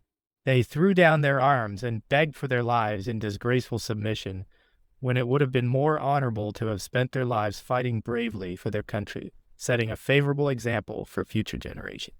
Tauros, the Armenian, seeing the enemy's ranks prevailing and our forces collapsing, sought safety in flight, removing himself from the battle's turmoil. From the beginning, he had disapproved of pursuing the retreating enemy, and had attempted to dissuade others, but the less prudent counsel of others prevailed. Lord Bohemond, Prince of Antioch, Lord Raymond, Count of Tripoli, Callimanus, the governor of Cilicia, Hugh of Linitsiaco, whom we mentioned earlier, Jocelyn III, son of Jocelyn II, Count of Edessa, and many other nobles, to save their lives with disgrace and dishonor, surrendered to the enemy. They were miserably bound in chains like worthless slaves, and taken to Aleppo, where they became a spectacle for the infidels, and were imprisoned. Eventually, emboldened by their success and exceedingly good fortune, Nur ad-Din and his companions confidently returned to the fortress they had previously besieged. They surrounded it again, and within a few days, captured it by force. This occurred in the year 1165 from the incarnation of the Lord in the second year of King Amalric's reign, on the 10th of August, while he was still detained in Egypt, occupied with his own affairs. Chapter 10, Book 19. Count Tyre of Flanders descends into Syria. Nur ad-Din besieges and captures Peneus. Meanwhile, as our affairs were afflicted by such a great change of circumstances and so many adverse events, almost to the point of utter ruin, and with not even a remnant of hope remaining, everyone, disheartened, feared worse things each day. Behold, Count Tyre of Flanders, the brother-in-law of the Lord King, arrived with his wife, a devout and God-fearing woman, and a small band of knights. The entire populace received his arrival with such joy that it seemed as if, after the excessive heat of the sun, they had received a most pleasant breeze and immediate relief. They hoped that, relying on his aid, they could await the arrival of the Lord King and the Christian army. But this brief calm was miserably shattered and turned into darkness by a suddenly arising cloud. For Nur ad-Din, elevated by favorable circumstances and a prosperous turn of events, saw that the kingdom was deprived of its usual support and the major princes of the realm, whom he held captive. Moreover, with the Lord King and the entire strength of the military absent, he seized the timely opportunity to lay siege to the city of Peneus. Peneus is an ancient city situated at the foot of the famous promontory of Mount Lebanon. In ancient times and during the days of the Israelite people, it was called Dan, marking the northern boundary of their possession, just as Beersheba marked the southern. Thus, whenever the length of the promised land is described, it is said to extend from Dan to Beersheba. In the days of Philip, the son of Herod the Great, who was the tetrarch of Iturea, and the region of Trachonitis, as recorded in Luke, he expanded it in honor of Tiberius Caesar, and for the perpetual memory of his own name, it was called Caesarea Philippi.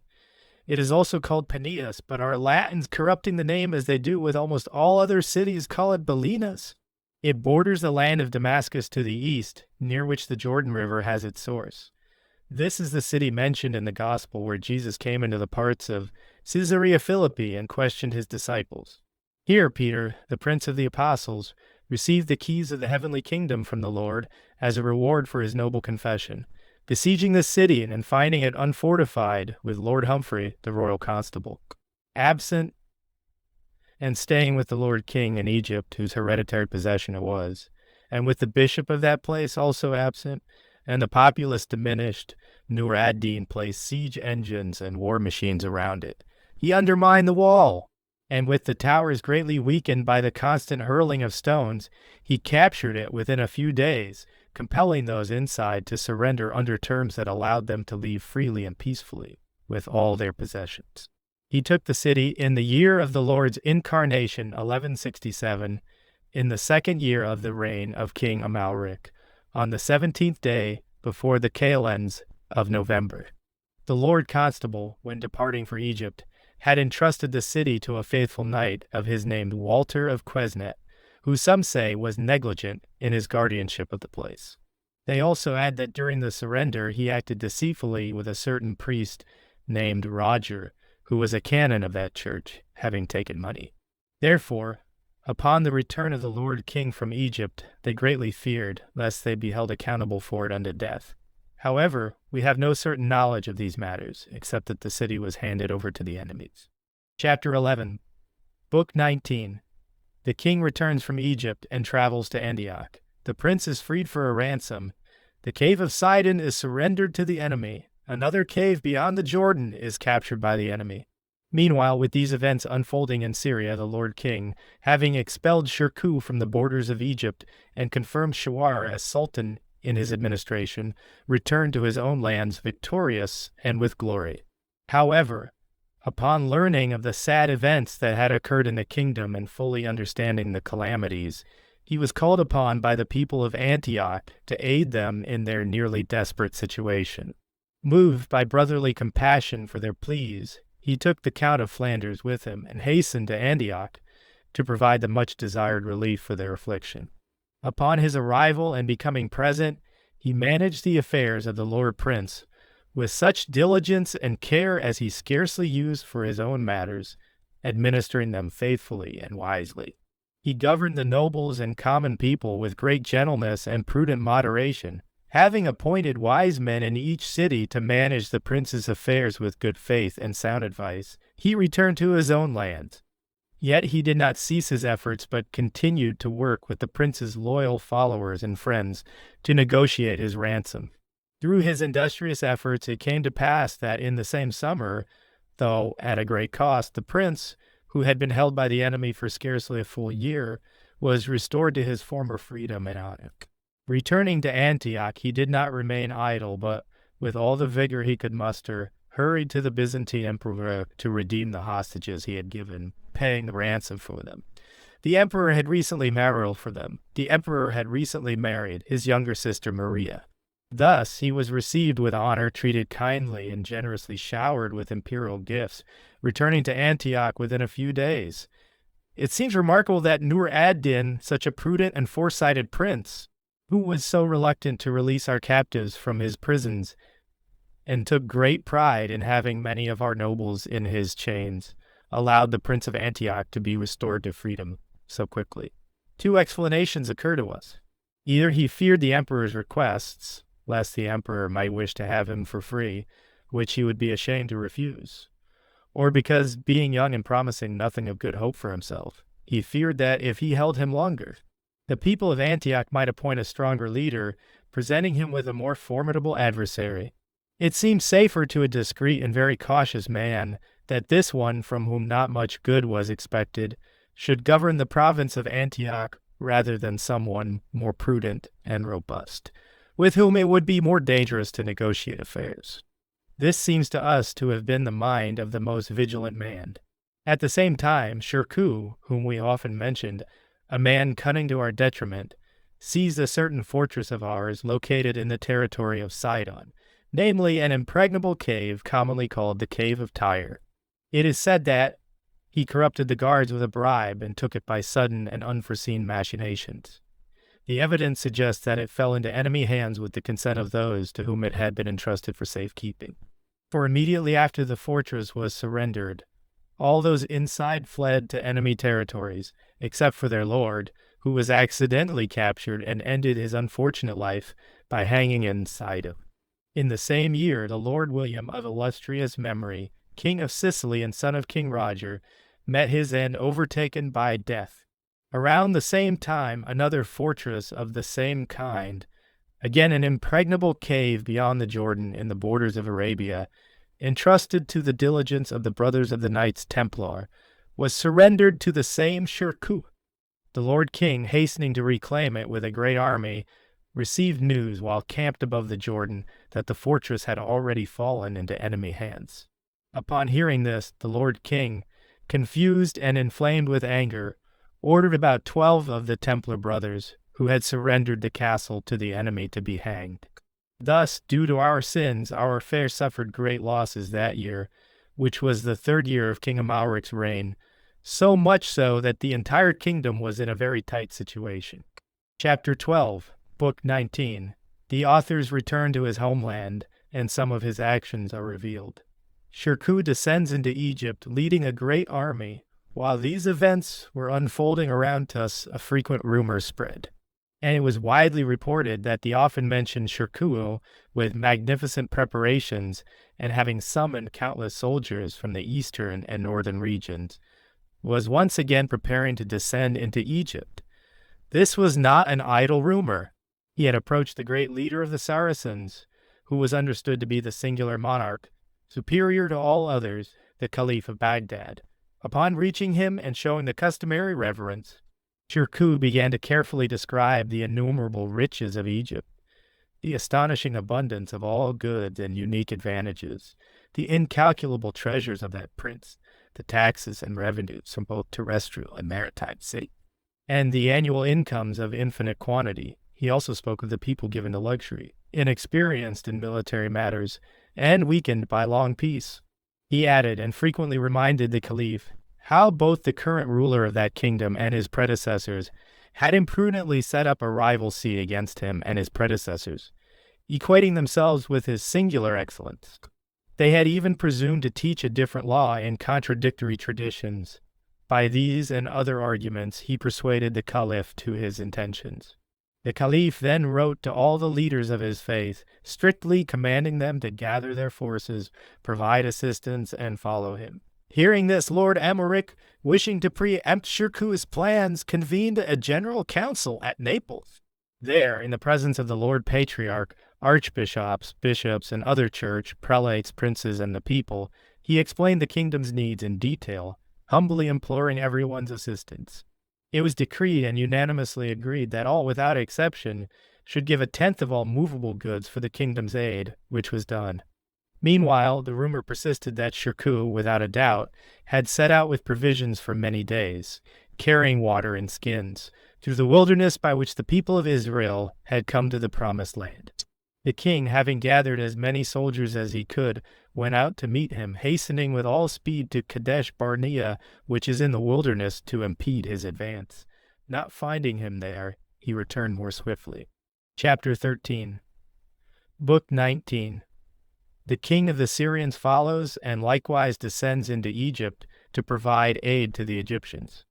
After summoning all the forces of both cavalry and infantry from each city through a public proclamation and gathering them unanimously at Ascalon, they set out on their journey on the 30th of January. Equipped with the necessary provisions for the appointed days, they traversed the desolate wilderness that lies between Gaza, the last city of our kingdom, and the Egyptian diocese. After reviewing their numbers and waiting for the stragglers, they hastened their march through Laris, the most ancient town of that wilderness. Finally, the entire army arrived at the city, now called Belbais, which we have frequently mentioned and was formerly known as Pelusium, often remembered by the prophets. Upon learning of the king's arrival, Sultan Shuar was astounded by the sudden encounter with our forces, fearing that the entire military apparatus was directed against him, and doubting our loyalty, he was seized with great fear. Although he was otherwise considered a prudent, industrious, and very provident man in this matter, he was found to be so negligent and grossly ignorant that, even after being informed of the purpose of our journey, he scarcely believed it. Almost too late and sluggishly, he sent scouts through the wilderness to bring him reliable news about the enemy army. The scouts returned and reported that the Turkish forces had reached the place called Atasi. Then, indeed, the Sultan marveled at our loyalty and praised our sincerity. Carefully considering the great concern the Christian army had shown for its friends, he offered all the wealth of the kingdom and the caliph to serve the king's commands. From that day he diligently acted as the executor of all his orders, and our Lord the King availed himself of all necessary services. Chapter 14, Book 19. Description of Cairo and its founder revealed. Passing through Pelusium and Cairo, where the throne of the kingdom and the pinnacle of all Egypt are adorned with magnificent buildings. They had the noble and distinguished metropolis, commonly called Babylon, but known in Arabic as Messer, on their left as they set up camp along the river bank. We could not find an older name for this city, for Babylon or Babylonia was the most ancient city in the East. According to both ancient and very old history, no city of this name was ever heard of in Egypt. Thus, it is likely that this city was founded after the times of the pharaohs who first ruled in Egypt, and the Ptolemies who came later, but also after the Romans who turned the kingdom of Egypt into a province. It is known that Cairo was founded by Johar, the commander of the army of Mehezinella, who then ruled in Africa after he acquired the entire Egyptian diocese for his lord. How this happened will be explained later. Some, however, confidently assert that this is the ancient, noble, and most famous Memphis, frequently mentioned in old histories and by the prophets, which was said to be the head and ruler of that entire kingdom and many neighboring provinces. To this day, beyond the Nile, which flows past the city we speak of, there appears a city about 10 miles away, ancient and vast, bearing signs of old nobility and exceptional size. The inhabitants of the region firmly claim it to be the old Memphis. It is therefore probable that, either compelled by necessity or drawn by greater advantages, the people of Memphis moved their homes across the river and changed the original name, either then or later. However, we hold it certain that Johar, as mentioned above, who was sent with the armies of the great Prince Mehezinella to conquer Egypt from Africa, constructed Cairo near this same city, having subdued the entire region and established the people as tributaries, intending it to be the principal and familiar residence of his dominion in the 358th year of Muhammad's reign.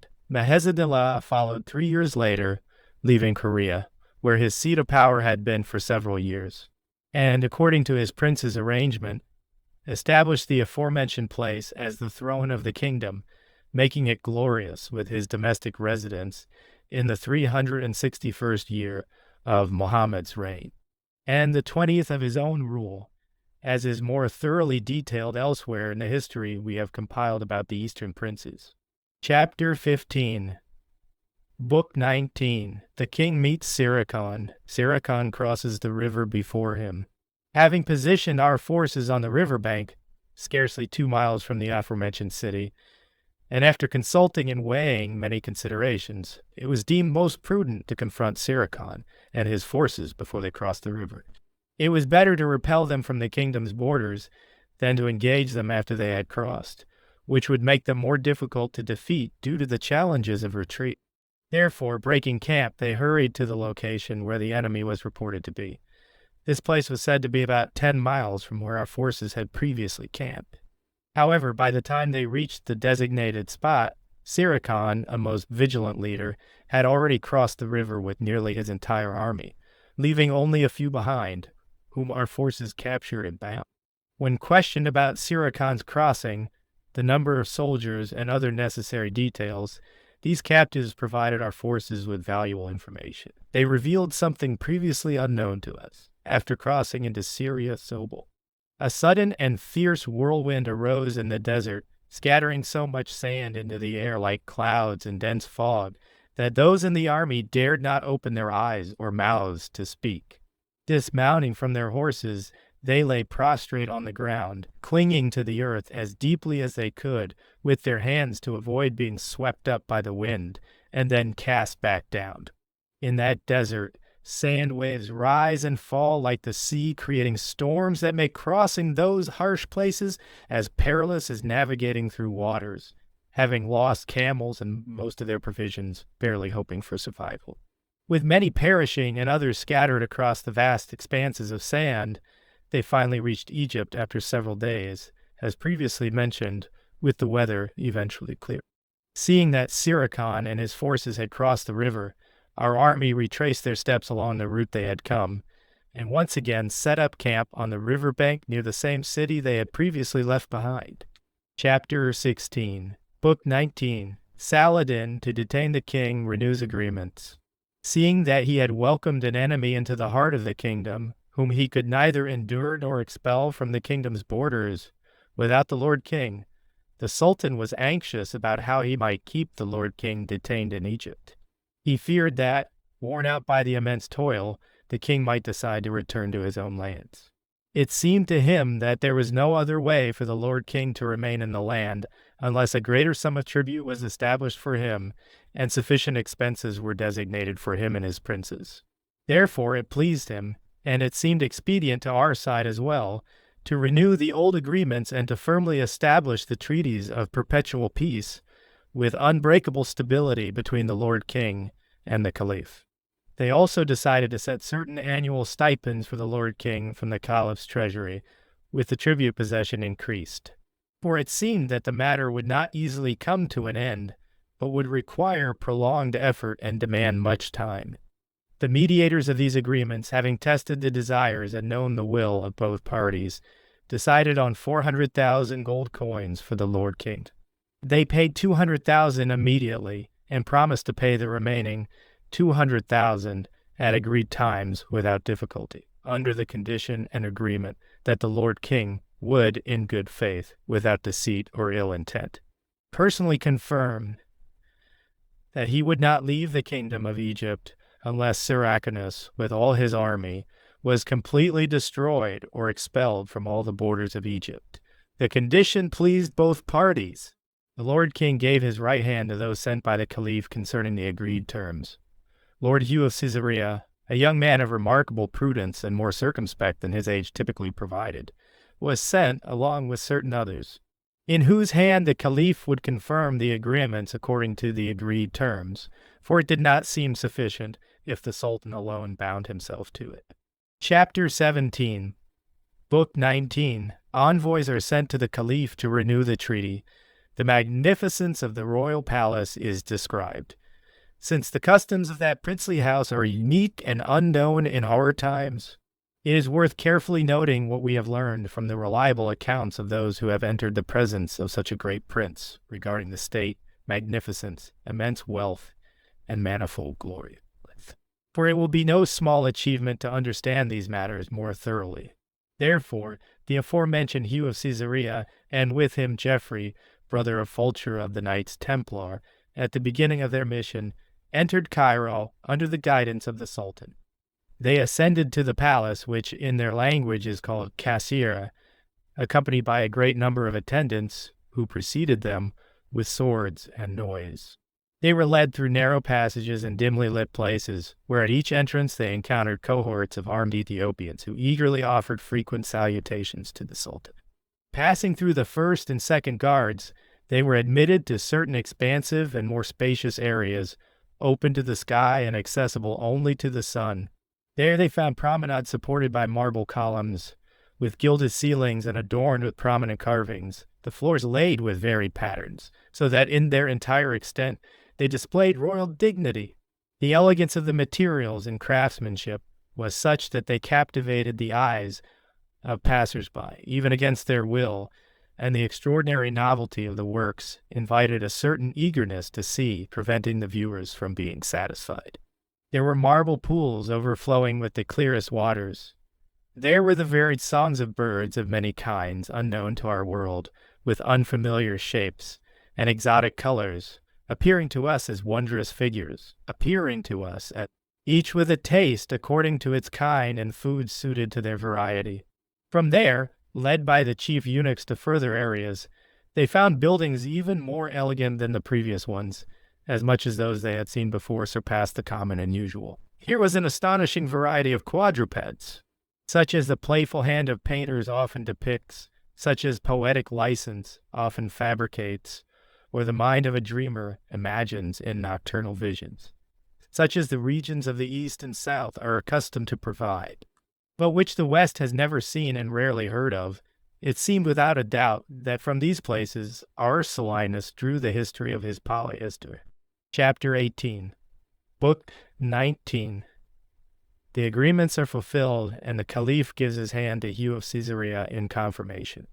After navigating through many twists and turns, which could captivate even the busiest minds, they arrived at the royal palace itself. Here, the larger divisions of armed men and a more numerous retinue of attendants, by their appearance and presence, attested to the incomparable glory of their lord. The very appearance of the place displayed the Lord's wealth and surpassing riches. Once they entered and were admitted into the inner part of the palace, the Sultan, following custom, showed the usual reverence to his lord. He prostrated himself once and then a second time on the ground, offering a kind of worship due to no one else. On the third prostration, he removed the sword that hung from his neck. Suddenly, with astonishing speed, the curtains woven with pearls and gold, which hung in the middle and shaded the throne, were drawn back. Revealed was the Caliph, seated on a golden throne, dressed in more than regal attire, with only a few eunuchs from his household and close attendants around him. Then, approaching with all reverence, the Sultan humbly kissed the feet of the seated Caliph, and explained the purpose of the envoy's visit, the terms of the agreements, and the kingdom's urgent need, with the most formidable enemies threatening its very core. He also outlined what was required from the Caliph and what the king would provide in return, all in a concise manner. To this, the Caliph responded kindly with a serene and cheerful expression, saying he was prepared to fulfill all obligations to his beloved lord, the king, according to the agreements made and accepted by both sides. When our envoys requested that he confirm this with his own hand, as the king had done those closest to him, the chamberlains and attendants who held authority over royal decisions initially seemed to find the request unprecedented and objectionable. However, after much deliberation and the Sultan's persistent urging, he reluctantly extended his hand, though it was veiled. Hugh of Caesarea, to the great amazement and astonishment of the Egyptians, who marveled at his freedom in speaking to the supreme ruler, said, "Lord, faith has no corners. In the matter of faith through which princes bind themselves, all should be open and sincere. Everything bound by faith in any agreements should be clear and straightforward. Therefore you must offer your bare hand, or we will be forced to suspect something false and lacking purity on your part." Fine. Though greatly reluctant, and as if diminishing his majesty, yet smiling, which the Egyptians found very displeasing, he offered his bare right hand to Lord Hugh. Following the form of the agreements almost word for word, he affirmed that he would observe them in good faith, without deceit or malice. As Lord Hugh reported to us, the Caliph was a young man just beginning to grow a beard, dark-skinned, tall, with a handsome face, very generous, and having countless wives. His name was El-Hadek, son of Elphys. After this, as a sign of royal generosity, he sent gifts to the envoys, which by their quantity and appearance commended such a great prince, so that they would leave the presence of such a ruler with joy, and return to their own with greater happiness. Chapter 19.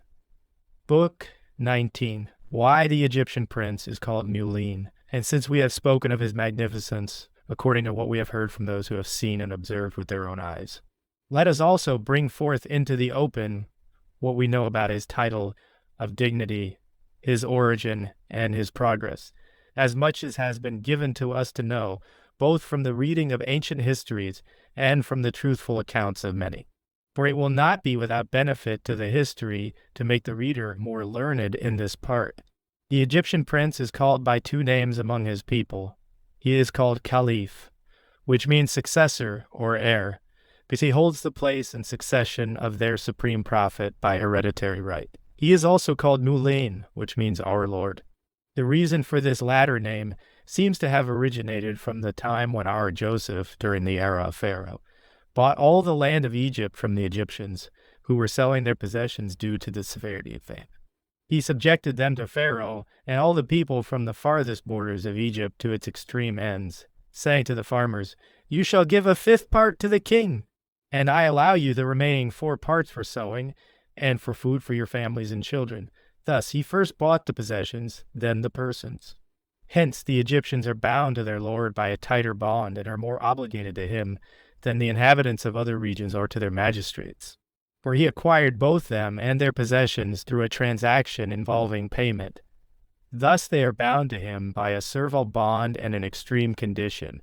Therefore, through the excellent diligence of his best steward during the times of the Pharaohs, then the Ptolemies, and later during the times of the Romans, who reduced it to a province like other kingdoms, this custom prevailed, that the Egyptians are servants and have been accustomed to address him with such reverence. Nevertheless, it is also part of the ancient custom that the same prince perpetually at leisure and given to pleasures, unaware of tumult and free from care, has a steward who manages all the affairs of the kingdom like another Joseph, and he fulfills the power of the sword and all the rights in the place of the Lord.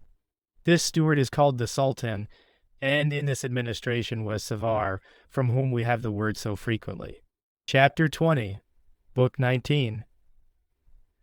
Explanation of why he is called Caliph and how he opposes the Caliph of Baghdad. The reason for the earlier name is as follows. Muhammad, their prophet, or rather their subverter, who first led the Eastern peoples into this kind of superstition, had as his immediate successor one of his collaborators named Abu Bakr.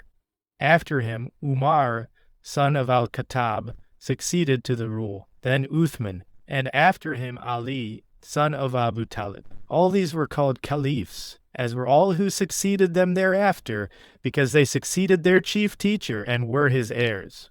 However, Ali, the 5th in line, being more valiant in arms than those who preceded him and more skilled in military matters than the men of his time, and being Muhammad's cousin, began to be greatly indignant that he was called a successor of Muhammad and not considered a more eminent prophet, much greater than Muhammad.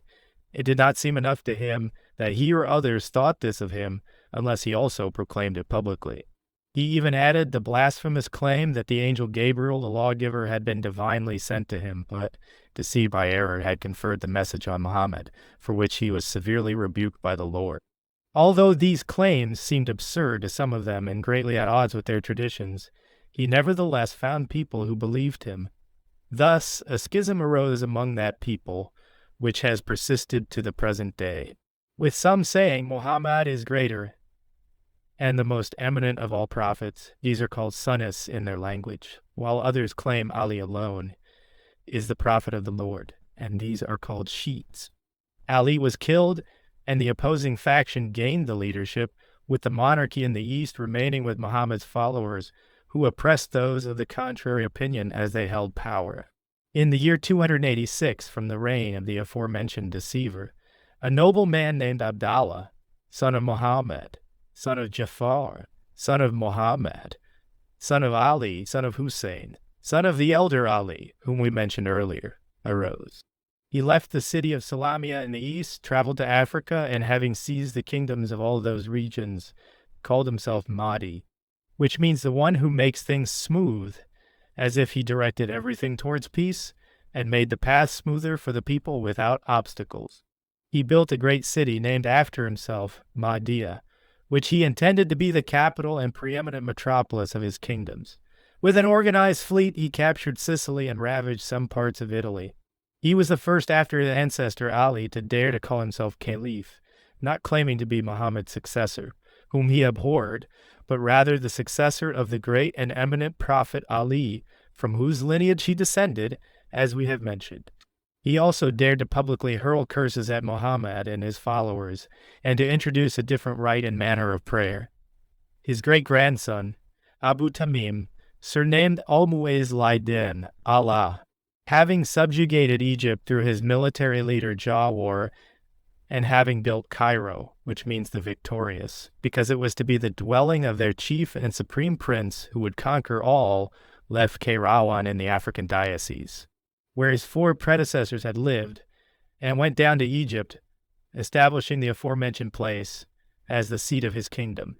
From that day to the present, there has been no lack of a rival caliph in Egypt, contending with the Eastern Caliph, who had been the monarch for so many years, even preferring himself.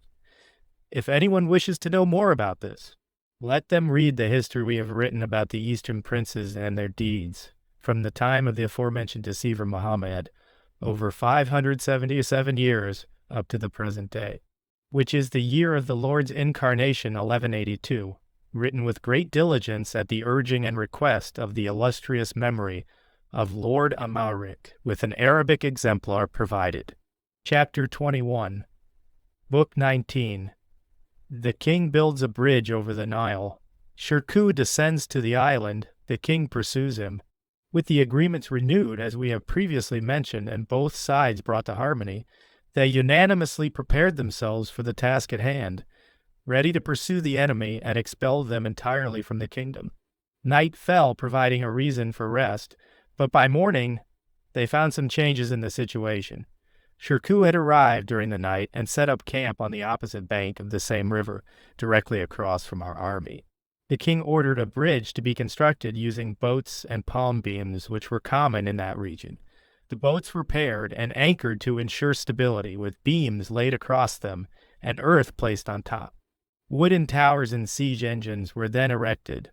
Over several days the work extended to the middle of the river, but fear of the enemy prevented them from completing it and reaching the far bank. For over a month, the outcome of the war remained uncertain, as our forces could not cross the river, and the enemy dared not venture further for fear of being attacked from behind. While these events unfolded near Cairo, Shirkuh sent part of his forces to occupy a nearby island, which was well stocked with supplies, to preempt any descent by our forces. This was accomplished, but when the king learned that the enemy had descended onto the island, he dispatched Lord Milo of Plancy and the son of the Sultan Shimel with part of the army. Upon reaching the island, they found the Turks savagely attacking the inhabitants. Engaging them in battle, a fierce fight ensued on both sides. With the Lord's help, our forces eventually prevailed, driving the enemy into the nearby river, where those who escaped the sword drowned in the swift waters. That day, 500 of their knights perished in various ways. When Shirkuh received this news, he began to doubt his plans, greatly disheartened. Meanwhile, some of our kingdom's leaders, namely Humphrey of Toron, the royal constable, and Philip of Naples, who had stayed behind with the king for personal reasons, quickly joined our army. Their arrival was met with great joy and applause by our troops, as they were strong and valiant men, well experienced in military matters from their youth. After consulting together, they decided on a course of action. They resolved by common agreement to secretly move the entire fleet under the cover of night to an island located about 8 miles downstream from the camp. The entire army would cross over around the first watch of the night, intending to surprise the enemy by crossing the river unnoticed and attacking them unawares, inflicting as much damage as possible. The plan was executed, and the fleet moved to the predetermined location without the enemy's knowledge. The army followed in complete silence, quickly crossing by boat and occupying the island. As they attempted to cross the other part of the river in the same manner, a sudden storm of winds arose, preventing them from completing the task. Consequently, they were forced to camp on the side facing the far bank. However, they left some of our men to finish and guard the bridge, appointing Lord Hugh of Ibelin, a magnificent and powerful man who, as mentioned earlier, had married the king's widow, to oversee them. Chapter 22, Book 19. Description of the island and the Nile's entrances into the sea. Our forces expel the enemy and occupy the island. Shirkuh flees into the wilderness. The island we are discussing is called Maheleth by the locals. It is abundant in all good things and blessed with fertile soil, formed by the division of the Nile's waters. Here the river splits, and the parts it separates do not reunite until they reach the sea, where it mingles through 4 mouths. The first part, facing our Assyria, enters the sea between the 2 ancient maritime cities of Tafnim and Pharamium. It flows close to the buildings of one city, while it is about 3 or 4 miles distant from the other. The second mouth joins the sea near Damietta, an ancient and noble city. The third is near Sturion, and the fourth near Rosetta, a place adjacent to Alexandria, scarcely 4 miles away. Upon careful investigation, we found no other mouths of this river, which makes us greatly wonder why the ancients called the Nile 7-mouthed, as if it entered the sea through 7 outlets. We can only conclude that either the passage of time has altered the landscape, causing the river, as often happens with other rivers, to change its course, or that the men of old did not fully understand the truth, or perhaps, during times of flooding, the river found additional paths beyond these 4, through which it temporarily flowed before returning to its bed and ceasing to enter the sea. If such paths exist, they do not carry water continuously, but flow like torrents only at certain times, so we did not count them among the mouths. Having occupied the island, a smaller part of the river remained. As daylight began to break, the enemy, roused from sleep and seeing our forces had departed with the fleet, rushed to arms, fearing a sudden attack from us. They quickly followed along the river, drawing their forces, and saw that we had occupied the island, and with the fleet claimed the remaining portion of the river as our own. They set up camp opposite us, though at some distance from the riverbank, which denied them free access to the water. Thus they had to lead their horses down to water them. The following day, we intended by all means to test our fortune and force a way through with the sword. But that night, unbeknownst to us, the enemy withdrew. At dawn, seeing they had left, we quickly crossed the river and pursued them. To hasten our advance, the king, leaving the infantry behind, set out with only the cavalry. However, he left Lord Hugh of Ibelin and Shamal, the Sultan's son, with a considerable force of both our men and Egyptians, to guard Cairo and the bridge we had built against sudden enemy attacks. The towers and all the fortifications of that noble city were handed over to us, and the Caliph's palace, previously unknown to us, became accessible, so much so that the Lord himself and his entire household placed all their hope of safety in us. Then the Holy of Holies, hidden for ages, was revealed to us, and secrets once awe-inspiring and known to few were laid bare. The king also sent Gerard of Pugi and another son of the Sultan, named Mahadam, with forces from both nations to the far bank of the river. Their task was to resist any enemy attempts to cross the river. Having, as mentioned, left behind most of the baggage, the king pursued the enemy against the flow of the river, for the very shape of the region provided a clear indication of the enemy's route to those following. Chapter 23, Book 19, Description of the region of Egypt and its characteristics.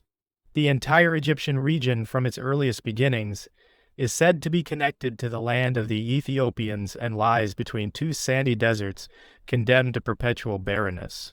It never yields or provides fruitful harvests of any kind, except to the extent that it is fertilized at certain times by the overflowing bounty of the Nile.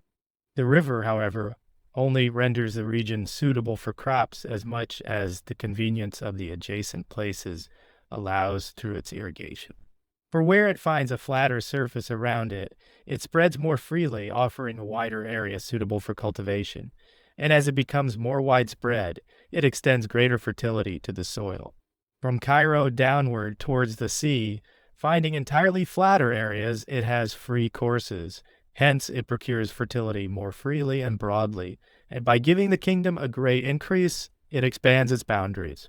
From the town called Fayum, which faces Syria, to Alexandria, the last city of that kingdom, it touches the arid Libya, spreading the benefits of cultivated and fertile land over 100 miles and more. From Cairo upward, until reaching Chus, the last city of the Egyptian diocese said to border the kingdom of Ethiopia, it suffers such narrowness due to the obstruction of sandy hills that rarely does it extend 7 or 8 miles, more often 4 or 5, either on both sides or only on one side, according to the extent of its overflow, either contracting or extending the lateral boundaries of the kingdom.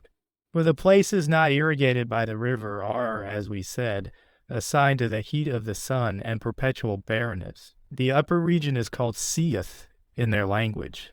We have not yet been able to find any other reason for this name, except that in ancient times there was a very ancient city named Sais in the upper parts of Egypt, mentioned by our Plato in the Timaeus, under the persona of Critias, his disciple, introducing Solon, a man of great authority.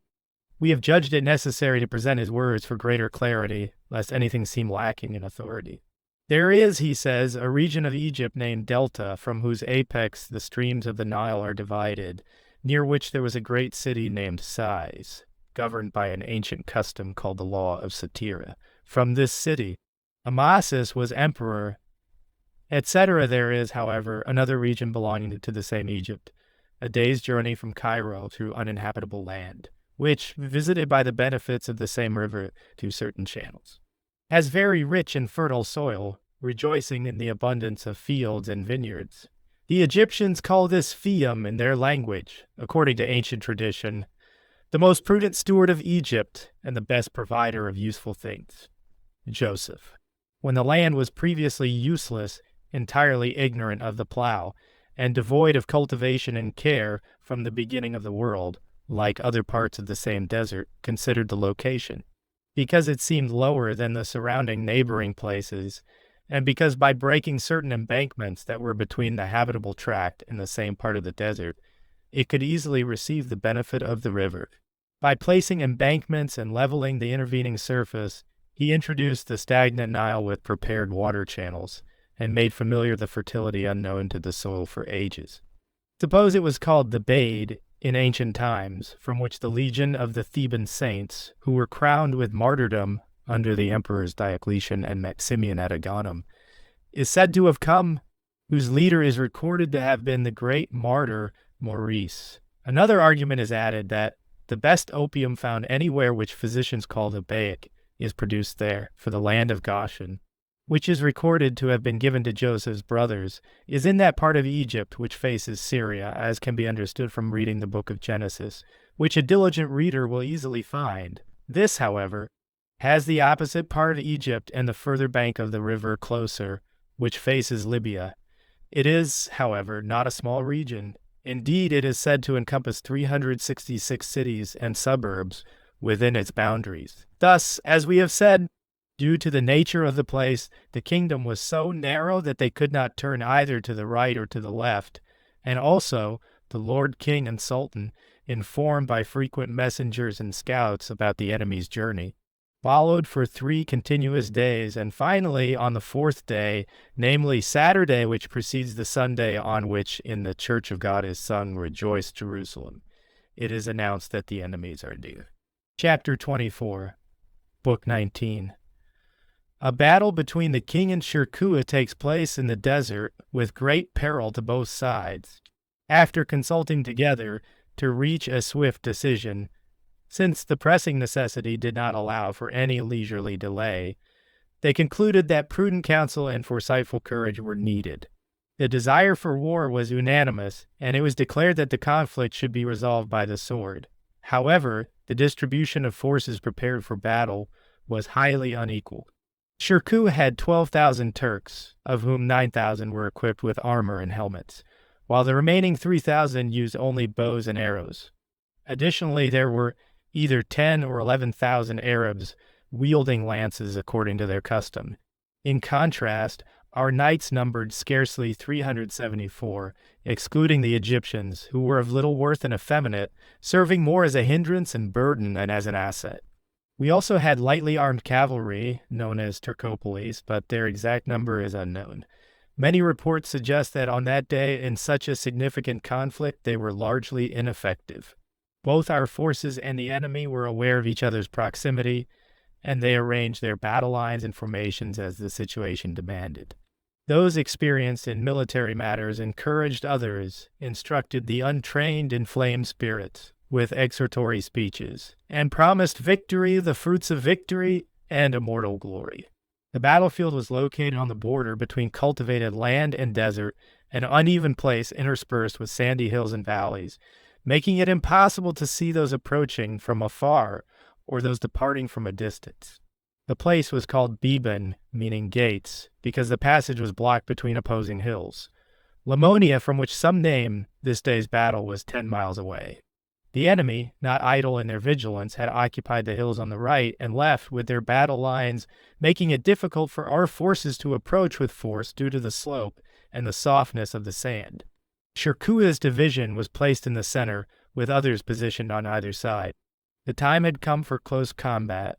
Our forces, who were in the king's line, advanced together, and bravely struck down the division led by Shirkuh, cutting down those who had fallen with swords and pursuing Shirkuh himself as he fled.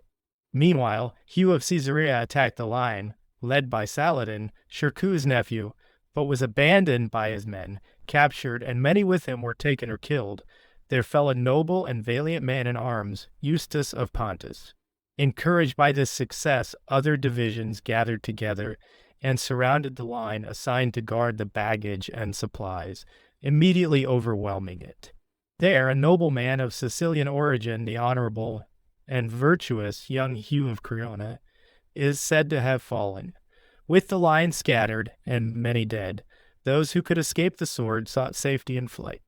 The enemy freely seized the baggage and supplies, taking what they had captured with them. Meanwhile, as the ranks were broken and dispersed through the valleys, the battle was fought with varied outcomes, witnessed only by those engaged in combat, as others could not see it. The battle was uncertain, with one side gaining the upper hand at one moment, and the other at another, unaware of what was happening elsewhere. Each side considered themselves victorious in some places and defeated in others. Our venerable brother, Lord Ralph, Bishop of Bethlehem and the King's Chancellor, whom we later succeeded in that office, was gravely wounded and lost all his belongings in the tumult. The prolonged uncertainty of the battle delayed a clear judgment on the victors until the day was waning, urging the scattered to return to their standards. Then, fearing the approaching night, those who were free began to hasten back to their own, searching diligently for the king and gathering again from various parts. The king, victorious in the place where he had fought, had conducted himself successfully. Others had experienced varying fortunes in different parts, some with success, others with adversity, so that neither side achieved a decisive victory. Returning with very few men, the king occupied a somewhat elevated hill, raising a banner to gather those who were scattered. With some of them recalled, they saw the enemy on the twin hills before them, who had scattered the baggage line, partly killing and partly capturing them. There was no other way for our forces to return except by passing between the aforementioned hills. With the intention of returning, they advanced in formation through the midst of the enemy, whom they observed on the right and left, moving slow. The enemy, seeing them advancing with such determination, dared not attempt any opposition. With the ranks joined, the strongest and best armed men placed around, they reached a portion of the river and crossed it safely. That night, our forces retreated along the route they had previously taken.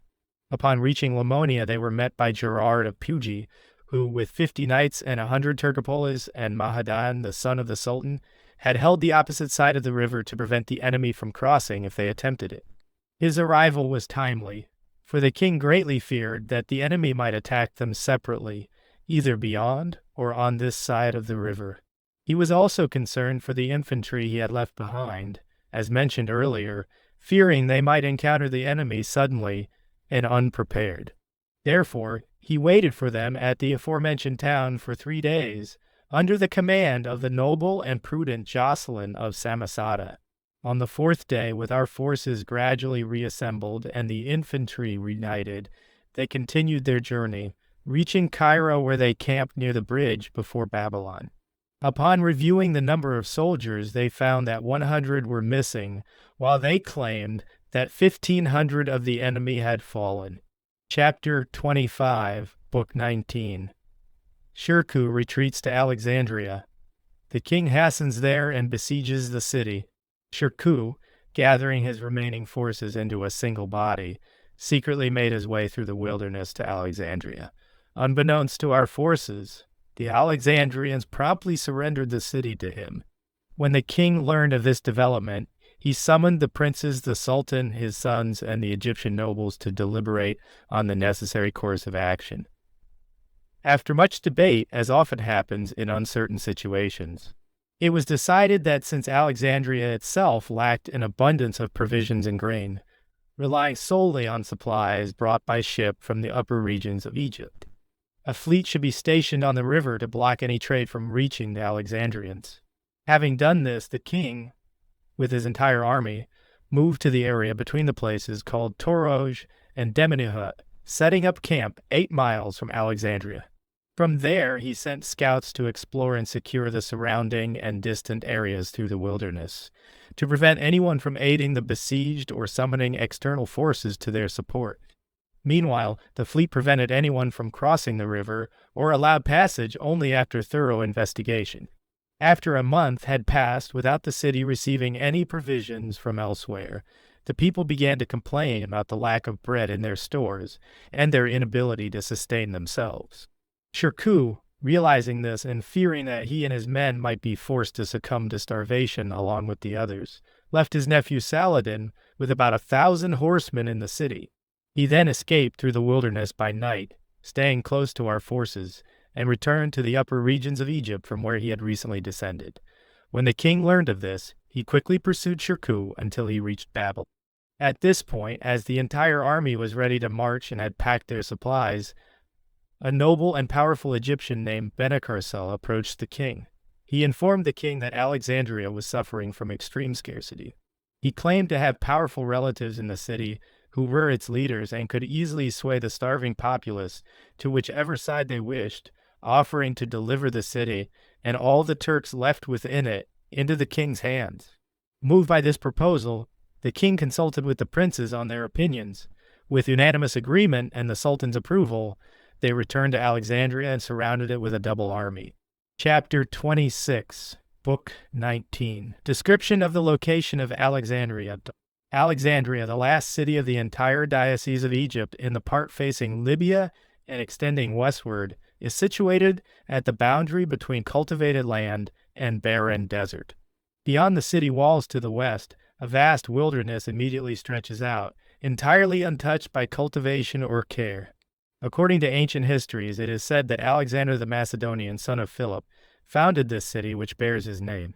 Julius Solinus states that it was founded in the 112th Olympiad during the consulship of Lucius Papirius, son of Lucius, and Gaius Petilius, son of Gaius. The architect Dinocrates, who laid out the city, holds a memorable place second only to the founder. The city is located not far from the mouth of the Nile, which some call Heracleotic and others Canopic. Today, however, the place from which the mouth is named, adjacent to the city, is called Rosetta, with the old names erased. It is 5 or 6 miles from the river's channel, but during the usual rise of the river, part of its waters flow into the city. This influx of water is carefully stored throughout the year in large cisterns, specifically designated for this purpose. Additionally, a necessary portion is directed through hidden conduits to irrigate the orchards outside the city. The city is very conveniently situated for conducting trade. It has 2 harbors, separated by a narrow tongue of land.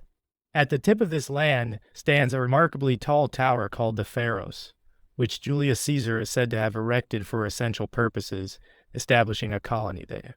From the upper parts of Egypt, through the Nile's waters, it receives an abundance of all kinds of food and nearly all other goods. Moreover, from overseas regions, whatever Egypt lacks is supplied by ship, making it more abundant in all conveniences than any other maritime city. Furthermore, from both India's Sabah Arabia, both Ethiopias, as well as Persia and other surrounding provinces, whatever spices, pearls, eastern treasures, and exotic goods our world needs are brought through the Red Sea, to the upper parts of Egypt, to the city called Adeb, situated on the shore of the same sea. All these goods are then transported to the river and descend to Alexandria. Thus there is a convergence of eastern and western peoples there, and the city serves as a public market for both worlds. It is renowned both for its ancient titles and modern achievements, and it is illuminated by the preaching and word of the Blessed Mark, the spiritual son of the Prince of the Apostles, divinely sent to the same church. It is adorned by the leadership and tombs of the Holy Fathers, Athanasius and Cyril, holding the second place among patriarchates, and is the revered metropolis of Egypt, Libya, Pentapolis, and many provinces. A whole fleet is brought there, blocking the gates and all access, allowing no one to approach. Chapter 27, Book 19. The king continues the siege, severely harassing the citizens of Alexandria. Meanwhile, those who had remained in Syria, upon hearing that the Lord King had besieged Alexandria, and that they could reach there in a few days by continuous sailing, eagerly set out on their journey. They took up arms, loaded their ships with necessary provisions, and joyfully embarked. Among them was Lord Frederick, the Archbishop of Tyre, our predecessor, who, driven by the zeal of others and a special affection for the Lord King, set sail for Egypt with a respectable company. However, due to the waters of the Nile, he began to suffer dangerously from dysentery. Before Alexandria could be surrendered to the Lord King, he was forced to return home as his illness worsened. There, having gathered an immense quantity of shipmasts, craftsmen, and woodcutters were summoned, and they erected a tower of remarkable height from which the entire city could be overlooked. Machines, commonly called trebuchets, were also placed in suitable positions. These hurled heavy and large stones that battered the walls, causing unbearable terror to the citizens almost every hour around the city.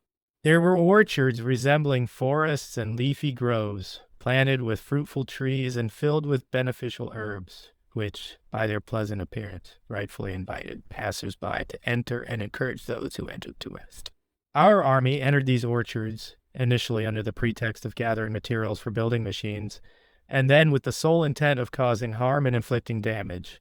They felled the aromatic trees, useful for many purposes, with such zeal that they were brought to the ground with as much effort as they had been originally cultivated.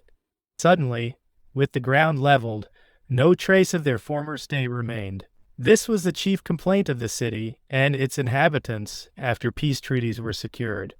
Our forces pressed on, striving to find ways to harm the besieged, attempting every possible means of attack. They equipped themselves with whatever strategies they could to inflict damage. Constant assaults denied rest to the weary. The citizens, accustomed to trade and inexperienced in military matters, found it more difficult to endure the unfamiliar labor. The Turks who remained there, being few in number and distrusting the citizens' varied and unstable minds, did not engage with much confidence. They were infrequent in skirmishes and less vigorous in confrontations, offering little encouragement to others. What more can be said? Daily conflicts, continuous slaughter of their own, perpetual watchfulness, nocturnal fears, and above all the lack of food had worn down the people and crushed their spirit.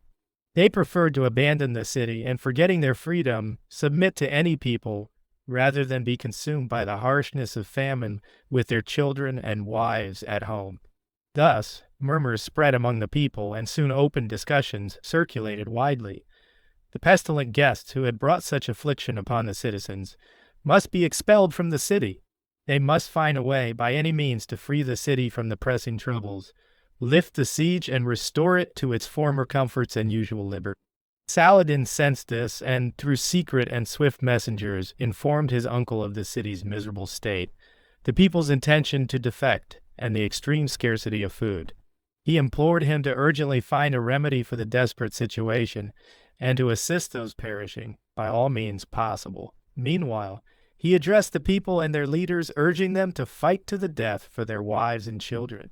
He encouraged them to emulate the law and ancestral traditions, promising that salvation was near. He assured them that his uncle Shirkuh was traversing Egypt for their liberation, and would soon arrive with infinite forces to drive away the enemies. But the Lord King, knowing there was dissension among the citizens, urged that the city be pressed relentlessly. The more he knew them to be afflicted, the more fiercely he commanded the assault. The Sultan, meanwhile, was diligent and tireless in all matters, full of concern as he went around to all the leaders. With a generous hand, he provided funds for constructing machines and liberal expenses for all war needs. He granted appropriate wages to craftsmen and gave gifts to the poor and needy, especially the wounded, to ensure their care. He also distributed rewards to the warriors and those he knew to be valiant in battle.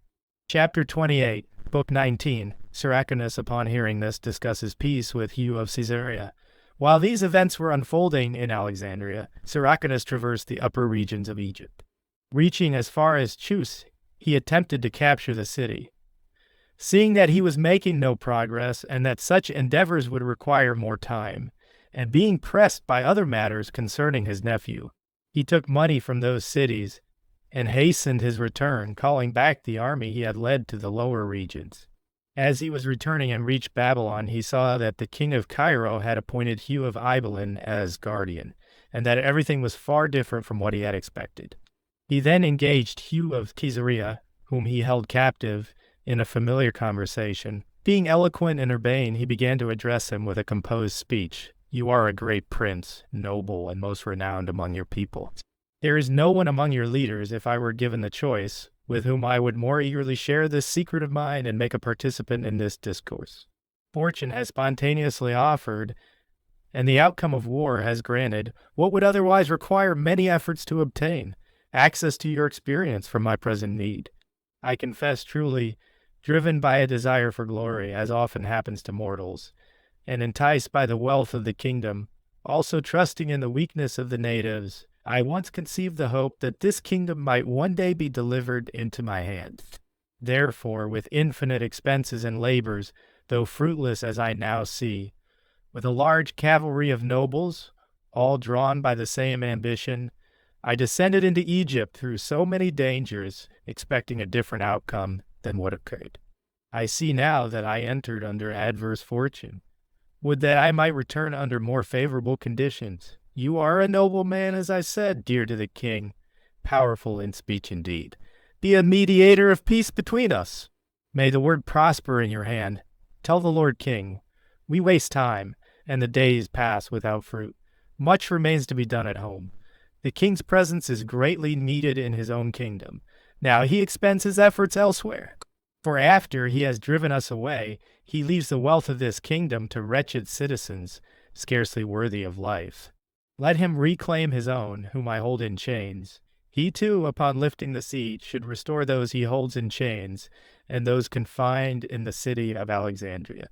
And I, having first received assurance from him that no difficulties will arise from his people on our journey, am prepared to depart." Chapter 29, Book 19, Hugh completes. The terms of the treaty with the king and princes. Upon hearing this proposal, Lord Hugh, being a prudent and discerning man, carefully weighed the words presented to him. Although he did not doubt the beneficial nature of the peace terms and the treaty's conditions for our side, he judged it more honorable to have another person first attempt the initial negotiations. This was to avoid the appearance of being more driven by a desire for personal freedom than by a concern for the public good. He later explained this intention to us in a friendly manner. A messenger was sent who was also held captive, a certain Arnulf of Tyre, a familiar associate of the king. Arnulf had been captured in the same battle as Lord Hugh, whom we mentioned earlier. Having received the message, Arnulf hastened to the king, carefully explained the purpose of his mission, and, with the assembly convened in the Council of Princes, presented the proposed terms and form of the agreement in the presence of the Sultan and his sons.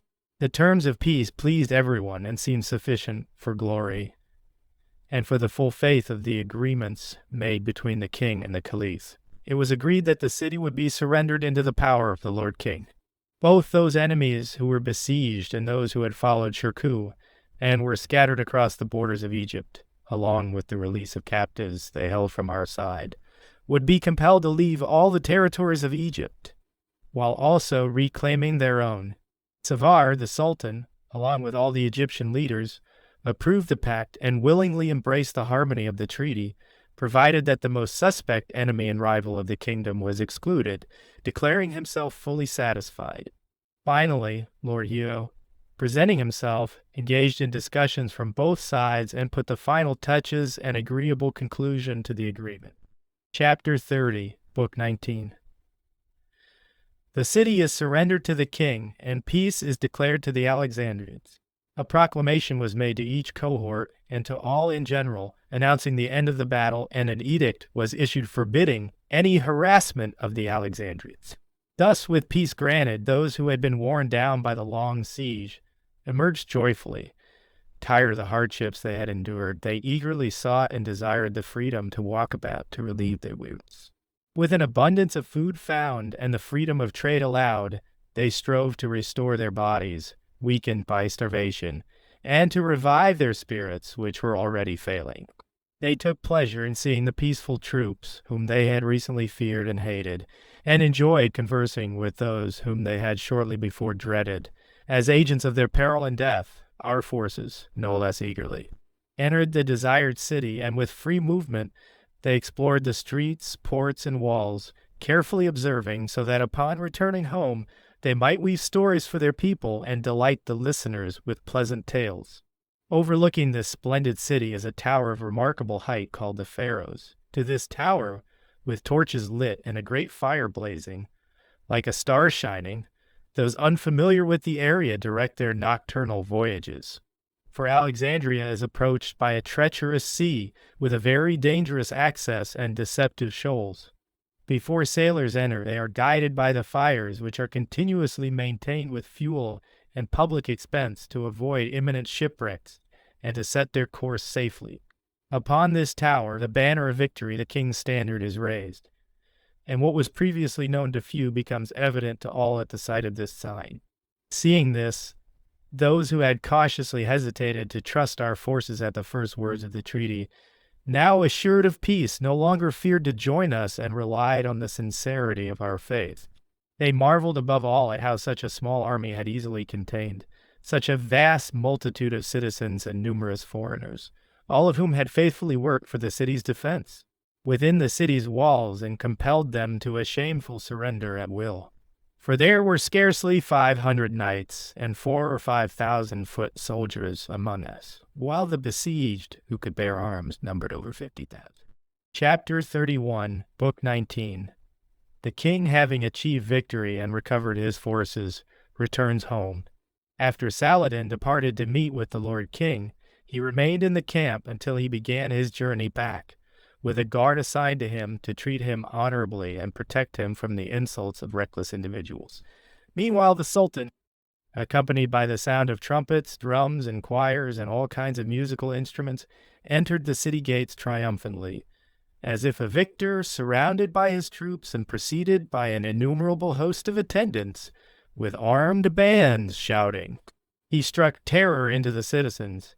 He condemned some and absolved others, powerfully examining offenses and distributing rewards to all according to their merits. Finally, after condemning the citizens to a certain amount of money, he appointed tax collectors and established officials for the collection of taxes and civil duties. Having collected an immense sum of money, he entrusted the care of the city to his loyal followers and returned gloriously to the camp.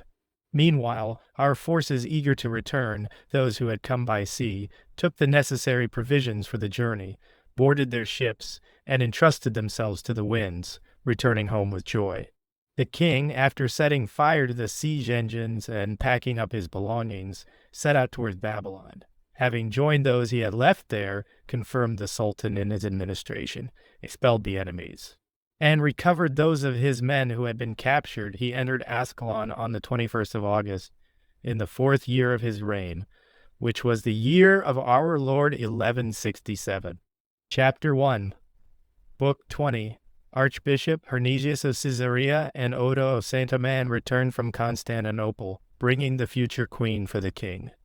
The king is crowned in the church of Tyre and marries his bride. Meanwhile, Lord Hernesius, of blessed memory, the Archbishop of Caesarea and Odo of Saint Amand, then the royal cupbearer, having prudently and faithfully completed the mission for which they had been sent to Emperor Manuel of Constantinople, returned by sea after 2 years, bringing with them the emperor's daughter, the future wife of the king, and arrived at Tyre. Upon learning this, the king quickly traveled to Tyre. He summoned the prelates of the churches and the princes of the kingdom.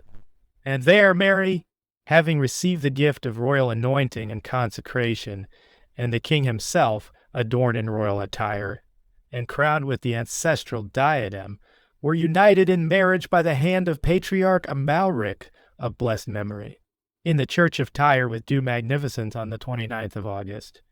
This John Prasivasto, whose daughter the king married, as we mentioned, was the nephew of the emperor, born of his elder brother.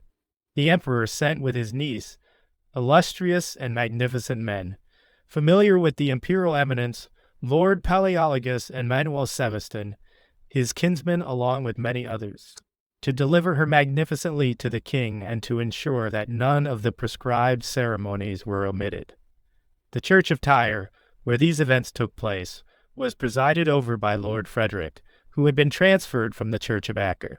3 days after the king was crowned and celebrated his marriage in the same city, at the request of the king and many other honorable men, he generously granted us the archdeaconry of the same church, from which Lord William had been called to the Church of Acre. Chapter 2, Book 20.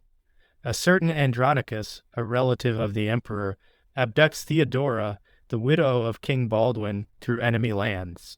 During this time, a certain noble and powerful Greek named Andronicus, a relative of the emperor of Constantinople, arrived from the regions of Cilicia with a large military force.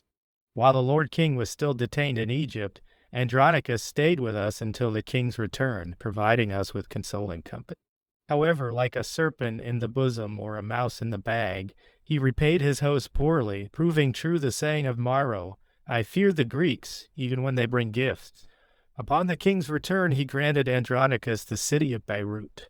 Under the pretense of visiting the city, Andronicus invited Lady Theodora, the widow of Lord King Baldwin, who held the city of Acre as a marriage gift, and was the daughter of his nephew, with whom he had long been a guest. It is said that he deceitfully abducted her and transported her through enemy lands, first to Damascus and then to Persia, with the support of Nur ad-Din. Chapter 3, Book 20. The churches of Petra and Hebron are established with bishops. Stephen, chancellor of the king of Sicily and elect of the church of Palermo, comes to Syria. Count William of Nevers dies among us in the same year. Almost nothing worthy of memory occurred in the kingdom, except that around the time of Lent, 2 churches in the kingdom were established with bishops, one of which, since the entry of the Latins into the Promised Land, had not had a Latin bishop, namely the Church of Petra, located beyond the Jordan, in the borders of Moab, the metropolis of Second Arabia. The other, the Church of Hebron, as it is said, never had one. But during the time of the Greeks, it had been a priory, just as the Church of Bethlehem is known to have been. However, the Church of Bethlehem, due to the reverence for the Nativity of the Lord, was first granted the privilege of being a cathedral immediately after the liberation of the holy and beloved city of God, during the time of Lord Baldwin, the first king. The Church of Hebron also, in consideration of the servants of God, whose memory is blessed, namely Abraham, Isaac, and Jacob, was then first deemed worthy of the same dignity. Thus, Lord Garrick, a regular canon in the Temple of the Lord, was appointed to the Church of Petra and became the Metropolitan of Second Arabia. And Lord Ranald, nephew of the late Lord Fulcher, the Patriarch of pious memory, was appointed to the Church of Hebron. In the following summer, the noble Lord Stephen, Chancellor of the King of Sicily, and elect of the Church of Palermo, a young man of good character and remarkable appearance, brother of Lord Rotold, Count of Perche, was expelled from the kingdom by the conspiring princes of that region despite the unwillingness of the young king and the inability of his mother to resist. He barely escaped their plots with a few companions and reached us by sea. Not long after, he was seized by a severe illness, died, and was honorably buried in the chapter of the Temple of the Lord in Jerusalem. Around the same time, Lord William, Count of Nevers, a great, noble, and powerful prince from the kingdom of the Franks, came to Jerusalem with an honorable retinue, intending to serve Christianity against the enemies of our faith at his own expense.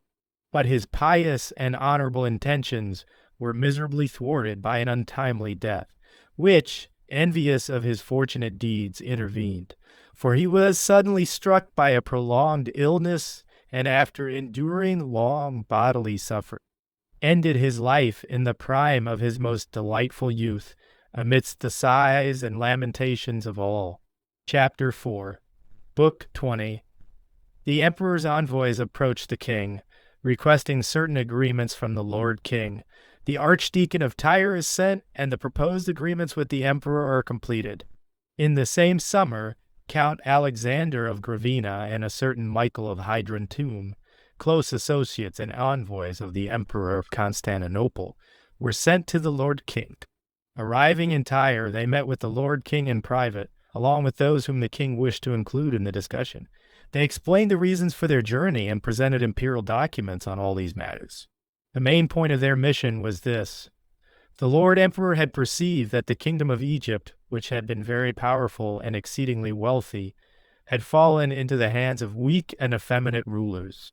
It had become known to neighboring peoples, both the Lord and his princes, that there was impotence, weakness, and insufficiency. Therefore, since it seemed unlikely that it could long maintain its present state without its dominion and governance passing to foreign peoples, the emperor conceived that with the help of the Lord King he could easily bring it under his jurisdiction. For this reason he had sent the aforementioned envoys. There are some who say that the Lord King had previously urged him on this matter through messengers and frequent letters, which seems more likely, so that he might assist with military forces, a fleet, and expenses, receiving certain parts of the kingdom and spoils under specified conditions. Thus, for this purpose, the aforementioned envoys approached the king, and after agreements were firmly established to mutual satisfaction, I was appointed by royal mandate to carry the counsel of the king and the entire kingdom, along with their letters, to the Lord Emperor. I was to give the agreements the necessary strength, as required of me, under a certain form. Taking with me the aforementioned envoys of the Lord Emperor, who were waiting for our arrival in Tripoli as the king had instructed them by letter, we set out for the royal city. At that time, the emperor was detained in Serbia, a mountainous and forested region with difficult access lying between Dalmatia, Hungary, and Illyricum. The Serbs were rebelling, confident in the narrowness of their entrances and the impassability of their region. Ancient traditions hold that this entire people originated from those deported and exiled, condemned to cut marble and mine metals in those parts, and from this they also derived their name of servitude.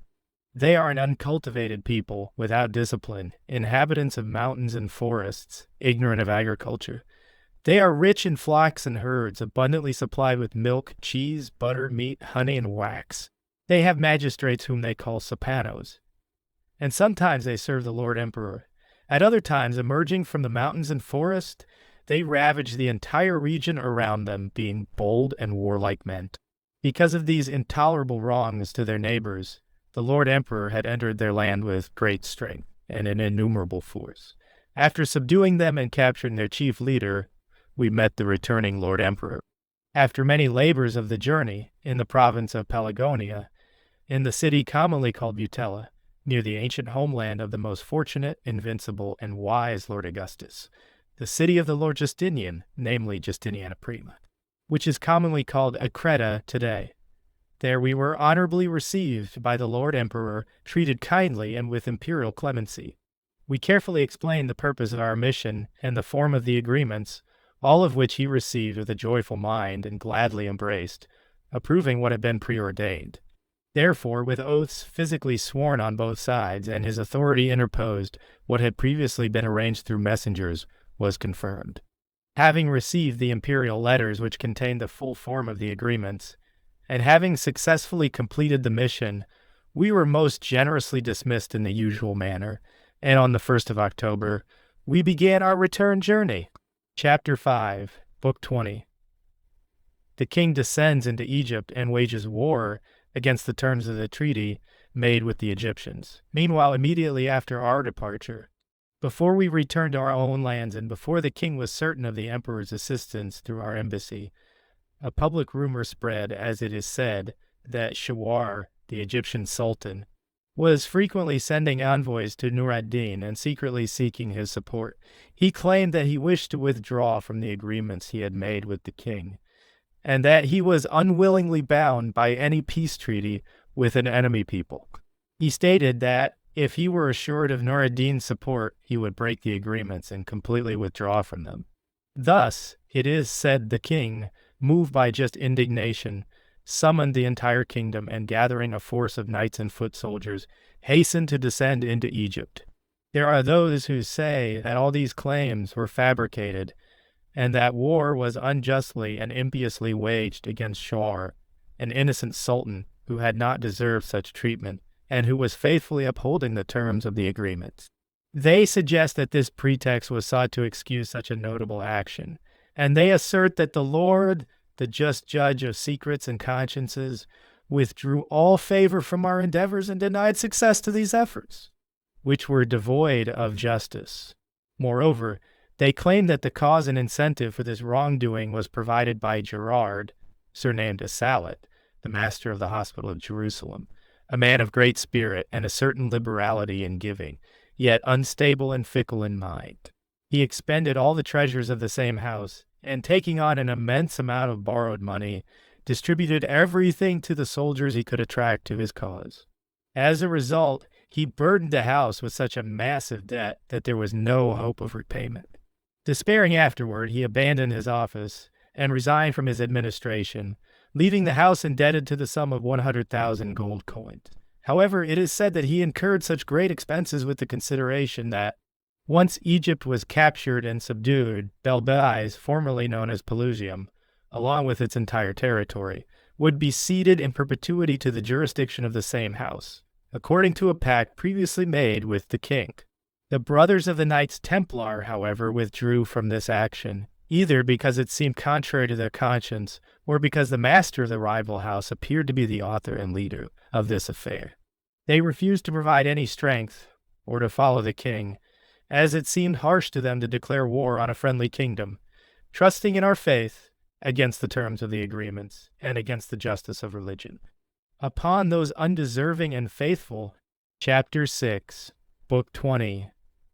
The city of Bilbaz is besieged and captured. The Sultan deceives the king with promises of infinite wealth. Thus prepared for battle and equipped with the necessary apparatus, having summoned the forces of the kingdom, in the 5th year of his reign, during the month of October, he descended into Egypt. After crossing the desert, which lies in the middle and takes about 10 days to traverse, he arrived at Pelusium. He immediately surrounded it with a siege, and within 3 days violently captured. Once taken, he opened it with the sword and sent his men in without delay. This occurred on the 3rd day before the nones of November. With the city captured and most of its citizens slain by the sword, no age or gender was spared.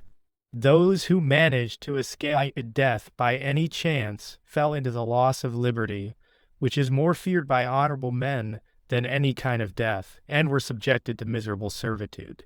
Among others of the same condition, Mahazam, the son of the Sultan, and a certain nephew of his, who were in charge of the city and responsible for the assembled army there, were captured. With the city breached, the troops rushed in indiscriminately, penetrating the innermost parts of the dwellings, unlocking the inner chambers, and dragging out those who seemed to have escaped death by hiding. They shamefully led them to execution, and those found to be in the prime of life and skilled in arms were pierced with swords. Scarcely were the elderly and children spared, and little mercy was shown to those of lesser fortune. Their desirable possessions became the prey of the enemy, and all that was beautiful was divided as spoils among them. Disturbed by these reports, Shawar was at a loss for what to do.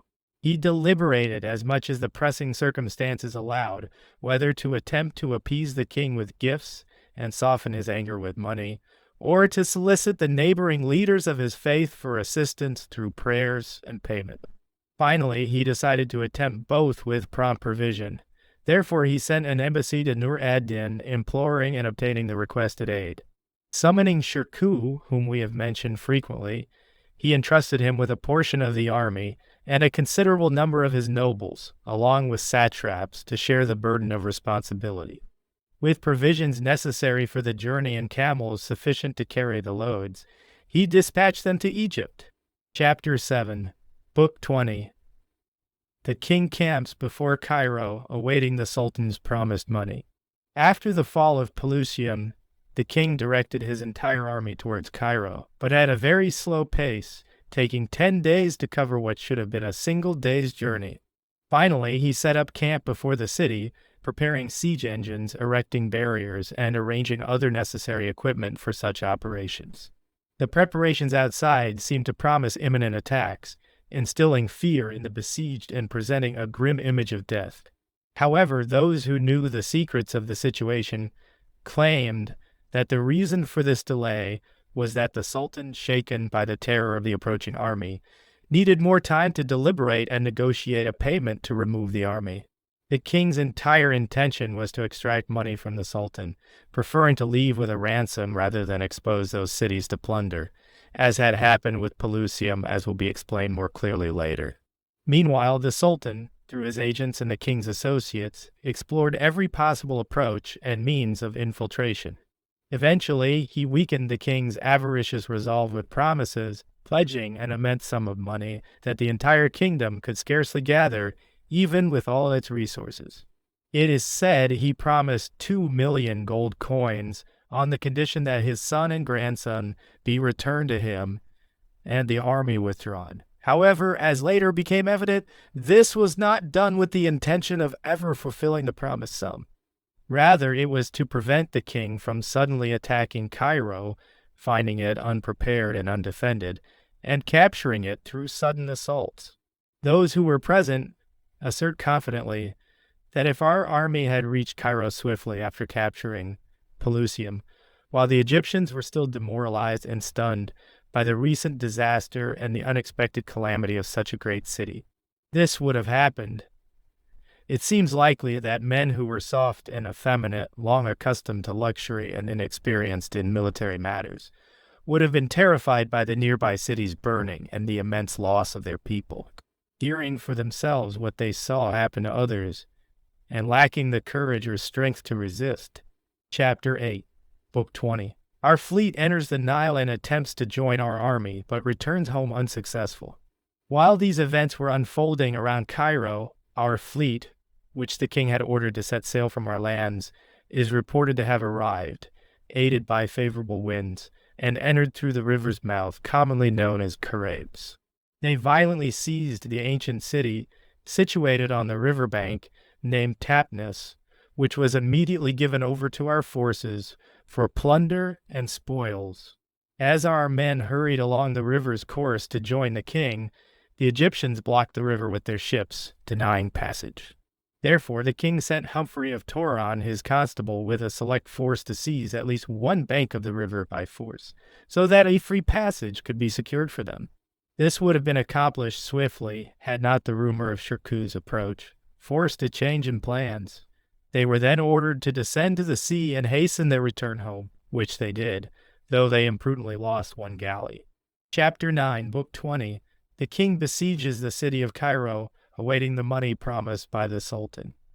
The Sultan, however, attempts to renege on the agreements and seeks aid from the Turks. Meanwhile, the Sultan and his men do not cease to devise ways to repel the king. They employ deceit to achieve what they feel they lack in strength, compensating for their weakness through treachery.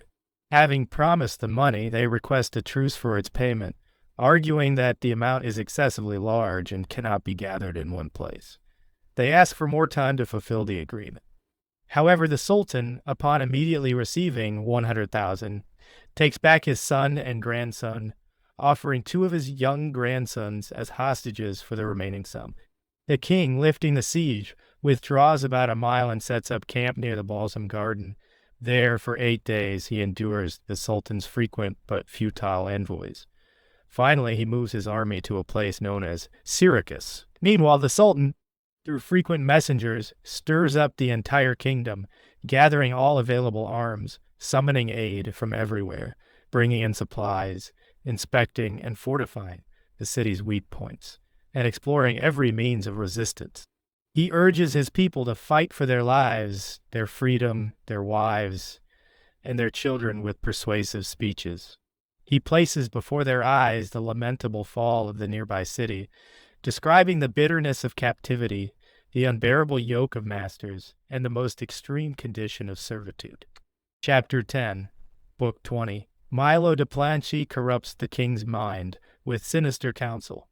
Shirkuh is summoned by the Egyptians. The king meets him in the desert, but not finding him, returns home with the matter unresolved. In the army of the Lord King, there was a certain man noble by birth, but degenerate in character, neither fearing God nor showing respect to man, namely Milo de Planchi. He was a shameless, loud, slanderous, and seditious man. Knowing the king's excessive greed, he preferred to indulge it rather than offer sound advice. From the beginning, he had advised and persistently persuaded the king to focus on negotiating with the Caliph and Sultan, imposing a fine on the kingdom rather than violently breaking into Cairo and Babylon. This was not because he doubted it could be done, but because he wanted to deceive the soldiers and others, eager for plunder, so that the entire reward of such labor would seem to enter the royal treasury. When cities are violently conquered, armies usually reap far richer spoils than when they are handed over to kings and princes under certain conditions, beneficial only to the rulers themselves. In such tumult and confused plundering, whatever chance brings to anyone is granted by the right of war to the occupier, increasing the victor's wealth. However, in negotiations, only the king's benefit, and what is gained is claimed by the treasury's rights. Although the increase accruing to kings and higher powers seems to overflow into the wealth of their subjects and accumulate the prosperity of all, what enriches the private homes and is added to domestic accounts is sought more eagerly. Thus, they disagreed in these disputes. The majority demanded everything be plundered and decided by the sword. The king and his supporters embraced the opposite view. The latter opinion prevailed, and the king's will was satisfied. Our forces were stationed in the aforementioned village, which is 5 or 6 miles from Cairo, almost continuous, and there was a constant exchange of interpreters and messengers. While sending embassies to the king, he indicated how diligent he was in gathering money and begged him not to cause delay, to wait patiently. He also advised and counseled not to approach too closely, lest he frighten the Caliph or the people, who were more confident in the peace treaty. He assured that soon, with the tribute paid, they could return under favorable auspices.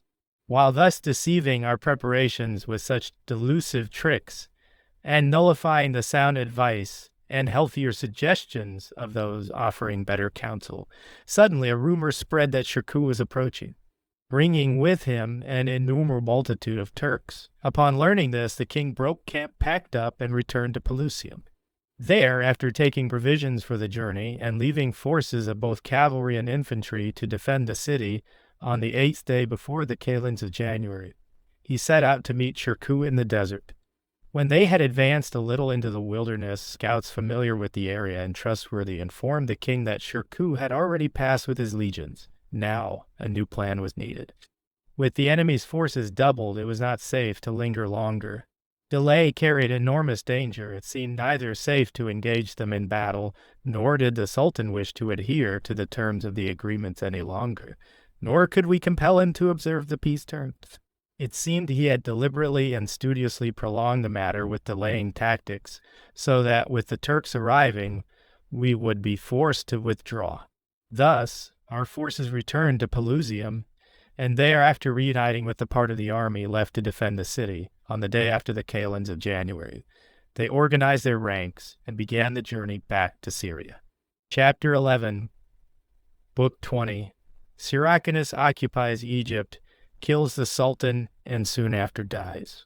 Syrakinus, seeing that the circumstances were favorable to his desires, and that with the king's departure there was nothing to hinder his plans, set into motion what he had previously conceived in his mind. He set up camp before Cairo, and, as if his entry were peaceful, he patiently waited for several days, like a most prudent man, showing no signs of hostility or bitterness, concealing his intentions with the cunning he was well known for. The Sultan Savar would come out to him daily in the camp with great pomp and a large retinue, and after fulfilling the duty of daily visits and offering respectful greetings, he would return having given gifts. The regularity of these successful comings and goings seemed to promise security, and the respect with which he had been received yesterday and the day before was becoming a more confident custom. However, the minister of treachery anticipated the overly trusting Sultan, who presumed too much on the faith of the Turks. He secretly instructed his men that when, on the following day, at dawn, he went out as if to stroll by the waters at the hour when the Sultan usually visited, they should strike him down. Savar, at the usual time of day, went out to the camp to fulfill the customary visit and offer the due greeting. The agents of his death met him and carried out the command. They threw him to the ground, beheaded him, and cut him down with swords. Seeing this, his sons quickly rode back to Cairo, distressed before the Caliph, and fell to their knees, pleading for their lives. The Caliph is said to have responded that they could hope for their lives on the condition that they did not secretly conspire with the Turks. However, they immediately violated the terms of the agreement and began to secretly negotiate peace with Syracuse through intermediaries. Hearing this, the Caliph ordered both to be executed by the sword. Thus, with the king absent and Savar removed, Syracuse fulfilled his desires. He seized the kingdom and, entering before the Caliph, paid the due respect. In turn, he was greatly honored, being distinguished with the dignity and office of Sultan, and receiving the power of the sword, he claimed all of Egypt for himself. O blind greed of men, greater than any crime! O wicked madness of a covetous and insatiable mind! Behold, from such a peaceful and utterly tranquil state, into what a turbulent and anxiety-filled condition has the excessive desire for possession cast us. The resources of Egypt, the vast wealth, served our needs. Our kingdom had secure borders on that side. There was no one to fear from the south. The sea offered safer routes for those wishing to travel. Our merchants, too, could enter Egypt's borders for trade and commerce without fear, under favorable conditions. In turn, they brought foreign riches, unknown trades, benefiting and honoring us as they entered. Moreover, the immense annual tribute strengthened the royal treasury and increased the wealth of individuals. But now, conversely, everything has taken a turn for the worse. The best color has changed, and our harp has turned to mourning. Wherever I turn, I find suspicious regions. The sea denies peaceful access. Every neighboring region around us obeys the enemy, and the bordering kingdoms prepare for our destruction. All this has been brought about by the greed of one man, and avarice, the root of vices, has clouded the serenity granted to us by divine favor. But let us return to the history. Chapter 12, Book 20, Saladin, the nephew of his brother, succeeds and obtains the kingdom of Egypt. With the Sultan and his sons dead, whom we unjustly provided the causes of their untimely deaths against the form of piety, Shirkuh achieved his desired goal and obtained the leadership. However, he did not enjoy this success for long. For scarcely a year after gaining power, he departed from this life. He was succeeded by Saladin, the son of his brother Naim ad-Din, a man of sharp intellect, valiant in arms, and exceedingly generous. At the outset of his rule, Saladin is said to have entered to pay the customary reverence to the Caliph, his lord.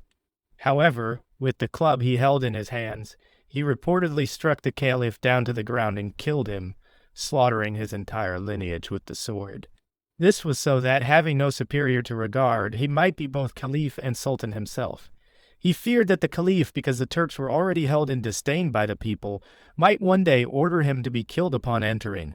Thus he preempted him and inflicted death on the Caliph, who, it is said, was preparing to do the same to him. With the Caliph dead, Saladin freely plundered the royal treasures and all the desirable possessions of that house, distributing everything with excessive generosity to his soldiers. So much so that within a few days the wardrobes were emptied, and he, borrowing money, bound himself with the heavy burden of debt. However, it is said that there were those who secretly rescued some of the Caliph's sons, with the intention that, should the administration of the kingdom ever be restored to the Egyptians, there would be no lack of an heir to the name, dignity, and bloodline of his predecessors. Chapter 13, Book 20, Bernard, abbot of the monastery of Mount Tabor, is appointed to the Church of Lydda. Frederick, Archbishop of Tyre, is sent to the western regions to seek aid from western princes. When the Lord King returned to the kingdom, nothing worthy of note occurred in the first part of that year, except that, upon the death of Rainer, the Bishop of Lydda of blessed memory, Bernard, the abbot of the Church of Mount Tabor, was enthroned in the same church. However, in the following spring, which marked the beginning of the 6th year of Lord Amalric's reign, the wiser men of the kingdom observed that with Egypt having been subjugated by the Turks, much had been lost to us, and our condition had become much worse. For our most violent enemy, Nur ad-Din, could, with a large fleet departing from Egypt, significantly threaten our kingdom by sea and besiege any of the coastal cities with forces on both sides. More fearfully, he could hinder or completely deny passage to pilgrims coming to us. They advised that it was necessary for venerable men, wise and eloquent, from among the prelates of the churches, to be sent to the princes of the West, to inform them diligently of the unbearable pressures on the kingdom, the affliction of the Christian people, and the harsh dangers looming over their brethren. Thus, by common counsel, the Lord Patriarch, Lord Ernesius, Archbishop of Caesarea, and Lord William, Bishop of Acre, were chosen for this mission. Taking letters from the Lord King and all the bishops, they set out for Lord Frederick, Emperor of the Romans, Lord Louis, King of the Franks, Lord Henry, King of the English, and Lord William, King of Sicily, also to the Counts, the noble and illustrious Philip of Flanders, Henry of Troyes, Theobald of Chartres, and the other princes of the western regions. They boarded a ship, but suddenly on the following night a great storm arose. The ship was battered, the oars were broken, and the masts were brought down.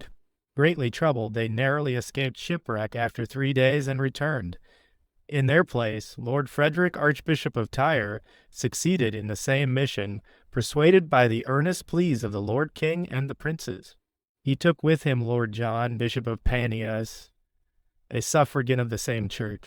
Embarking under better auspices, they sailed successfully to the desired port, though they achieved little in the task assigned to them. For the aforementioned bishop, after reaching France, soon met his end in Paris, while the Lord Archbishop, after 2 years, returned completely empty-handed. Chapter 14, Book 20. The Emperor, wishing to fulfill his agreements, sends a fleet to Syria and some of his leaders. After that summer had passed without any memorable events around the beginning of the following autumn, mindful of his faith and remembering the agreements he had firmly established with the Lord King through our mediation and diligent efforts, sent the promised fleet. In this action he was highly commendable, for interpreting the law of agreements with imperial magnificence, he fulfilled his promise with even greater abundance. Indeed, in the aforementioned army, there were 150 long ships, equipped with rams and 2 rows of oars, more suitable for military use, commonly called galleys. Additionally, there were 60 larger ships assigned for transporting horses, with openings in the sterns for leading them in and out, equipped with bridges to facilitate the entry and exit of both men and horses. Furthermore, there were 10 or 12 of the largest ships, called dromons, filled to the brim with various supplies, numerous weapons, and war machines. With the fleet, he sent his kinsman Megaduke, whom he appointed over all, and another man named Mauritius, very familiar to him, in whose experience he greatly trusted, as became more evident later, for he subsequently appointed him over his entire empire. He also sent Count Alexander of Conversano, a nobleman from Apulia, whom the emperor held dear and esteemed for his notable loyalty and great devotion to him. Entrusting the care of his army to these men, he directed them to our east. Enjoying a favorable voyage, they entered the port of Tyre around the end of September. From there they proceeded to Acre, where they settled in a calm position between the river and the port. Chapter 15. Book 20. The king descends into Egypt with his forces, followed by the Greeks, both by sea and land.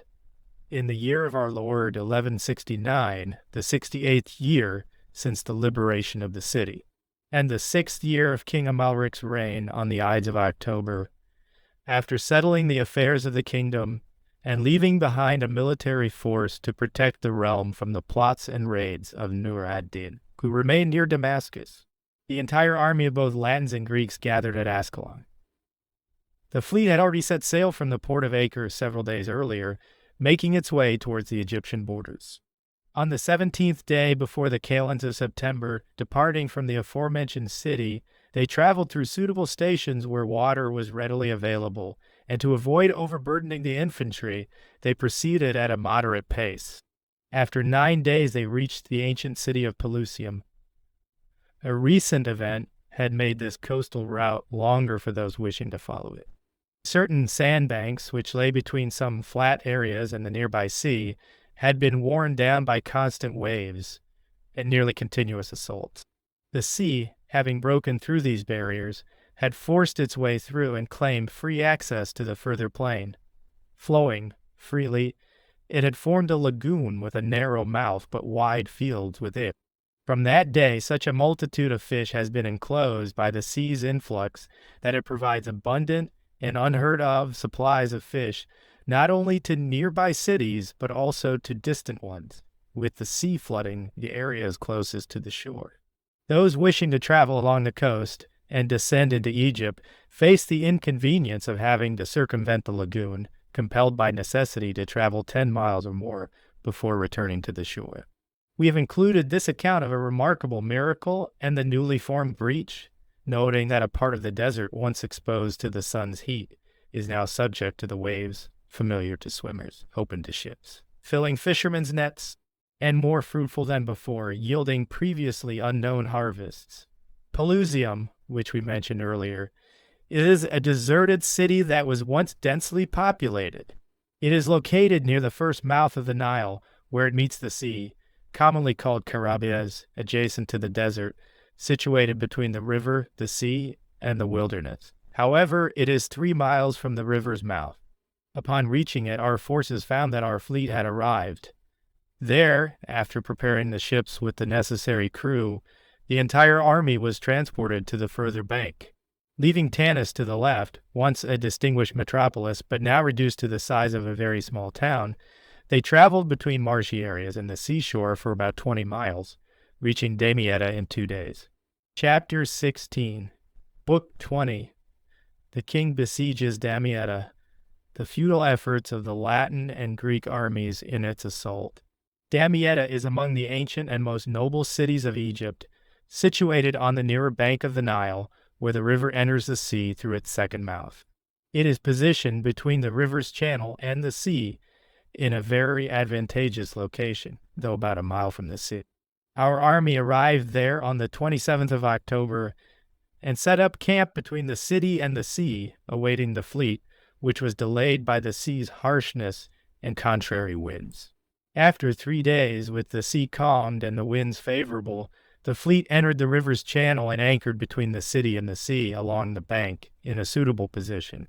On the opposite bank of the river stood a solitary tower, well fortified with armed men for its defense. From this tower to the city stretched an iron chain, which greatly hindered our forces, preventing any passage upstream. However, ships from upstream from Babylon and Cairo could enter freely and without obstruction. Once the fleet was in place, our forces crossed the gardens lying between the camp and the city, pitching their tents closer to the city, allowing free movement to the walls. For 3 days they delayed their assault, learning by experience the truth of the saying, "Delay harms those who are ready." For countless multitudes of Turks and ships laden with armed men arrived from the upper parts of Egypt, filling the city, which had been nearly empty. Before our eyes and without our ability to prevent it, what they had initially judged could barely withstand the first assault, they now declared could only be taken by siege engines and war machines. Therefore, craftsmen were chosen, and with the necessary materials at great expense and effort, a tower of remarkable height was erected, with 7 stories from which the entire city could be seen. Various other machines were constructed, some to hurl large stones at the walls, others to allow miners to dig under the city's walls with hidden tunnels, causing them to collapse. Meanwhile, the machines were crafted and placed along the wall, and those in the tower pressed the townspeople with arrows, stones, and whatever weapons the situation and the narrow space provided. Those under the siege engines, hurling stones, eagerly attempted to demolish the walls and the buildings adjoining them. Seeing this, the townspeople, to counter our efforts with equal skill, raised a tower of their own opposite ours, placing armed men to resist us equally and respond with equivalent force. They also opposed our engines with their own, using every means to break ours. They became adept at their defense, and necessity gave them strength. Those who had previously thought themselves insufficient found unknown ways under the pressure of necessity and became more cunning for their own safety. It was evident there by experience how true is the saying, "Ingenuity comes to the wretched." Ovid, our forces, who should have pressed harder, began to act timidly and sluggishly. Some attributed this to treachery, others to carelessness and negligence. It became clear that our forces either lacked experience, had abandoned their usual prudence, or that the army's leaders acted maliciously. They ordered the tower, which had been erected to be placed against the walls through steep and nearly impassable places. For while there were many parts of the city's walls that were lower and very weak, and many places more accessible to assault and capture, they erected the tower in the part of the city that was stronger and more fortified, where it was applied to the walls with such difficulty as nowhere else. It caused no trouble to the citizens or their buildings, but only to the Basilica of the Holy Mother of God, which was situated near the walls. There is no doubt that the delay in attacking the city at our first arrival was due to malice. For finding it empty, with only its own unarmed, effeminate, and battle-ignorant inhabitants, if they had pressed more boldly as they should have, they would have taken it by force in the first engagements. The granted respite brought such strength to the besieged, and such a number of strong and well-armed men arrived in the meantime, that they could withstand our assaults not only within the walls, but also in the open fields. Chapter 17. Book 20. Famine arises in the camp, and nearly the entire fleet is set on fire. Finally, the siege is lifted, and the efforts are wasted. Additionally, a miserable situation arose. The entire multitude of Greeks who had come with the fleet began to suffer from such a severe lack of food that they completely ran out of bread, and no provisions could be found among them. The palm grove adjacent to the camp was being cut down for various uses, and as the trees were felled to the ground, the Greeks, suffering from hunger, eagerly sought a certain tender part at the top of the trees where the branches originate, which provides vital moisture to the branches and was somewhat suitable for eating. With this they consoled their hunger, albeit miserably. Hunger had increased their skill in seeking sustenance, and the craving of their roaring stomachs had led to greater ingenuity. For several days they miserably prolonged their lives with this food, struggling to ward off hunger. However, for some who were not entirely deprived of nourishment, hazelnuts, raisins, and dried chestnuts provided some relief against the harshness of hunger. Our forces, on the other hand, had a sufficient supply of bread and various kinds of food. But thinking about the future, they were sparing with their provisions, fearing that if they carelessly shared their food with those who had none, they might eventually run out themselves. Moreover, uncertain about the duration of their stay, they were wary of a prolonged period. Furthermore, during this time, there was such an abundance of rain and such inclement weather that neither the poorer people in their huts nor the wealthier ones in their tents could keep out the dripping water, let alone the overwhelming downpour. By surrounding their tents with ditches to divert the rainwater, they could barely secure themselves. A very unfortunate event also occurred during those days. For when they had brought the galleys and other ships of various kinds from the sea into the riverbed and arranged them in what seemed to be a safe position near the city, the townspeople, seeing that the wind was descending from the upper regions and following the Nile's flow with some force, tried to put their plan into action.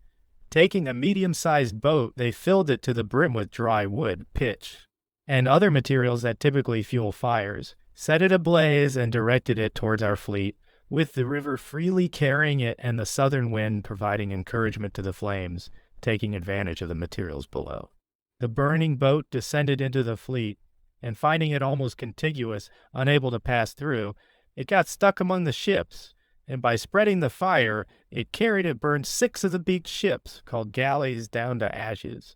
The fire, growing stronger, would have completely consumed the entire fleet, if not for the diligence of the king, who, upon learning of the fire, quickly mounted a horse with bare feet and roused the sailors to resist the flames with his hand and loud shouts. By separating the ships from one another, they managed to avoid the fury of the widely spreading fire.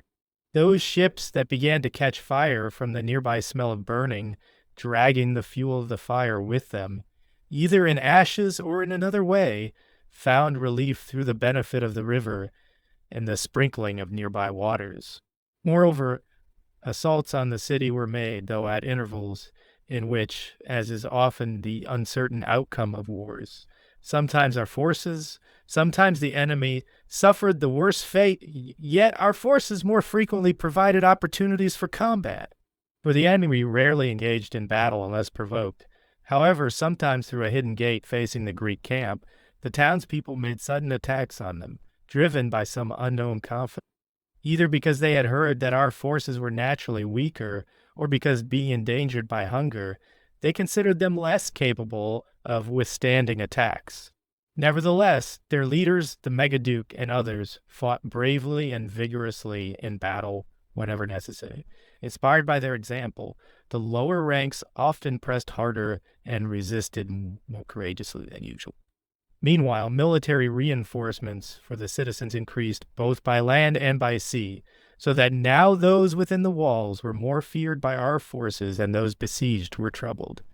Thus, murmurs began to spread among the people, and nearly everyone agreed that our efforts were being wasted, that they had undertaken this task with divine displeasure, and that it was safer to return home than to waste away from hunger in Egypt or fall to the swords of the enemy.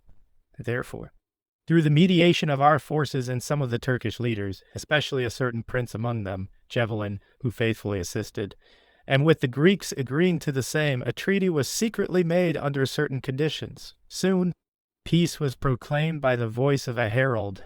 Chapter 18, Book 20. The king returns home after the campaigns are withdrawn. The Greek fleet nearly perishes on the return due to unfavorable winds. Thus, both the citizens and those who had come to their aid went out to our camp freely, and for our men wishing to enter the city, entry and exit were open without difficulty. Here, at last, the opportunity for mutual trade was given, and permission was granted to buy or exchange whatever anyone desired. So, for about 3 days, our people shared a market for goods with the enemy, and then prepared for their journey. After dismantling the siege engines and setting fires, those who had come by land followed the Lord King, returning to Syria by the same route they had come, and reached Ascalon on the 20th of December. The Lord King, hurrying to Acre for the nearby festival, arrived there on Christmas Eve. However, those who had come by sea boarded their ships under an ill omen and with unfavorable signs, for immediately at the beginning of their journey, a sudden and very strong storm arose. Experiencing the insurmountable malice of the seas, with ships broken and dashed against the shores, nearly all suffered shipwreck. Thus, of the great fleet that had come to us, both large and small ships, only a few remained intact, capable of making the return journey on their own. With the mission unfulfilled, despite all the diligence that should have been applied by the emperor's envoys, and the necessary care given to managing affairs, they returned home, disheartened and overwhelmed by the adversity of fate. They feared that the imperial majesty might unjustly blame them for the unfortunate outcome, and that their lord, inflamed with anger, might wrongly attribute the inevitable accident to either malice or negligence. However, we remember that after our return, both the Lord King and some of the kingdom's princes diligently inquired about the reason why such a great army, organized through the efforts of so many leaders, had failed in its purpose. For that year, drawn by personal matters and avoiding the undeserved anger of our Lord Archbishop, we had gone to the Roman Church. Upon our return, seeking the solution to the aforementioned question, we desired to be informed of the truth through various accounts from many people, for it was said to have happened far from our expectations. Driven by our concern, we had already begun to record all these things in writing. We found that the Greeks were not without significant fault in the aforementioned matter. For although the Lord Emperor had firmly promised to send sufficient money to sustain such a large army, his word was found lacking in solidity and guard. From the time his commanders descended into Egypt, where they should have also assisted others in need with imperial generosity, they themselves began to lack and sought borrowed money to provide for their legions, both for sustenance and pay. And no one gave to them. Chapter 19, Book 20. A great earthquake shakes almost the entire East and destroys ancient cities. In the following summer, specifically in the 7th year of Lord Amalric's reign, in the month of June, there occurred such a great and violent earthquake in the eastern regions as has never been recorded in the memory of the present age. This earthquake utterly destroyed the most ancient and fortified cities of the entire eastern region, engulfing their inhabitants in ruin and crushing them with the collapse of buildings, reducing them to a mere remnant. There was no place, even to the ends of the earth, that was not afflicted by personal loss and domestic grief.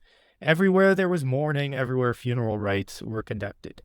Among these, the greatest cities of our provinces, Syria and Phoenicia, renowned for their antiquity through the ages, were completely demolished. In Syria, Antioch, the metropolis of many provinces and once the ruler of many kingdoms, was utterly laid waste, along with its inhabitants, its walls and the strongest towers surrounding them. Works of incomparable solidity, churches, and all buildings were overthrown with such force that even today, with many labors and immense expenses, continuous care and tireless effort, they can scarcely be restored to even a mediocre state. In the same province, the distinguished cities of the coast, Gabulum and Laodicea, fell, and from the inland, although held by enemies, Nerea, also known as Aleppo, Caesarea, Hama, Emesa, and many others. The number of towns was beyond counting. In Phoenicia, Tripoli, a noble and populous city, was suddenly shaken by such a violent earthquake on the third day before the kalends of July, around the first hour of the day, that scarcely one of all those found within its bounds found a way to safety. The entire city became like a heap of stones, a mound and public tomb of the oppressed citizen. Yet in Tyre, the most famous metropolis of the same province, the earthquake violently, though without endangering the citizens, brought down some of the strongest towers. Both among us and our enemies, towns were found half ruined, widely exposed to ambushes and the forces of enemies. But while each feared the wrath of the stern judge upon themselves, they hesitated to trouble others. Each was burdened with their own grief, and while domestic concerns fatigued everyone, they refrained from inflicting troubles on others. A peace was made, though brief, procured by human effort, and a treaty was composed, written in fear of divine judgments. And while each awaited the indignation due to their sins from above, they withheld their hands from hostile acts and moderated their attacks. This revelation of God's wrath was not, as often happens, for a moment, but for 3 or 4 months, or even longer. The terrifying tremor was felt 3 or 4 times, or often more frequently, either by day or by night. Every movement was now suspect, and nowhere was safe for us found. Even the mind of the sleeper, often terrified by what it feared while awake, would in sudden fright break its rest and compel the body to leap up. However, our upper provinces, namely Palestine, were spared from all these evils, protected by the Lord. Chapter 20, Book 20. Saladin enters our borders and besieges the castle called Darum. In the same year, in the month of December, which was the 7th year of Lord Amalric's reign, widespread rumors circulated and were spread by frequent messengers that Saladin, having gathered military forces from all over Egypt and the territories of Damascus, and having increased the number of soldiers with commoners and men of the second class, was planning to invade our kingdom and move towards the regions of Palestine. Upon hearing this, the Lord King quickly ascended to the borders of Ascalon.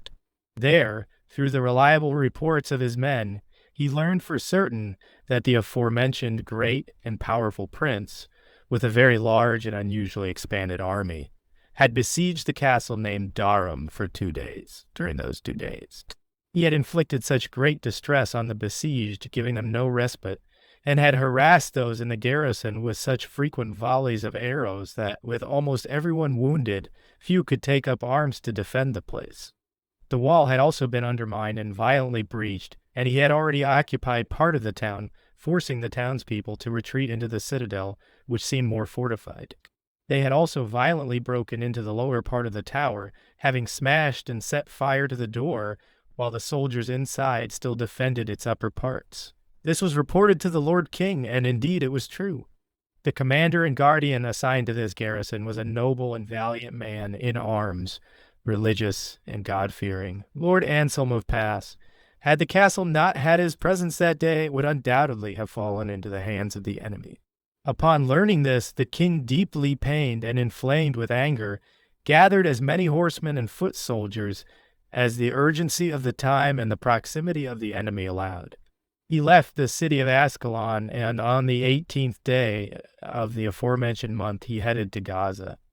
Accompanying him was the Lord Patriarch, with the venerable and precious wood of the life-giving cross.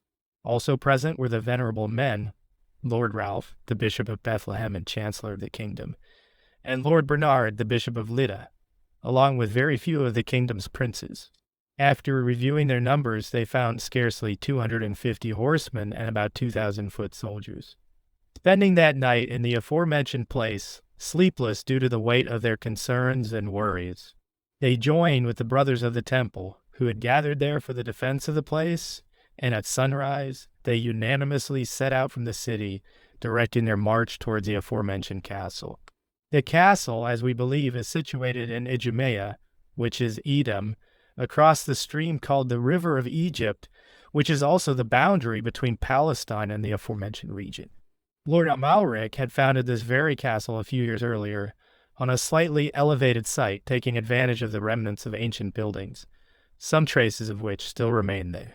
It is said by the elders of the local inhabitants that in ancient times there was a monastery there belonging to the Greeks, from which it still retains the name Darum, meaning house of the Greeks. As we mentioned, the Lord King had established a small castle there containing within it scarcely the space of a stone's throw, with a square shape and four-cornered towers, one of which was thicker and more fortified than the others. However, it lacked a moat and an outer wall. It is about 5 stadia from the sea and 4 miles from Gaza. Some farmers from neighboring areas and certain merchants had gathered there, building a suburb and a church not far from the garrison, becoming inhabitants of that place. It was a convenient location where poorer people could prosper more easily than in the cities. The king had established this town with the intention of expanding his borders and more easily obtaining the annual revenues and customary dues from the surrounding suburbs, which our people call villages, and from travelers. Chapter 21, Book 20. The king meets the enemy with a small band of soldiers. Many of our men are slain by the enemy in Gaza and on the road. Our army, having left Gaza, positioned itself on a certain elevated spot along the road and saw the enemy's camp. Terrified by their overwhelming numbers, they began to press together more tightly than usual, so much so that they could scarcely move due to the crowd's density. However, by divine favor, our men more solidly united both withstood the enemy's attacks and continued their march with quickened steps. Finally, they reached the designated place, and there, having pitched their tents, the entire army halted. The Lord Patriarch was stationed in the citadel, while all the others camped outside and near the suburb. It was about the 6th hour of the day. That day, after several individual skirmishes and some group battles, our men both boldly advanced and valiantly resisted. As night approached, Saladin, having organized his troops, directed his forces toward Gaza, and that night they rested by the stream. At dawn, positioned before Gaza, they began to approach the city. Gaza was an ancient city,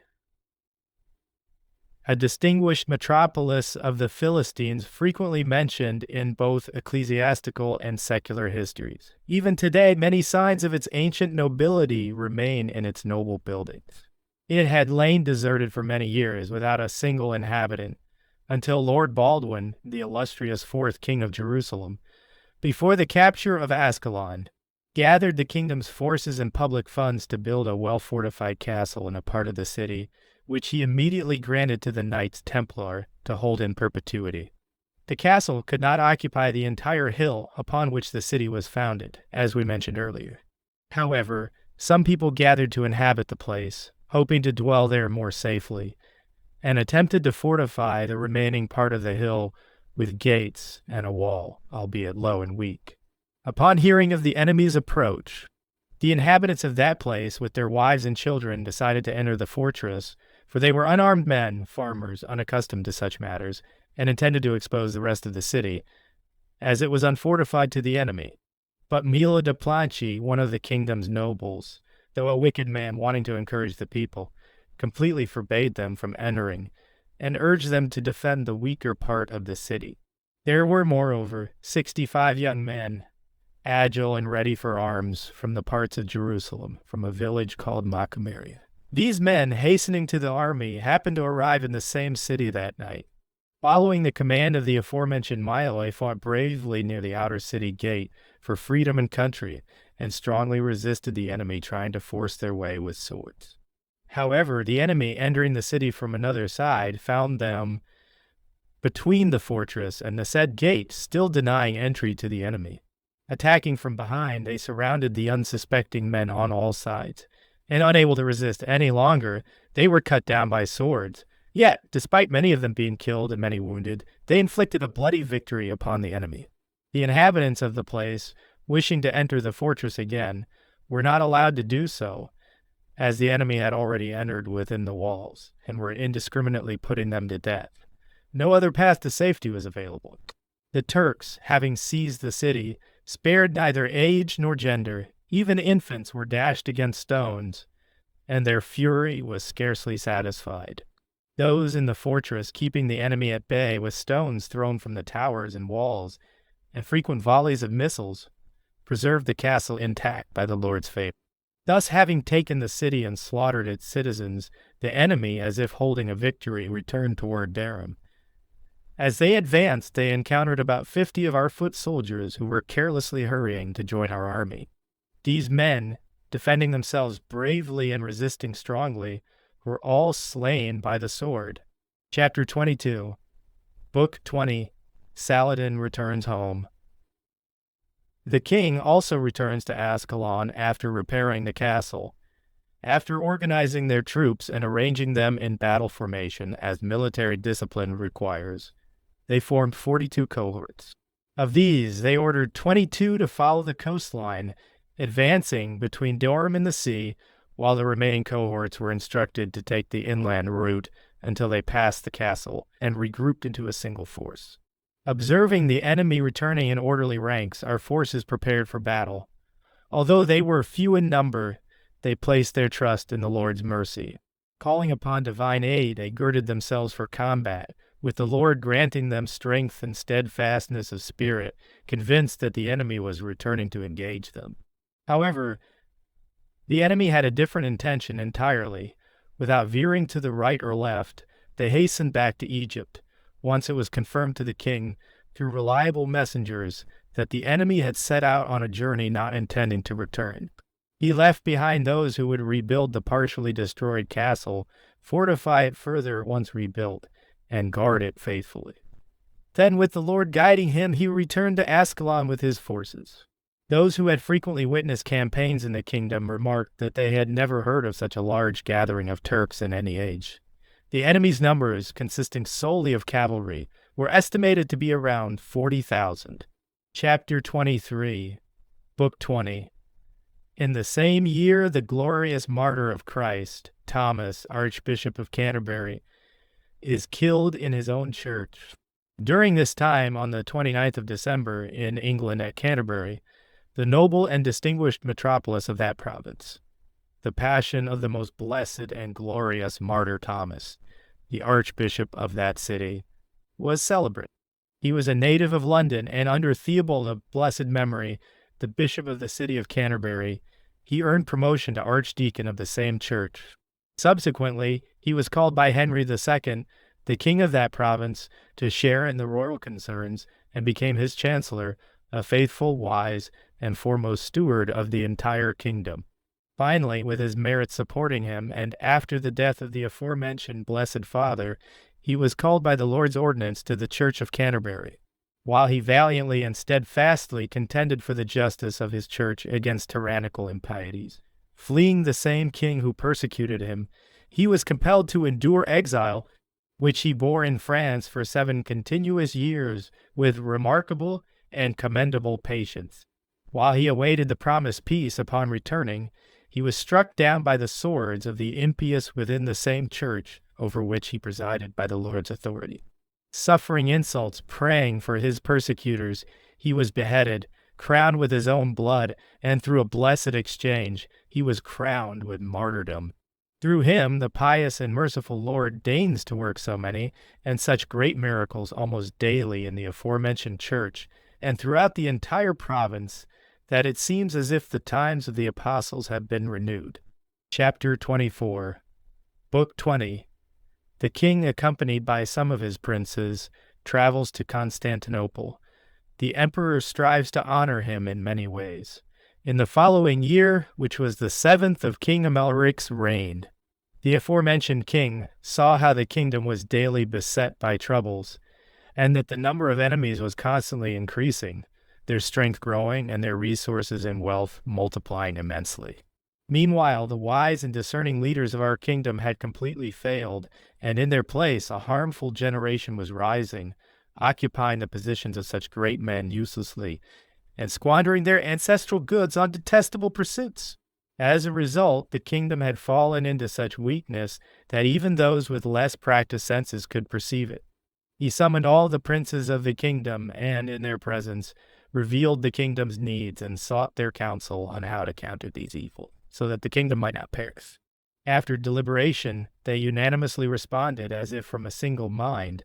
The kingdom, due to our sins, had reached such a state that it was neither sufficient to attack the adversaries, nor to withstand their assaults. They said it was necessary to seek the aid of Western princes to attempt to resist these evils, asserting that they could find no other path to salvation. It was finally decided, and agreed upon by common council, to send chosen honorable persons to inform and solicit aid from the Lord Pope and the illustrious lords, the Emperor of the Romans, and the kings of the Franks, the English, Sicily, and Spain, as well as the renowned dukes and counts, to implore their help against the impending dangers. It was also decreed to inform the Emperor of Constantinople, who was nearer to us and far wealthier than the others, of the kingdom's precarious and dangerous state, as he could more easily provide the desired support.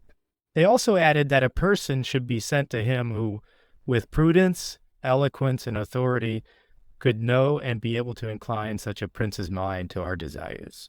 While deliberating on who would be suitable for such a mission, the king, after consulting with a few close advisers, revealed his plan and openly declared his intention before all, saying that no one could accomplish this except himself. He added that he was prepared to endure any labors and dangers to alleviate the kingdom's needs. When the kingdom's leading men, filled with astonishment and admiration, said it was too harsh for the kingdom to be found almost desolate without the king's presence, he replied, "The Lord will govern his kingdom, of which I am a minister. It is fixed in my mind that I shall go. There is no one who can turn me from this purpose." Thus, taking with him Lord William, the Bishop of Acre, and from the kingdom's magnates, Garmon of Tiberias, John of Arsua, Gerard Pugy, the Marshal, Roard the Castellan of Jerusalem, and Reinward of Neffens, for he had already sent Philip of Naples, who had resigned from the Templar order ahead by land, with a great retinue befitting royal majesty. He set out on the 6th day before the Ides of March in 10 galleys. With the Lord's favor, enjoying a prosperous voyage, he successfully entered the Straits of Abydos and the mouth of the Bosphorus, commonly called the Arm of St. George. Hearing this, the Lord Emperor, a most magnificent, prudent, and discerning man, commendable in all respects, was first greatly astonished at what might be the cause of such labor and unusual journey. Then, considering the increase of his glory, the expansion of his honor, and the incomparable gift of heavenly grace, which seemed to be freely offered to him by divine providence, something that none of his predecessors had experienced, namely, that the King of Jerusalem, the defender and advocate of the venerable places of the Lord's passion and resurrection, should come to him, he was greatly delighted and arranged to honor him in many ways upon his arrival. He summoned his nephew John Protosebastos, a most eminent figure among the princes of the sacred palace, whose daughter the king had married, and sent him to meet the king. He instructed him to ensure that the king was received with the utmost honor in the cities and places he reached, according to the ancient and inviolable discipline of the empire and its incomparable magnificence. He also instructed him as a son to await the emperor's messengers regarding his entry into the imperial city. Then this magnificent prince with an honorable retinue met the Lord King and accompanied him to Callipolis, a city situated on the shore of the Bosphorus, not far from the Straits of Abydos. From there, since the wind was not very favorable for those wishing to hasten to the imperial city, he disembarked from the galleys and traveled on horseback with his familiar retinue to Heraclea, which is located on the same shore of the sea, where he found his fleet, which, having caught a more favorable breeze, had preceded him on his journey and was waiting in the port, Boarding the fleet again with a favorable wind, he reached Constantinople. Chapter 25, Book 20, brought before the emperor. He is treated honorably and frequently discusses necessary matters with him.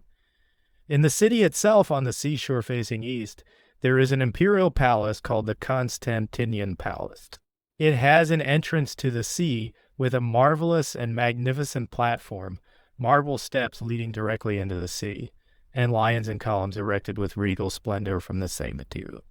This entrance is usually reserved solely for the emperor to access the upper parts of the palace. However, as a special honor, the king was granted permission to enter through this way beyond the common rules. Upon his arrival, the king was met by the great dignitaries of the sacred palace, along with a large number of courtiers, and was received with the utmost honor. He was then led through narrow passages and diverse wondrous chambers, surrounded by many of his own and the palace's attendants, to the elevated royal chamber where the emperor and his illustrious companions were seated. Precious and exquisitely crafted curtains hung before the assembly room, to which the phrase from Ovid could aptly be applied. The work surpassed the material. Outside these curtains, the major dignitaries met the king and led him inside. This was done to preserve the imperial glory and to reconcile the king's favor.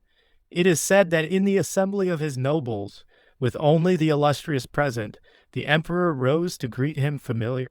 Had this been done in the presence of the general court, it would have seemed too much of a derogation of the emperor's majesty. When the king entered, the curtains were suddenly drawn, leaving those outside behind, and the emperor appeared seated on a golden throne, dressed in imperial attire. Next to him, the king sat on an honorable, though humbler, throne. Here, the emperor, with great courtesy, offered the kiss of peace and the due salutations to our princes, inquiring diligently about the health of the king and his nobles. And with both words and expressions, he showed that he received their arrival with great joy. The emperor had instructed his household and the stewards of his sacred palace to prepare accommodations of remarkable excellence within the palace grounds for the king and his companions. For his nobles, individual lodgings, very respectable, and not far from him, were prepared in the city. After taking leave of the emperor, the king and his followers withdrew for a time, and at the appointed hour for their return, the king ordered his nobles to go to their respective lodgings, each day at hours specifically appointed for this purpose.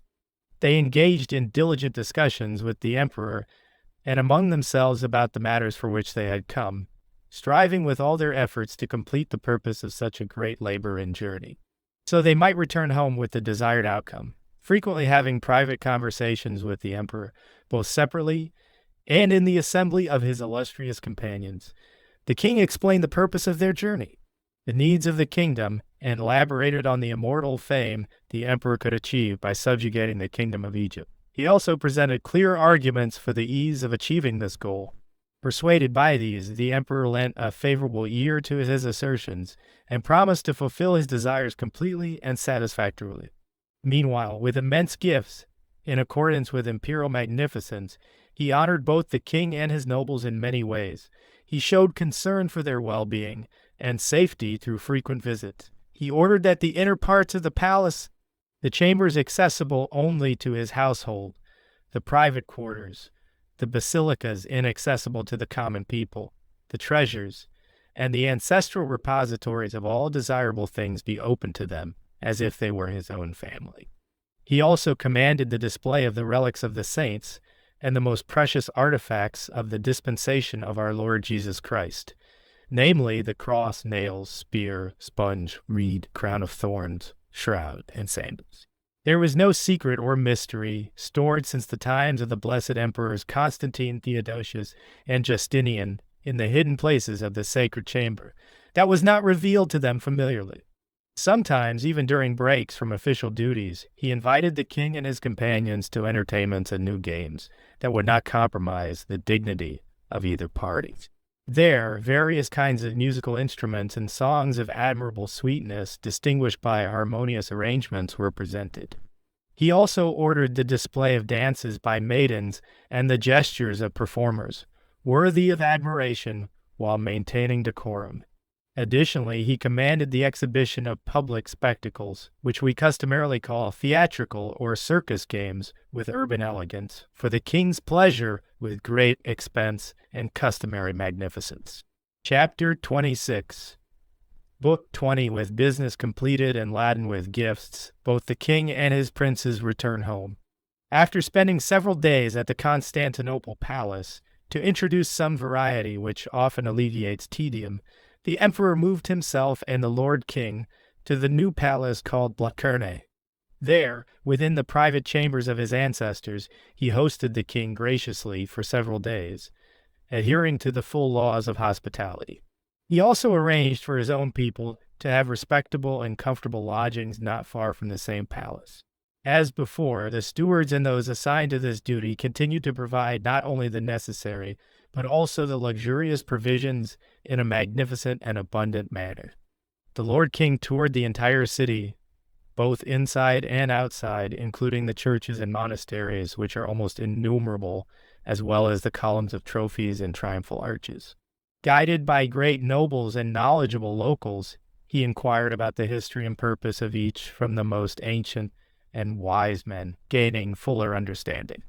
During these days, the Lord King also traveled down the Bosphorus to the mouth of the Black Sea, where the entrance and beginning of this strait, called the Bosphorus, flows into the Mediterranean Sea. He explored unknown places like a curious man eager to learn the causes of things. Having fully understood them, he returned to the city and again engaged with the emperor's intimates, wishing to bring the matters that had prompted his journey to a desired conclusion. After appropriate holidays and necessary discussions, the business was successfully completed according to his wishes. Agreements were reached to mutual satisfaction, documented in writing, and sealed with the bull of each party. With permission granted and accompanied by the goodwill of all, he prepared for his journey. At that time, the emperor's generosity, almost prodigal but truly commendable, shone upon the Lord King and his followers. He bestowed upon the Lord King immense weights of gold, a multitude of silks, and exceptional gifts of foreign riches, even lavishing great gifts upon the youngest of his attendants. Similarly, the Protosebastos displayed his generosity to all as a renowned man. The other princes, driven by the same zeal and eager to outdo each other in generosity, offered gifts to the Lord King, which were notable for their material worth, craftsmanship, and mutual favor. With the fleet prepared and the business successfully concluded, he sailed down the Bosphorus, recognized as the boundary between Europe and Asia. Navigating through this strait 200 miles from the city, between the famous cities of Sestos and Abydos, the homes of Leander and Hero, he entered the Mediterranean Sea. Driven by favorable winds, he arrived at the city of Sidon on the 17th day before the kalends of July. Chapter 27, Book 20. The king assembles the army at Sephoria. Archbishop Frederick of Tyre returns from the western lands. Bishop William of Acre is killed in Romania. Upon entering the kingdom, the king heard that Nur ad-Din was residing with a large army in the region of Panias. Fearing that he might launch attacks into the kingdom from there, the king took the necessary precautions and descended into Galilee. He summoned the kingdom's leaders and camped near the famous spring, located between Nazareth and Sephoria. Positioned centrally in the kingdom, he could more easily move to any part of the realm if necessity called. Both he and his predecessors had customarily gathered their armies there for this reason. During these days, Lord Frederick, the Archbishop of Tyre and our predecessor, returned empty-handed after 2 years. He had been sent to seek counsel and aid from Western leaders, but was disappointed, having obtained none of what he requested in our name. However, he had sent ahead Count Stephen, a man noble by birth, but not by character, the son of Lord Theobald, the elder Count of Blois, Chartres, and Troyes. The king had summoned him through the archbishop to offer him his daughter in marriage. Upon reaching the kingdom, Count Stephen was kindly reminded by the king of the marriage proposal, but he rejected the previously agreed terms. He behaved disgracefully and indecently in the kingdom for several months before deciding to return home. When he reached Antioch and then Cilicia, intending to travel to Constantinople through the lands of the Sultan of Iconium, having first secured safe passage, he fell into an ambush near the city of Mamistra in Cilicia. This ambush was laid by Milo, a powerful Armenian prince and brother of Tauros. The hidden attacker seized all his valuable and desirable possessions, leaving him with nothing. He barely managed to obtain a poor horse to carry him away after much pleading. With a few companions and much difficulty, he reached Constantinople, pursued by the hatred of all the Easterners, and arrived there in disgrace. In the same year, another Count, Stephen, his namesake, but of far more honorable character, a modest and commendable man, the son of Count William of Sancerre, and Henry the Younger, Duke of Burgundy, and nephew of the former Stephen through his sister, entered the kingdom for prayer and devotion. They stayed briefly and returned home through the Emperor of Constantinople, who received them honorably and sent them off with many gifts. The following year, the 8th of King Amalric's reign, Lord William of blessed memory, the Bishop of Acre, was sent by the king from Constantinople to Italy. After traveling through its regions and prudently and faithfully attempting every means to obtain what he sought, he was returning to the emperor as agreed. Upon reaching Adrianople, the renowned metropolis of Second Thrace, he met an undeserved and unheard of death by misfortune. After a long journey, fatigued, he had taken a meal and was resting when Robert, a member of his retinue whom he had elevated to the priesthood and accepted among his household, was recovering from a long illness. Driven by madness, Robert attacked the sleeping bishop with a sword, inflicting many fatal wounds. When those outside heard the bishop's cries and understood his groans and sighs of death, they tried to rush in to help him. However, the door was firmly locked from the inside, preventing their entry. Finally, they broke down the door and found the bishop barely alive, with only a little breath left in him. When they wanted to bind the criminal and bring him to justice for murder, the bishop forbade them with voice and hand, praying and asking that greater forgiveness be granted for the salvation of his soul, and that the present deed not be counted against him. He then surrendered his spirit to the Lord on the 3rd day before the calends of July. We have not been able to ascertain the true cause of this heinous crime. Some say that Robert, the perpetrator of this great wickedness, was suffering from a long illness, and in his recovery was seized by a violent frenzy, unknowingly committing such a grievous act. Others claim that he committed this monstrous crime out of hatred for one of the bishop's chamberlains, who, presuming too much on the bishop's favor, was said to treat him and others poorly. In the same year, a certain Josius, a canon and subdeacon of the same church, was appointed in his place on the 9th day before the calends of December. Chapter 28, Book 20. Milo the Armenian, brother of Lord Tauros, allies with Nur ad-Din and troubles the region of Antioch. The king hastens to curb his malice during this time upon the death of the magnificent and noble man. Lord Tauros, the greatest prince of the Armenians, whom we have frequently mentioned, a certain brother of his named Milo, a most wicked man, sought to claim his brother's inheritance for himself. He approached Nur ad-Din, requesting and persistently demanding that he grant him military forces so that he might forcibly seize his brother's inheritance. However, after his brother's death, a certain Thomas, a nephew from their sister, was peacefully holding the entire principality of his uncle, having been called by the region's leaders. Thomas was a Latin man, but he lacked skill and was not very wise in showing himself generous and agreeable to those who had summoned him.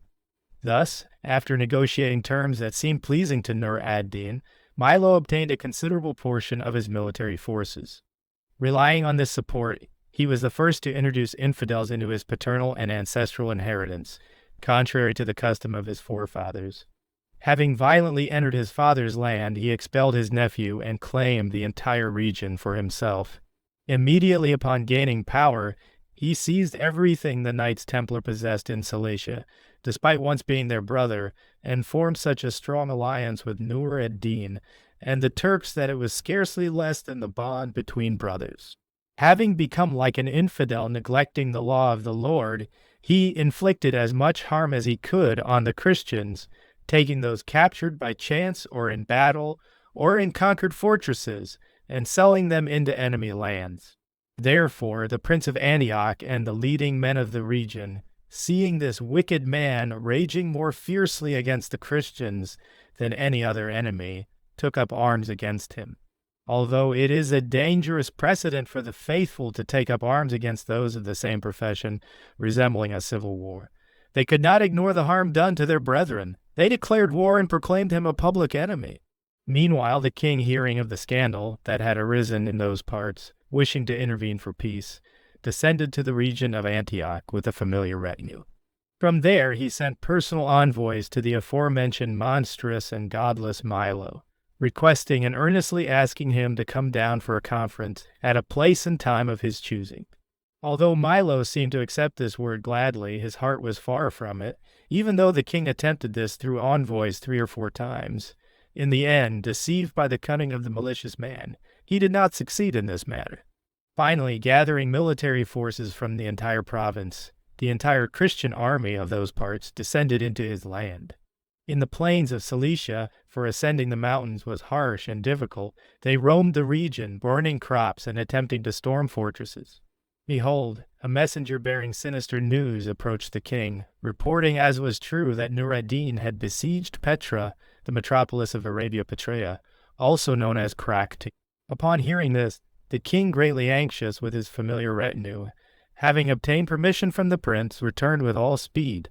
But before he could re-enter the kingdom, the region's leaders had wisely and vigorously gathered the entire strength of the kingdom.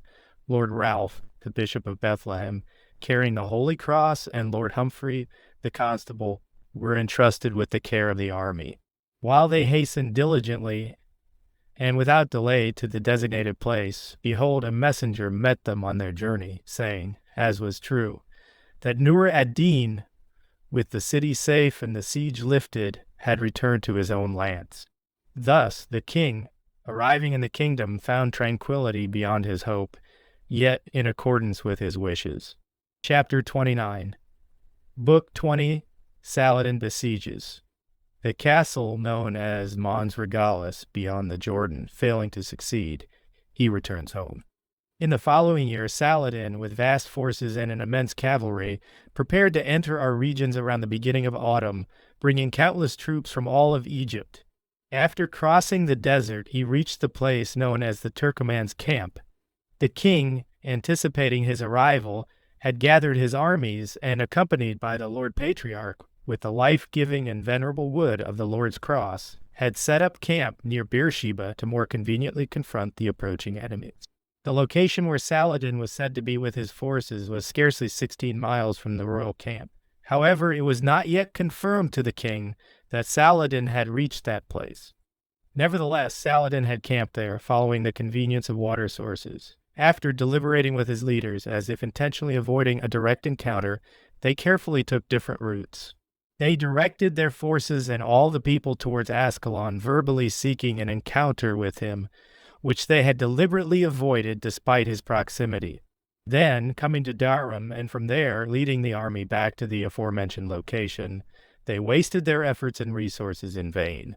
For Saladin, following the plains of Edom, ascended with his cohorts into the region of Shelbach in Syria, besieging the castle that is the capital and singular fortress of the entire region, attacking it with fervent efforts as much as the opportunity of the place allowed. The fortress was situated on a high hill, excellently fortified with towers, walls, and outer defenses. It had a suburb outside the fortress on the slope of the hill, in a place so elevated and steep that it feared neither assaults nor the strikes of arrows or siege engines. The inhabitants of that place were all faithful, which increased the trust placed in them. Moreover, it was well equipped with arms, provisions, and men sufficient for the capacity of the place. After spending several days there in vain, seeing that he was making no progress, Saladin ordered a retreat and, entering the desert route, returned to Egypt. Chapter 30. Book 20. Saladin devastates the land beyond the Jordan. The king holds his army at a place called Carmel. Count Raymond of Tripoli returns from captivity. In the following year, which was the 10th year of King Amalric's reign, Saladin, seeing that he had not achieved much against us in the previous year, sought to make up for past failures. Gathering an immense army and vast forces from all the borders of Egypt, he planned to invade the kingdom once more.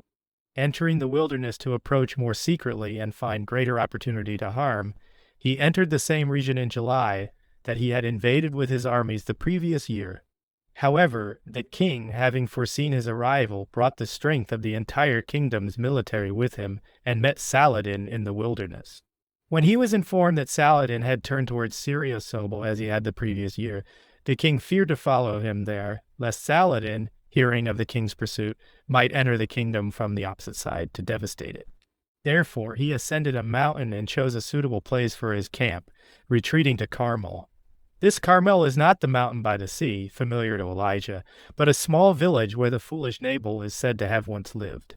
The king wisely chose this place because of the abundance of water. There was an old and very large pool that provided ample water for the entire army. Moreover, the place was near the region beyond the Jordan, separated only by the valley of the Illustrious, where the Dead Sea lies.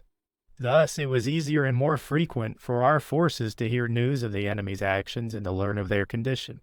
Meanwhile, Saladin, while the king hesitated to approach the aforementioned areas for the stated reason, ravaged the entire region at will. He set fire to whatever he found outside the fortifications, cut down orchards and vineyards, and destroyed the suburbs. Finally, having achieved his tyrannical desires, he returned to Egypt around the end of September.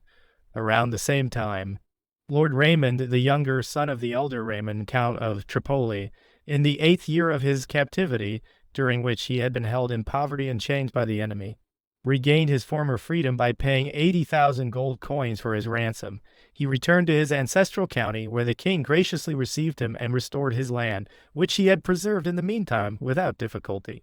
Furthermore, to enable him to pay the price of his ransom, the king generously bestowed many gifts upon him. He also persuaded his nobles and the prelates of the churches by his example to do likewise, which they did effectively. Chapter 31. Book 20. Description of the Assassins' sect and the mission of their envoy to the king. In those same days, a perilous and detestable event occurred among us, one that the kingdom and the church must mourn to this day and perhaps forever. To fully understand this, we must begin our narrative from an earlier point. In the province of Tyre, known as Phoenicia, near the bishopric of Antiratus, there is a certain people who possess 10 castles with their surrounding lands. Their number, as we have often heard, is around 60,000 or more. These people do not appoint a leader through hereditary succession, but choose a master based on merit, whom they call the old man, disregarding other titles of dignity. They bind themselves to him with such a strong bond of subjection and obedience that nothing is too harsh, difficult, or dangerous for them to undertake with fervent spirits at his command.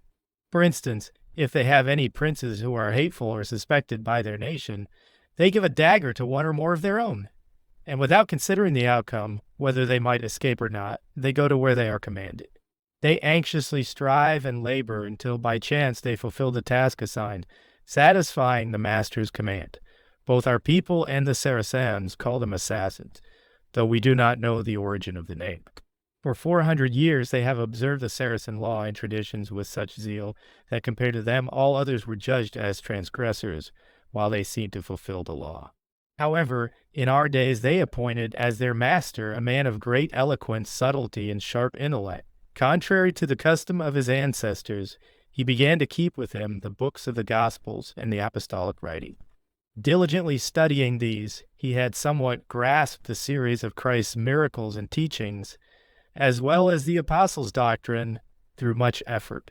Comparing the sweet and honest teachings of Christ and his followers with those that the wretched deceiver Muhammad had handed down to his accomplices, and those deceived by him, he began to despise what he had imbibed with his mother's milk, and abhor the impurities of the aforementioned deceiver. In the same manner he instructed his people, causing them to cease observing that superstition, demolishing the oratories they had previously used, abolishing their fasts, and allowing them wine and pork. Finally, wishing to delve deeper into the law of God, he sent a prudent man, wise in counsel, eloquent, and reflecting his master's teachings, named Boldel, to the king. He carried secret words, the chief and most significant of which was that if the brothers of the Knights Templar, who had castles bordering their region, would remit the 2,000 gold coins they customarily collected annually from their people as tribute and observe brotherly charity henceforth. They would convert to the faith of Christ and receive baptism. Chapter 32, Book 20. The envoy of the assassins is killed by the Knights Templar, and great turmoil arises in the kingdom. Bishop Ralph of Bethlehem passes away. The king, receiving their embassy with a joyful and grateful heart, as a most discerning man, fully agreed to their request. He was prepared, it is said, to refund from his own revenues the 2,000 gold coins that they requested to be exempted from paying annually to the aforementioned brothers. He sent back the envoy, whom he had detained for a long time to complete the negotiations, to his master, providing him with a guide for the journey and a personal bodyguard, so that the proposed agreement might be fully concluded. However, as the envoy, along with his companion and the assigned guide, passed through Tripoli, and was about to enter his own territory, he was suddenly attacked by the aforementioned brothers, who unexpectedly drew their swords. They killed the man who was under royal protection and trusted in the sincerity of our people's faith, catching him off guard and unsuspecting of such a crime, thus committing an act of treason. When the king heard of this, he was greatly inflamed with anger and almost madness due to the atrocity of the deed. He summoned the kingdom's princes, asserting that whatever had happened was an injury to him, and sought their counsel on what he should do. Finally, by common counsel of the princes, it was advised that the incident should not be neglected, for in it the royal authority seemed to be diminished, the faith and steadfastness of the Christian name undeservedly brought into disrepute, and the Eastern Church was pleasing to God and already prepared for growth, was at risk of losing its increase. Therefore, by common counsel, certain nobles were sent, Seher of Mambedun and Godeskalk of Terholt, specifically chosen for this task to demand from the master of the aforementioned brothers, Odo of Saint-Amand, that satisfaction be given to the king and the entire kingdom for such a grave excess and sacrilegious crime.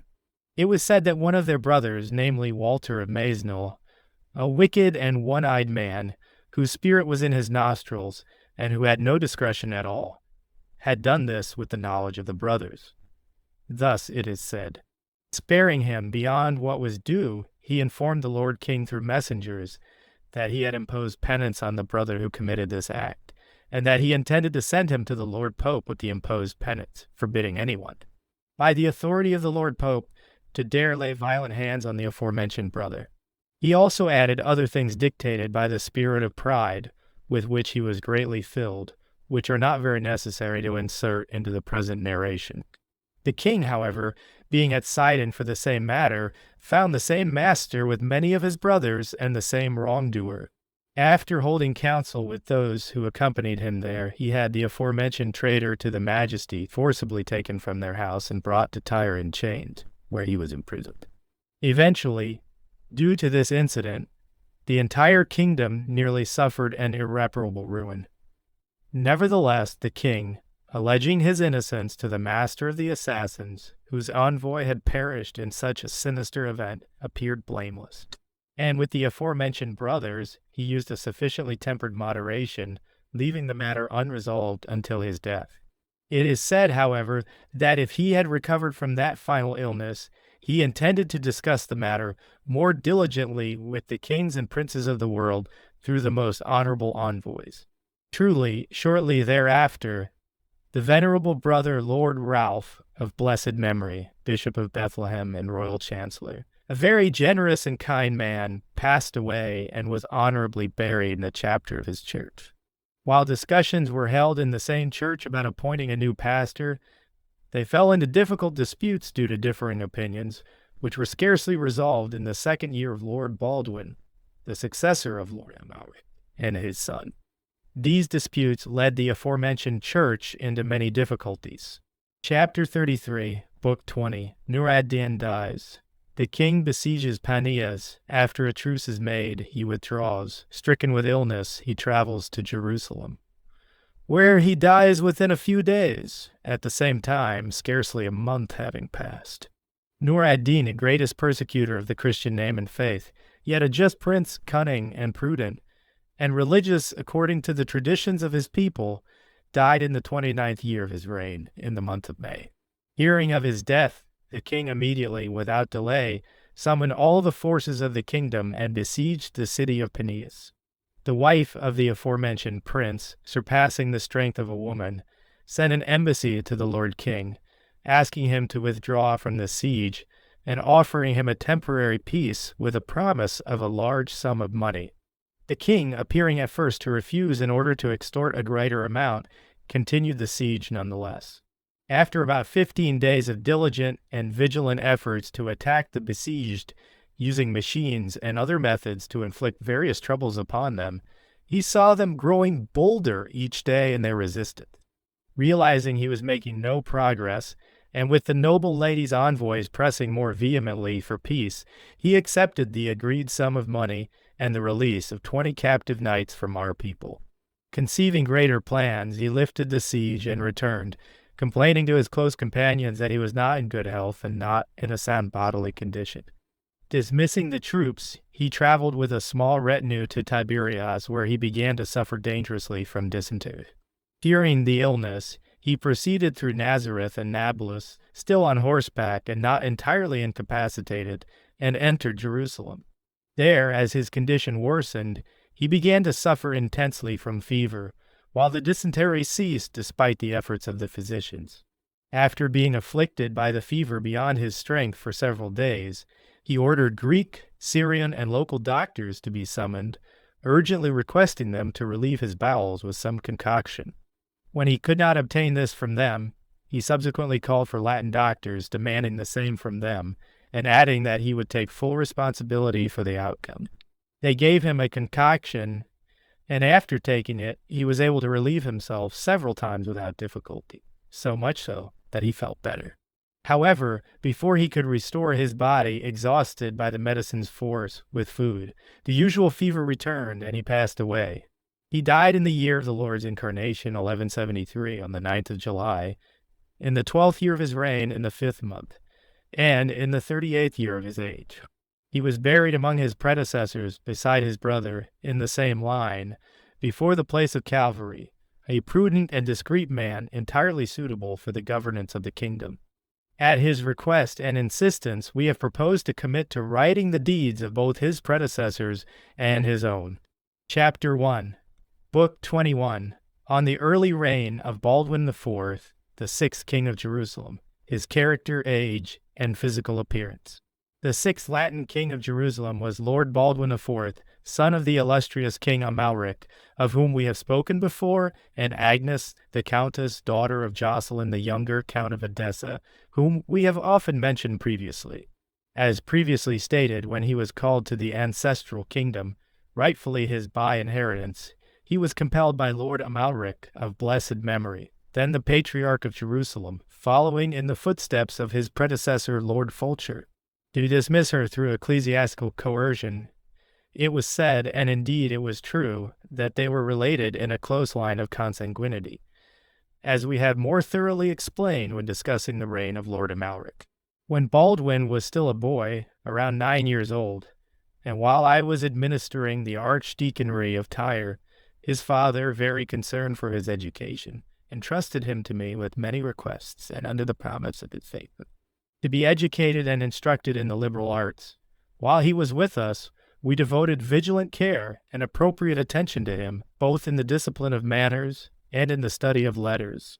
It happened that while playing with the noble boys who were with him, and as they scratched each other with their nails on hands and arms, as playful boys do, others would express their pain with cries. However, he, as if devoid of pain, bore it with great patience, even though his peers did not spare him.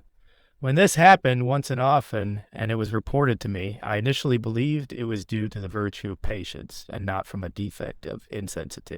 Calling him, I began to inquire what it was, and finally I discovered that his right arm and hand were numb in part, so that he did not feel scratches or even bites at all. I began to doubt, recalling the wise saying, "It is certain that a member that is numb is far from health, and one who does not feel sick is in more dangerous condition." This was reported to his father, and after consulting physicians, It was diligently but unsuccessfully treated with frequent fomentations, ointments, and medicines to help him. For as we later learn more fully through experience over time, it was the beginning of a more extensive and utterly incurable affliction that was being foreshadowed, and which we cannot say without dry eyes. As he began to reach the years of puberty, he was seen to suffer most dangerously from leprosy, which grew worse daily, especially affecting his extremities and face, troubling the hearts of his faithful subjects with compassion whenever they looked upon him. Nevertheless, he progressed in his studies. Each day he grew more and more into a young man of good promise and admirable character. He was, for his age, of handsome appearance, and, unlike his ancestors, very adept at handling and riding horses. He had a keen memory and loved conversation. He was frugal, yet very mindful of both benefits and injuries. In all things he resembled his father, not only in face, but in his whole body, gait, and manner of speaking. He was quick-witted, but somewhat slow of speech.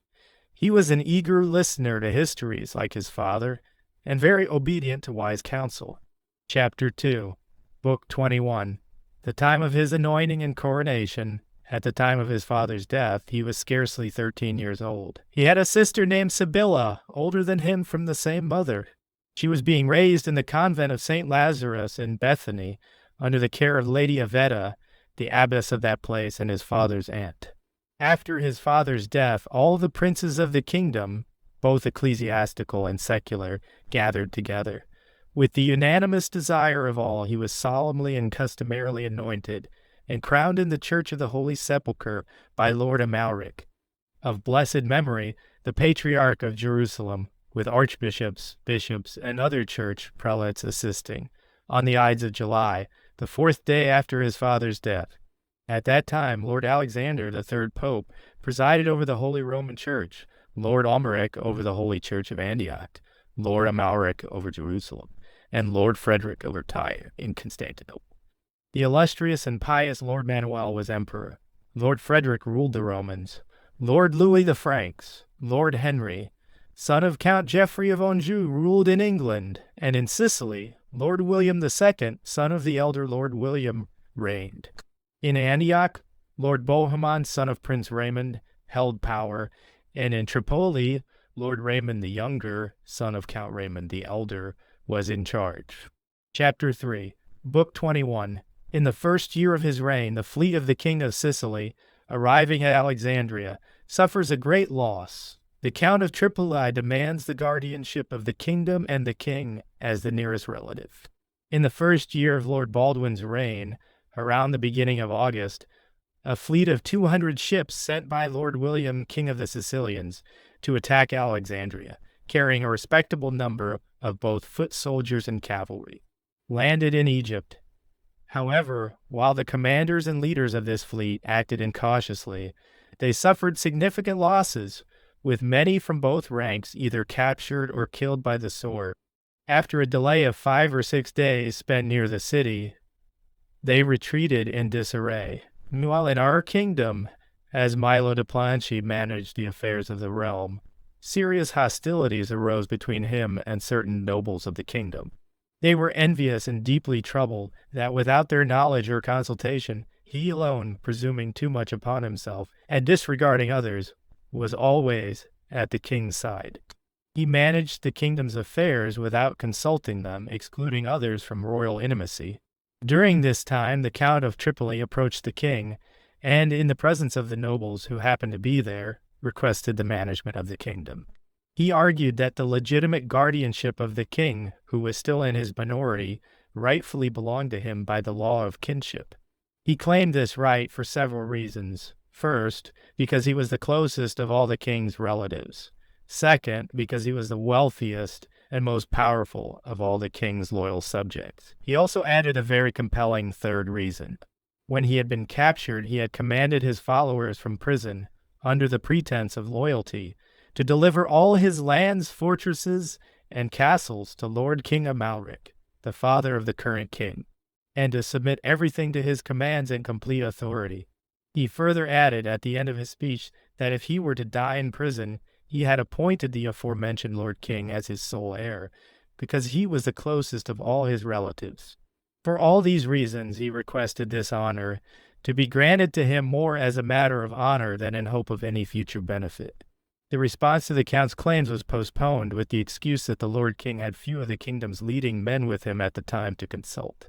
However, he promised that at an appropriate time he would summon them more quickly and generally, and with their counsel he would, with the Lord's help, provide a suitable response to all these matters. With these events concluded, the count returned to his own affairs. Almost all the people supported the count. Among the barons, Humphrey of Toron, the royal constable Baldwin of Ramla, his brother Balian and Reginald of Sidon, and all the bishops as well.